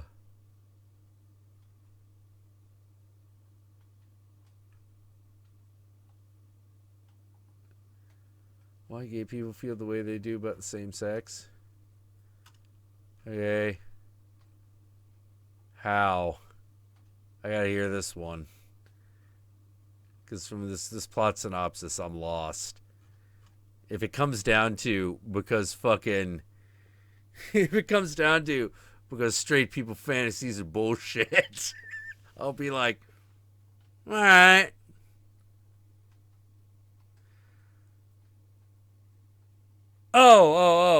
So this movie with Vincent D'Onofrio is not. It's not even the same thing.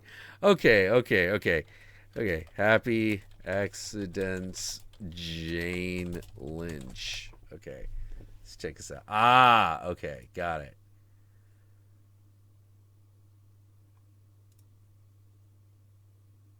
Got it. Okay.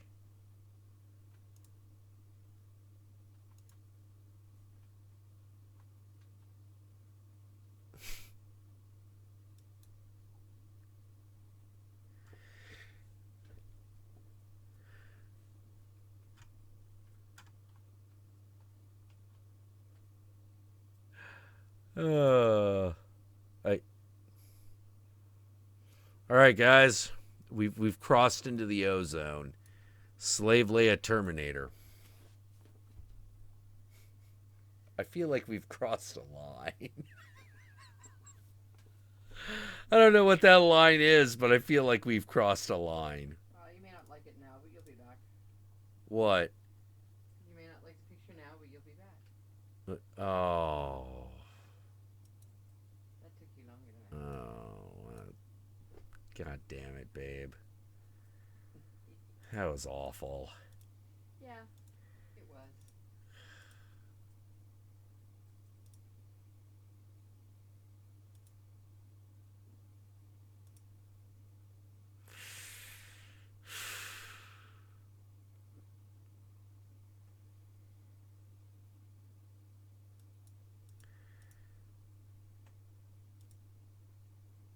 I just... Uh...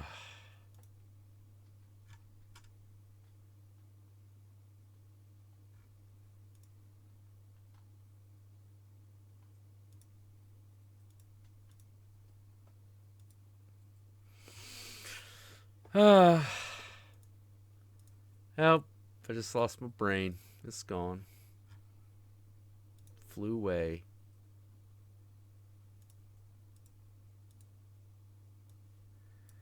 This is an interesting drawing, and I'm going to tell you why. And I think you're going to be able to pick up on this pretty quickly. Because when you get right down to it, you're like, that's slave lay. This is what I mean by like slave lay is kind of is only a facet of Princess Leia. It's a little bit separate because it spins off into this other weird territory. That is not Princess Leia.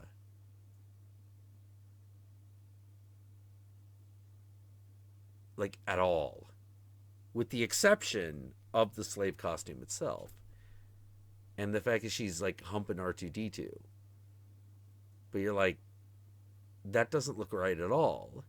Not if it's supposed to be Princess Leia. It doesn't. Because it isn't. That's not what Princess Leia looks like. Not even in the slave outfit. You know? This is obviously a nice-looking woman. No. The hair is right. That's the slave Leia hair. But everything is, but it's not her. There's this kind of, it's supposed to be her, but isn't. It's lost some essential element. Like here's one where it's like Like, this is closer.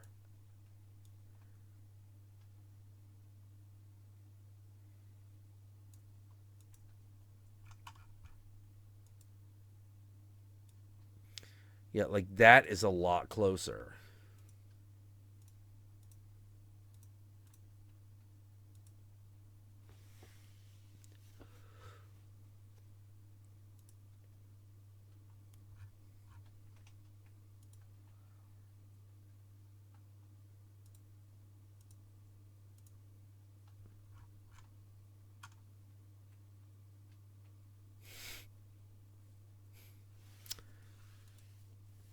I guess it's because, like, you just, it just has to look a little bit more like Carrie Fisher.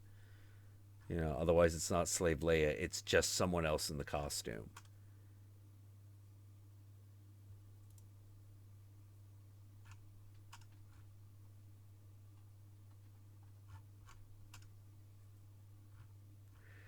You know, at least to me, I guess.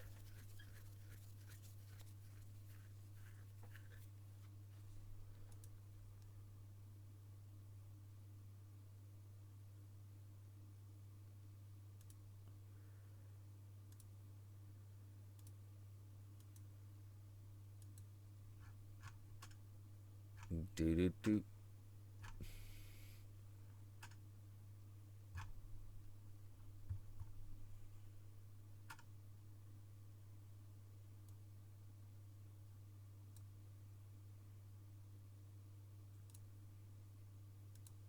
Huh. I don't even know. My brain just farted. Fart, fart.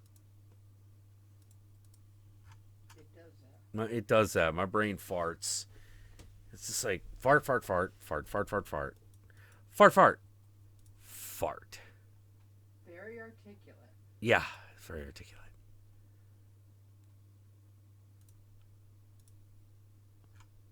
Very articulate. I will tell you about the fart.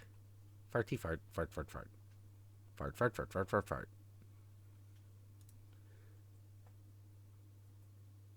Did you tell them about Belladonna of the Sorrows? I did talk about Belladonna of the Sorrows. Belladonna of Sorrow. Sadness. Belladonna of Sadness. One of them.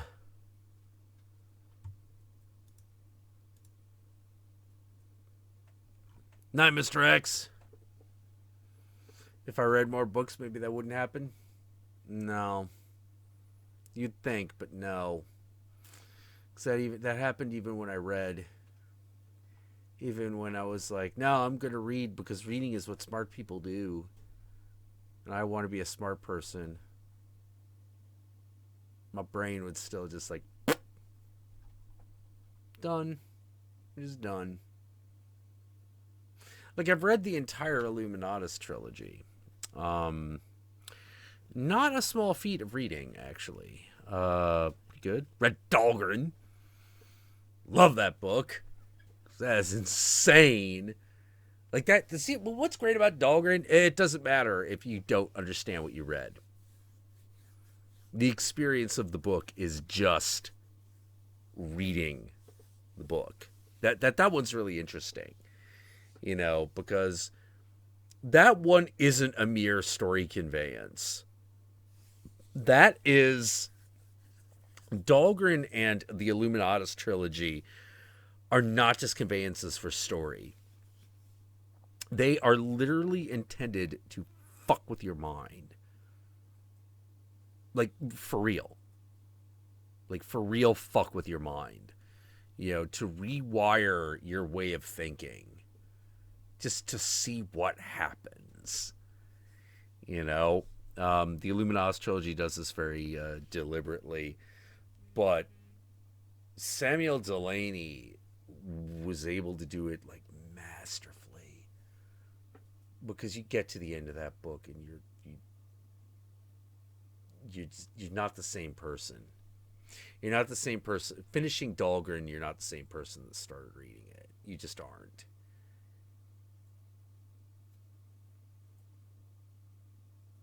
Yeah, I've read the Satanic Bible. Yeah. I do read. I just don't. I just don't love reading. You know, I don't know how else to say it. You know, I can do it. I do it. It's just, it's not a pastime for me. For some people, it's a fucking pastime. They're like, yeah, I'll just sit by and read. And I'm like, okay. Like, I have to deliberately set aside time to actually read. And I do the majority of my reading on the toilet. I read the entire Satanic Bible on the shitter.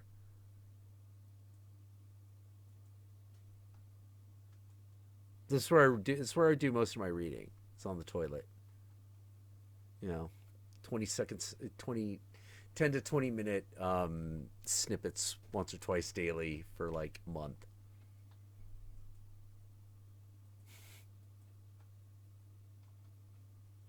You know, I can retain knowledge.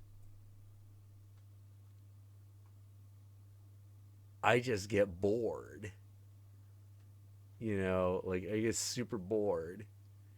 You know, like this is why this is also why my relationship history is filled with either relationships that last like years or they don't get past the first week.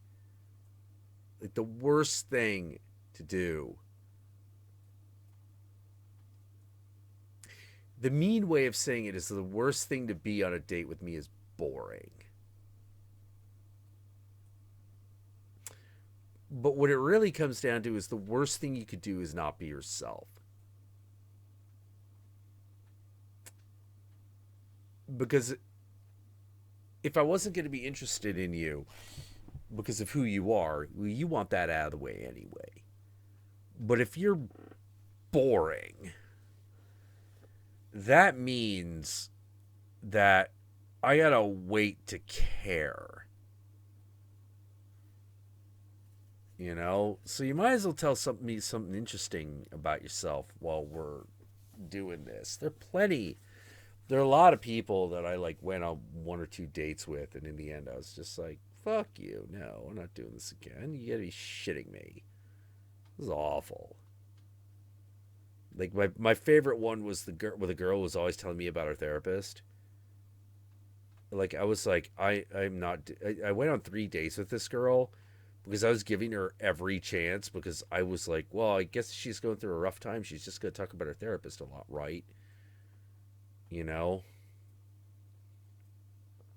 And then you're on a date with her discussion of her therapist, and this thought enters my mind, which is you weren't that good in bed. In fact, you were pretty bad. I don't know why I'm here. I'm listening to you prattle on about your therapist and I don't give a shit. I don't care about your medication. Why would I care about your medication? Who are you? Are you trying to discover yourself? If you don't know who you are enough to be on a date with another human being, I think you need to not be dating anybody. Because you need to be in this figuring yourself out situation.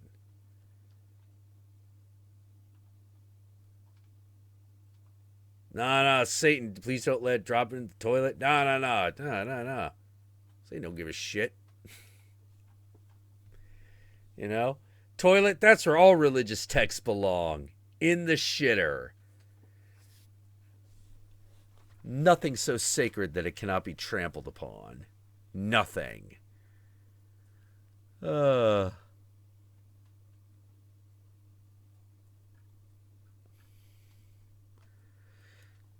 Alright, gonna show you another piece of art. This is a picture of Kali. Now, I immediately detect something wrong because I'm like, I'm sorry. Multiple arms. We need the multiple arms. I know that that is a metaphor. But without that metaphor, it ain't right. You gotta have multiple arms. Beautiful picture, though.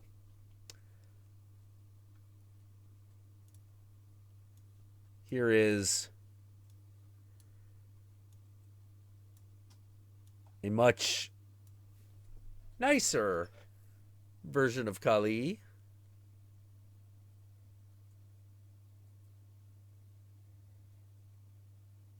Feels like Kali's baby sister. You know, you really get down to it. You know, this one's got enough arms. This one has, but not nice looking. Just it's like, hi, I'm Kali's baby sister, or like her when she's a little girl and hadn't quite figured herself out yet. You know, she's going on that vision quest. Oh, however, on the other hand, this this is called Kali, but it's Shakti. You know, oh, come on. Low res having. Oh, come on, seriously? Come on, Google. Don't give me this shit. There we go. That's better. Yeah, this one's labeled Kali for some reason, but it's very obviously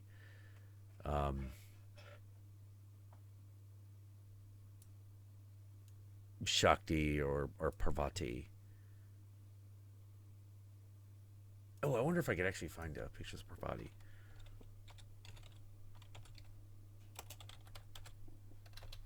Wait, sexy Parvati. That should be easy.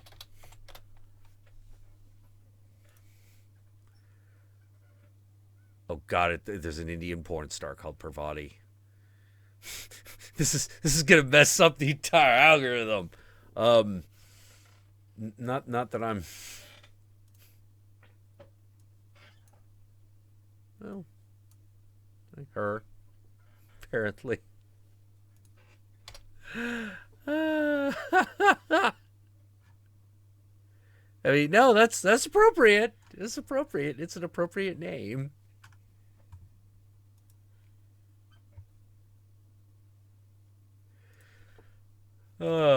Let me see. Maybe I put goddess in here. Maybe that'll little.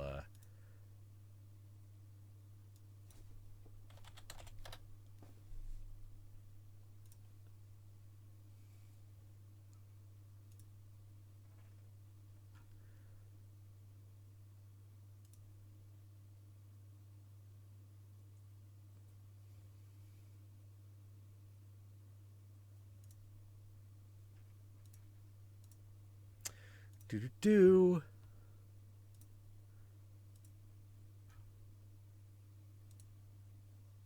Oh yeah, here we go. Yeah, there are many. Hi, Trev. Yeah, it's a nice painting of Parvati. There are a lot of.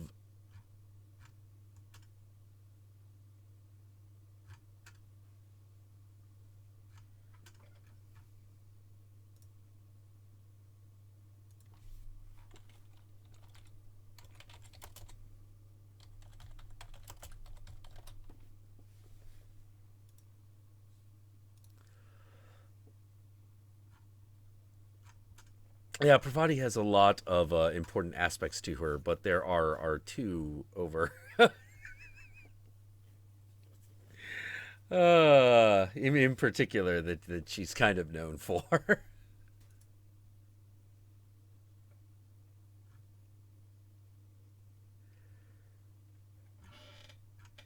Yep, she is also like kind of one of the goddesses associated with the pure yoni, the pure like female pleasure.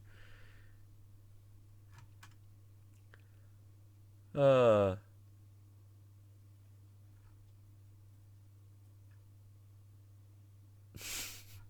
yeah, her name literally translates as "she of the mountain" because she is the daughter of the Mountain King. I think that there's a mistranslation there. I'm pretty sure the idea is she's called "she of the mountains." I'm actually pretty sure of that. I can't prove it, but I'm like, you look at statues of her and you're like, yeah, his tits are pretty prominent.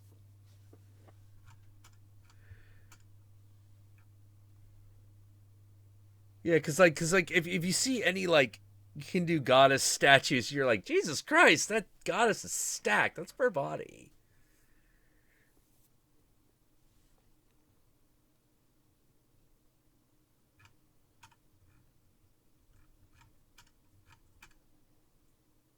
See if I can find one of these statues. We were like, that's ridiculous. Um,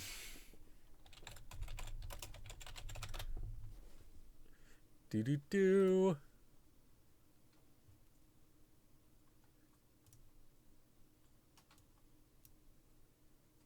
Yeah, like okay, yeah, like here.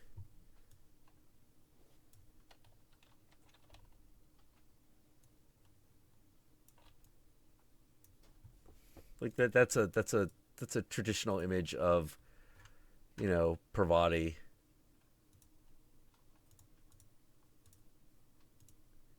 Tell me a large rack is not a part of this part of this character design of this goddess's design.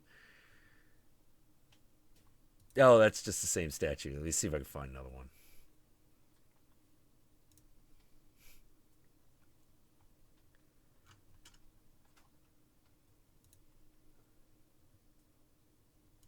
Yeah, here's one with her and Shiva.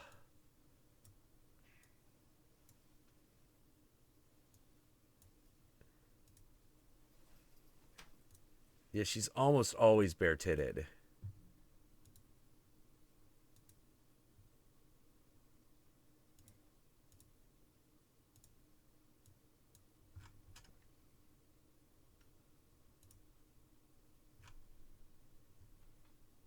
Yeah, mother of Ganesh.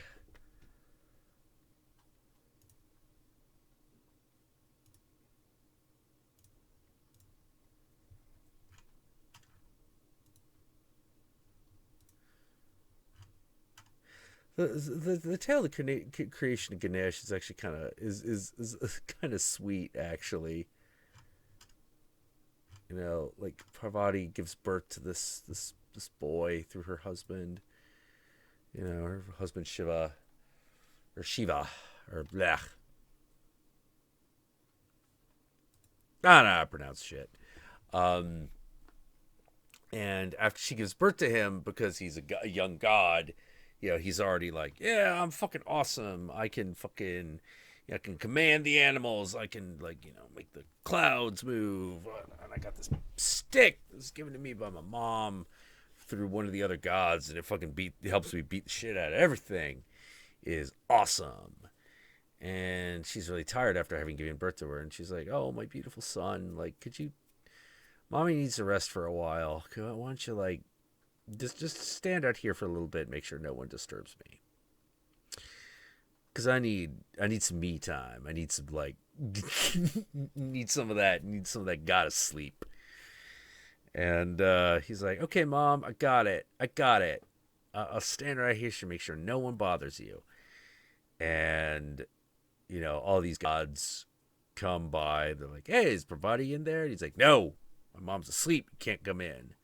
And most of the gods are like, oh, okay. Well, you got it, young one. What's your name? I'm Ganesh. Ganesha. Oh, okay, Ganesha. Well, it's good to meet you. Take care. Oh, what a nice young boy who's doing what his mother told him. He's a good boy. Or his dad shows up. Fucking Shiva shows up and is like, yo, where's Parvati? And Ganesha's like, well, you can't go in. She's asleep. He's like, I'm fucking Shiva, kid. I will fucking do whatever the fuck I want. It's like, she in there? He's like, I'm not telling you. I ain't telling you shit. I don't care who you are. He's like, I will fucking destroy you, boy. He's like, oh yeah? Do it! And he cuts his head off. Fucking cuts his head off, throws it in the fucking over the river and through the woods. It's gone. His head's fucking gone. Ganesh falls dead. Shiva goes in and is like, yo, the fuck was that? And Parvati's like, well, what's going on? Like, it's 10 more minutes. What the fuck? What the fuck? You go in, you go in here, you fucking throw your weight around, you bellowing around. Like, what the fuck? Why are you in here? Where's Ganesh? And he's like, what? Who's Ganesh? He's like, the boy outside, you asshole. What happened? What did you do? And he's like, I fucking cut his head off and fucking threw it, over the river through the woods. What? And she's like, that's your fucking son, you asshole. He's like, oh, I guess I should feel bad about that. She's like, well, I fucking guess you should.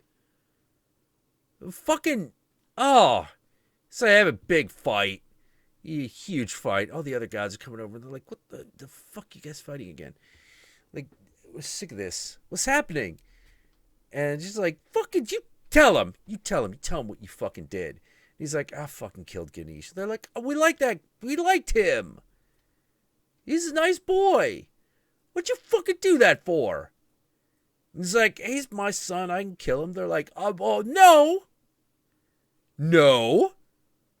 No, that ain't cool. You're going to bring him back to life. He's like, I can't. I fucking threw his head into, like, over the river and through the woods and, into oblivion. It's gone. I got it. It's over. And they're like, okay. Well, Parvati's pissed now. And she hates you. And she's not going to forgive you until you give her son back. Okay? How do you like that? Thanks, Shiva. You fucked us. Now she's carrying on. She's pissed. She hates everyone. She won't stop crying. This is your fault. This is your fucking fault. And so now we gotta fucking fix your goddamn mess, you son of a bitch. So sick of, I'm Shiva. We heard it. God. All right.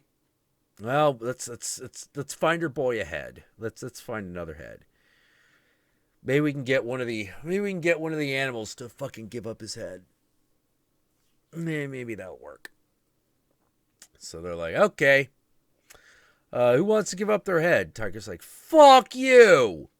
No. I'm not giving you my goddamn head. Piss off. I hate you. Go away. Fucking stupid gods. Yeah. All right. What about what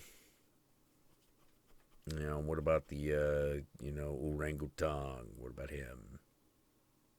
Okay, he told us to fuck off. All right.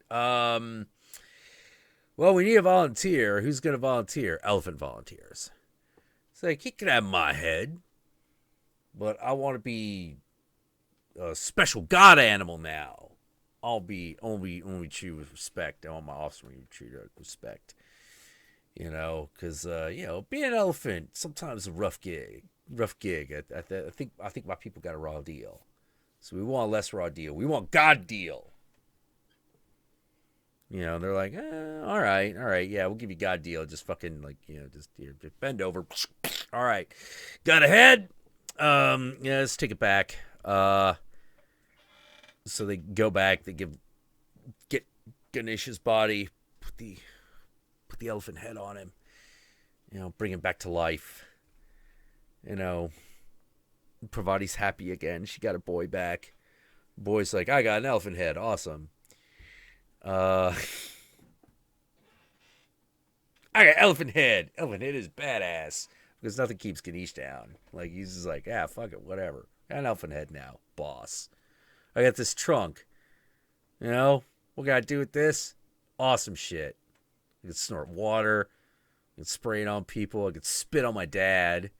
He's being a fucking jerk. I do awesome stuff. And they're like, okay, boy, well, you take care. Just remember the gods. Remember the rest of us. And from then on, Ganesh earns himself his title as the remover of obstacles, as the god of joy and gambling, and essentially a luck god, a god of good fortune. Yeah. So as you walk the path of your own destiny, it is Ganesh that removes the unnecessary obstacles, the ones that you don't really, you don't need to concern yourself with. He's like, oh yeah, that obstacle, yeah, that was bullshit. It's complete bullshit. It's not real. You know, well, what is real? Oh, only the stuff in your soul. That's the real shit. You know, that's the real stuff. Don't worry about all the other stuff. That doesn't matter. You're gonna have a hard enough time dealing with that. Man, let me just sweep away these pesky little rakshasa. Just get them out of here. You know, let me feed them to my aunt. You know, she's always hungry. Nope. Have fun. Have fun. Whatever you're doing. You know? You know, I used to refer to Ganesha as the god of gamers. You know, because he's always sitting on a couch. You know, he's always got dice in his hand. Yeah, Rakshasa ain't got shit on Ganesh. Fucking tear that shit up. A lot of stories of Ganesh, like, especially before he gets his head cut off. Just fucking beating the shit out of those things. Oh, man. They're just like, oh, God, it's Ganesh, run. He's gonna fucking destroy us. He's like, yeah, that's right. That's right. Go kick your ass. Fucking Rakshasa ain't got shit on me. Yeah, these Indian god myths are really, really, really interesting. They're really all about, like, these it's very interesting. There's a lot of there's this interesting sense that to engage in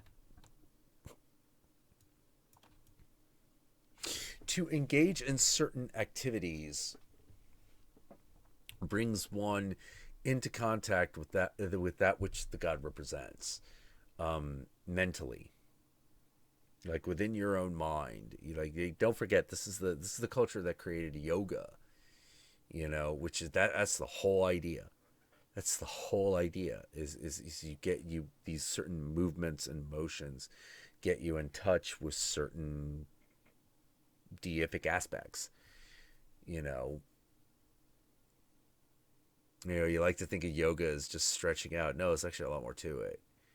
You know, because it's that idea that certain motions, you know, put you in touch with certain patterns of thinking, and these certain patterns of thinking are represented by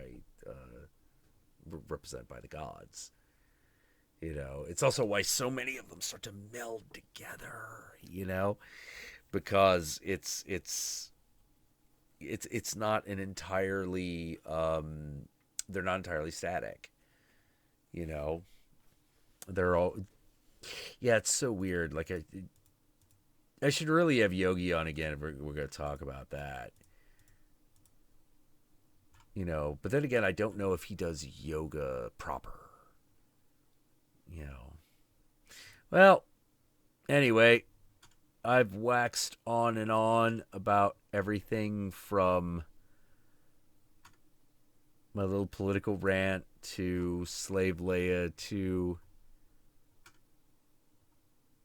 Jaren Jiggy. So the gods of India are sort of literally conjured by humankind. Yeah. Well, kind of. It's more like they are representative of certain states of mind. You know, that's why there's so many variations of them. You know, they represent various states of mind. And you conjure them. Conjuring would not be quite the proper word for it. But I don't know what other word you would use. You know, because it's not the feeling like they are evoked. They're evoked. That's the word I'm looking for. You evoke them into being through certain actions. You know, certain motions and actions, and by certain ways of thinking.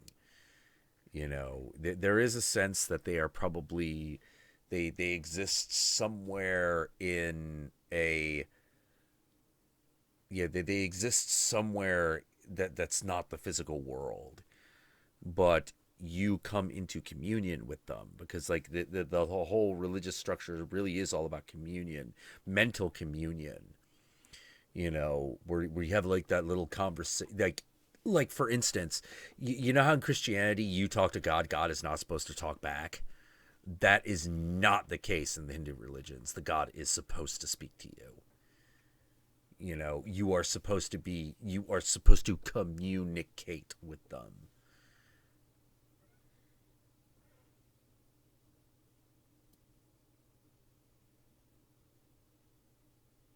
No, the God state of mind changes them. Yeah, yeah, yeah, yeah. That's representative of the fact that as you, um, that certain states of mind have different aspects in and of themselves. Uh, it's how they noticed that, um, that there was a connection between death, orgasm, and bliss. Because in that moment, because at the moment, because all of those have in common the lack of the complete absence of the anxiety of existence. You're not thinking of anything else when you come. You're not thinking of anything else when you're in bliss, and you're not thinking of anything when you're dead. They put that connection together. They put it together before the French. Yeah, in fact, the French may have actually gotten the idea from them. The religion, the culture has been so long standing. It's another example of a very long standing uninterrupted religion. It's 5,000 years old. Like think of another religion that's still on the planet that is that old. You're not going to. They either died out, with as is the case with the Egyptians. Like their religion was that old until it ended because they all died. You know, or probably a better way of putting it, because the Nile was no longer fertile. And so Egypt just blew away with the dust. Like a desiccated mummy, it dried up and blew away. Leaving only these strange artifacts that very few people understand the significance of. Even the people who are from that region. Even to the modern Egyptians, they are extremely mysterious.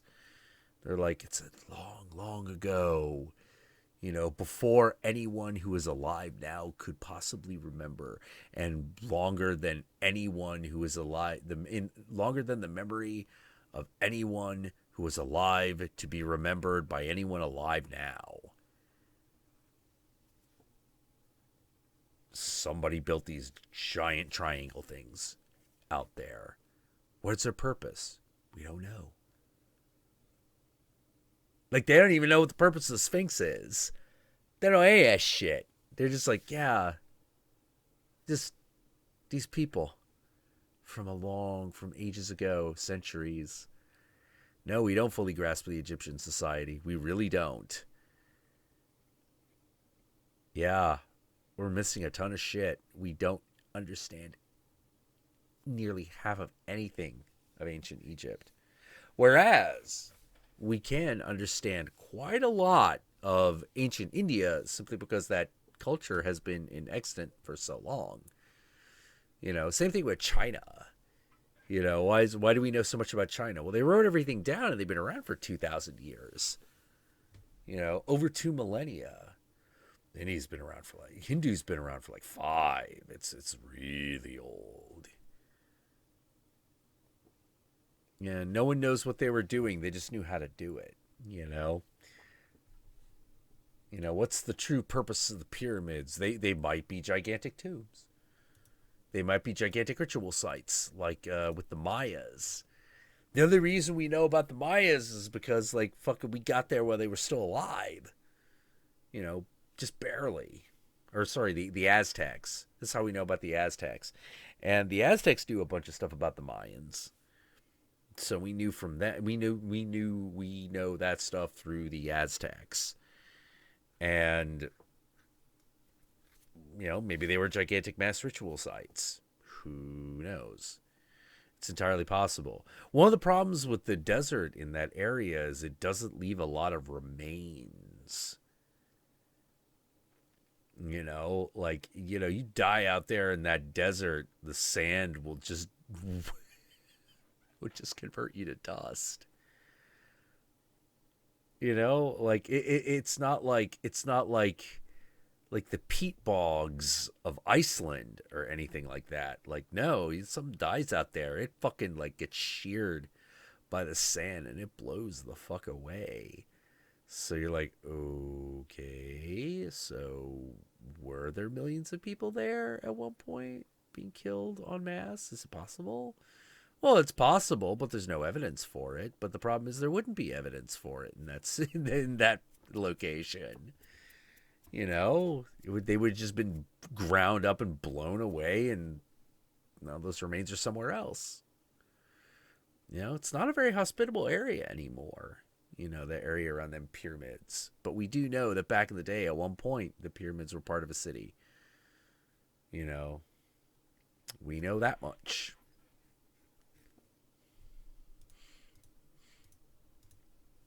So who knows how they really truly worshipped? We don't have a lot of good details of that. How did they truly think about their gods? There are major changes we know about, but they are largely through written history as opposed to religious text. For example, the conquest of the conquering of the Hyksos, which is how the god Set goes from the god of strength and deserts to the god of evil. Because the Hyksos, who were Semitic people, that means, yes, they were Jewish. Or they were Hyksos. Yeah, Hyksos. They're Semitic people, meaning, they are the people who would eventually become the Jews.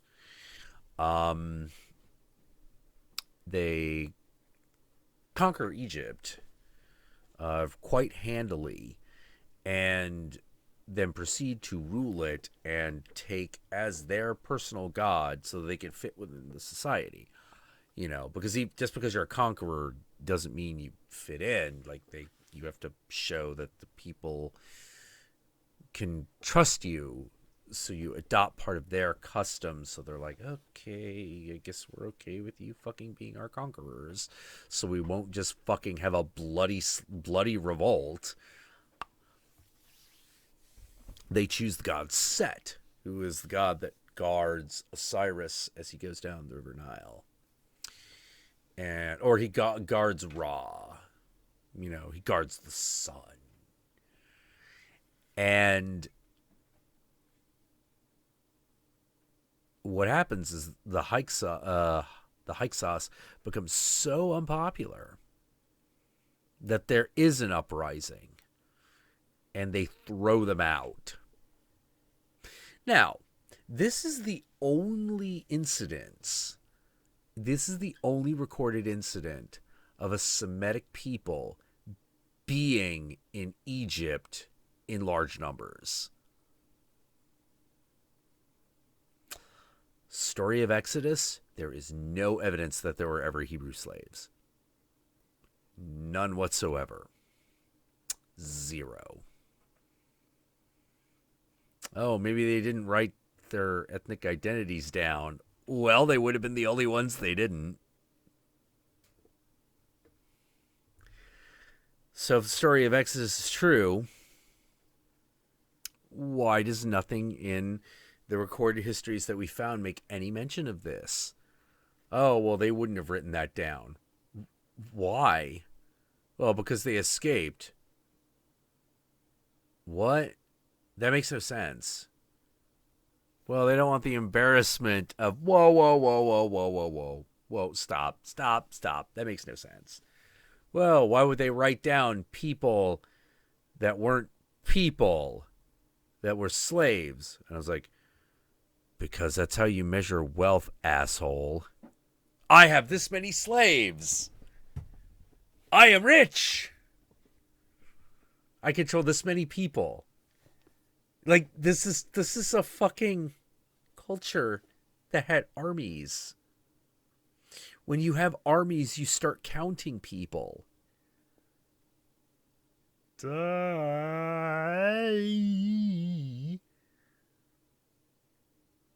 Yeah, Aten. Oh. Akhenaten. Yeah. Oh man, that whole thing.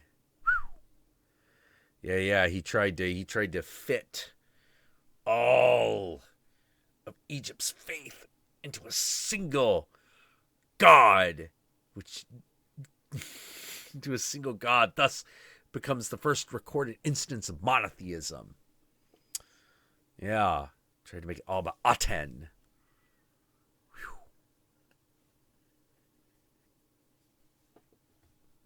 Yeah, so yeah, there's a possibility that that Exodus is actually about not, they're like, yeah, we were slaves there and we fucking got out of that shit.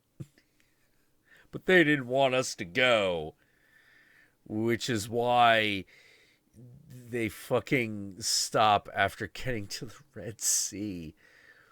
Whereas it starts to make a hell of a lot more sense if you're like, all right, we are tired of these motherfuckers ruling us. Everyone fucking get together and just start fucking killing people.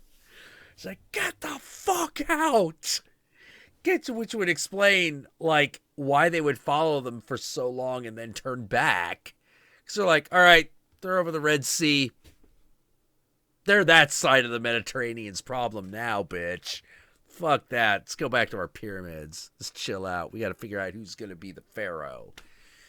Who is pharaoh now? Oh, yeah. By the way, God Set, he's an asshole now. So, now he's evil. Because he was the god of those people. And those guys sucked.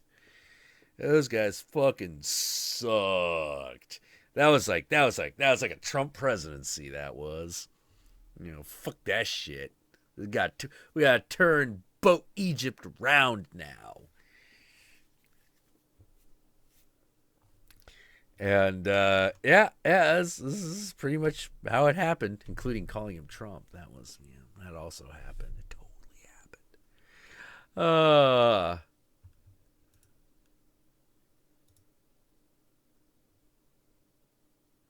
Yeah. Basically, as soon as they're out of Egypt, why bother? They just don't want them in. Why would you set all these slaves free and then run after them? That doesn't make any sense. First of all, why would you set them free? Oh, it was the wrath of their god. Okay. All right. Okay. All right, whatever. So you leave Egypt. That's the upshot. All right. So you split the Red Sea. All right.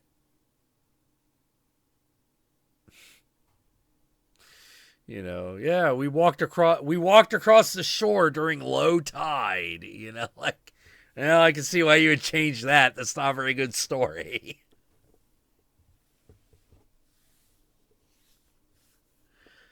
For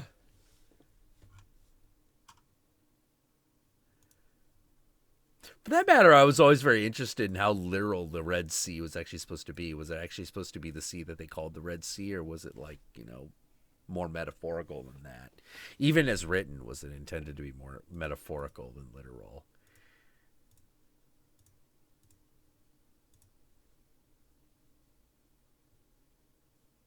Yeah. Why would Pharaoh adopt someone that he found in a basket, and why would he be in the line of succession? That makes no sense. It makes no sense, but it makes perfect sense as a metaphor for, so Pharaoh found this guy. He becomes pharaoh and then is kind of thrown out of the country. That starts making a lot more sense if it's about the Hyksos. You're like, oh yeah, these Jewish people fucking came in like they fucking owned the place. They're like, I'm pharaoh now. We're like, okay, all right, you're pharaoh. What's this got to do with the price of papyrus? It's like, well, we're gonna tax you into the ground. We're gonna conscript you into the army. We're gonna fight like all kinds of dudes. We're gonna lose, and we're going to treat you like slaves. Wait, what? It's still called Egypt, right? Like, we're the Egyptians. You can't fucking call up. You can't come in. Just tell us what to fucking do. It's like, well, we just conquered you, so yeah, we can. Oh shit, I guess that is how that works. Fuck. He's got us. But yeah. Having some like weird story about like the river floating down the River Nile on a basket, like you're like, what? That doesn't make a lot of sense, but it starts to make more sense if you realize it's a metaphor for, that it might be a metaphor for these conquerors. Because you got to somehow explain story wise how these bastards fucking started ruling crap. It's an entirely possible that story really was an interplay between the two cultures. Yeah, history is a long succession of people rewriting stories to make themselves look better than whoever is reading it later. Oh yeah, except with one exception, actually, which is kind of amazing. And that exception kind of is the Mongols. They wanted you to know that they were assholes. That they were murderous and bloodthirsty. Oh, they didn't come. No. They didn't pretend. They're like, well, we really wanted to bring civilization to Kiev. They're like, no, we came to burn this shit to the ground. We want to fucking run in there, steal the coffers. Hey, we'll kill all the women except the ones we want to breed with. Fucking take them. Take the craftsmen, take the women. Fucking, we don't give a shit. We don't give a shit. We do not care. Oh shit. Genghis is dead. Oh crap, we gotta stop sacking Kiev. Alright, well. Yeah, he's honest. And he was very honest. He was super honest. He was known for his honesty. At least when dealing with the Horde. When dealing with the Golden Horde, he was extremely honest. With dealing with outsiders, he's extremely devious. Like their favorite tactic when it looked like to prevent armies from uniting against them was to go to one army and pay them to not fight. And then when they conquered the other dudes, they would take those dudes' stuff and then use it to attack the dudes who they had made the deal with, and then take back their stuff and add their stuff on top of the old stuff. So now that they would have more stuff. You're just like, wow. Like, so this is the moment when you're like, I guess that opening chapter to Machiavelli's The Prince is right. Too right, it's right. If you're going to be ruthless, you got to go all the way. Because the Mongols went all the way. Look how it worked out for them. Pretty nicely. Take the craftsmen. We'll breed with them too. Yeah, why not? Of course. Well, I'm getting a little hoarse and it's getting a little late. I had a good time talking with everybody. The fewer viewers here on Twitch, but I think we'll continue that and see how it goes, because we didn't have a lot of problems. We streamed for 5 hours, didn't have a lot of problems. So I think that's a good sign. We might be Yeah. Jerengigi. Jerengigi. Uh, maybe one day I'll get it right. But y'all take care. Take care. Good night.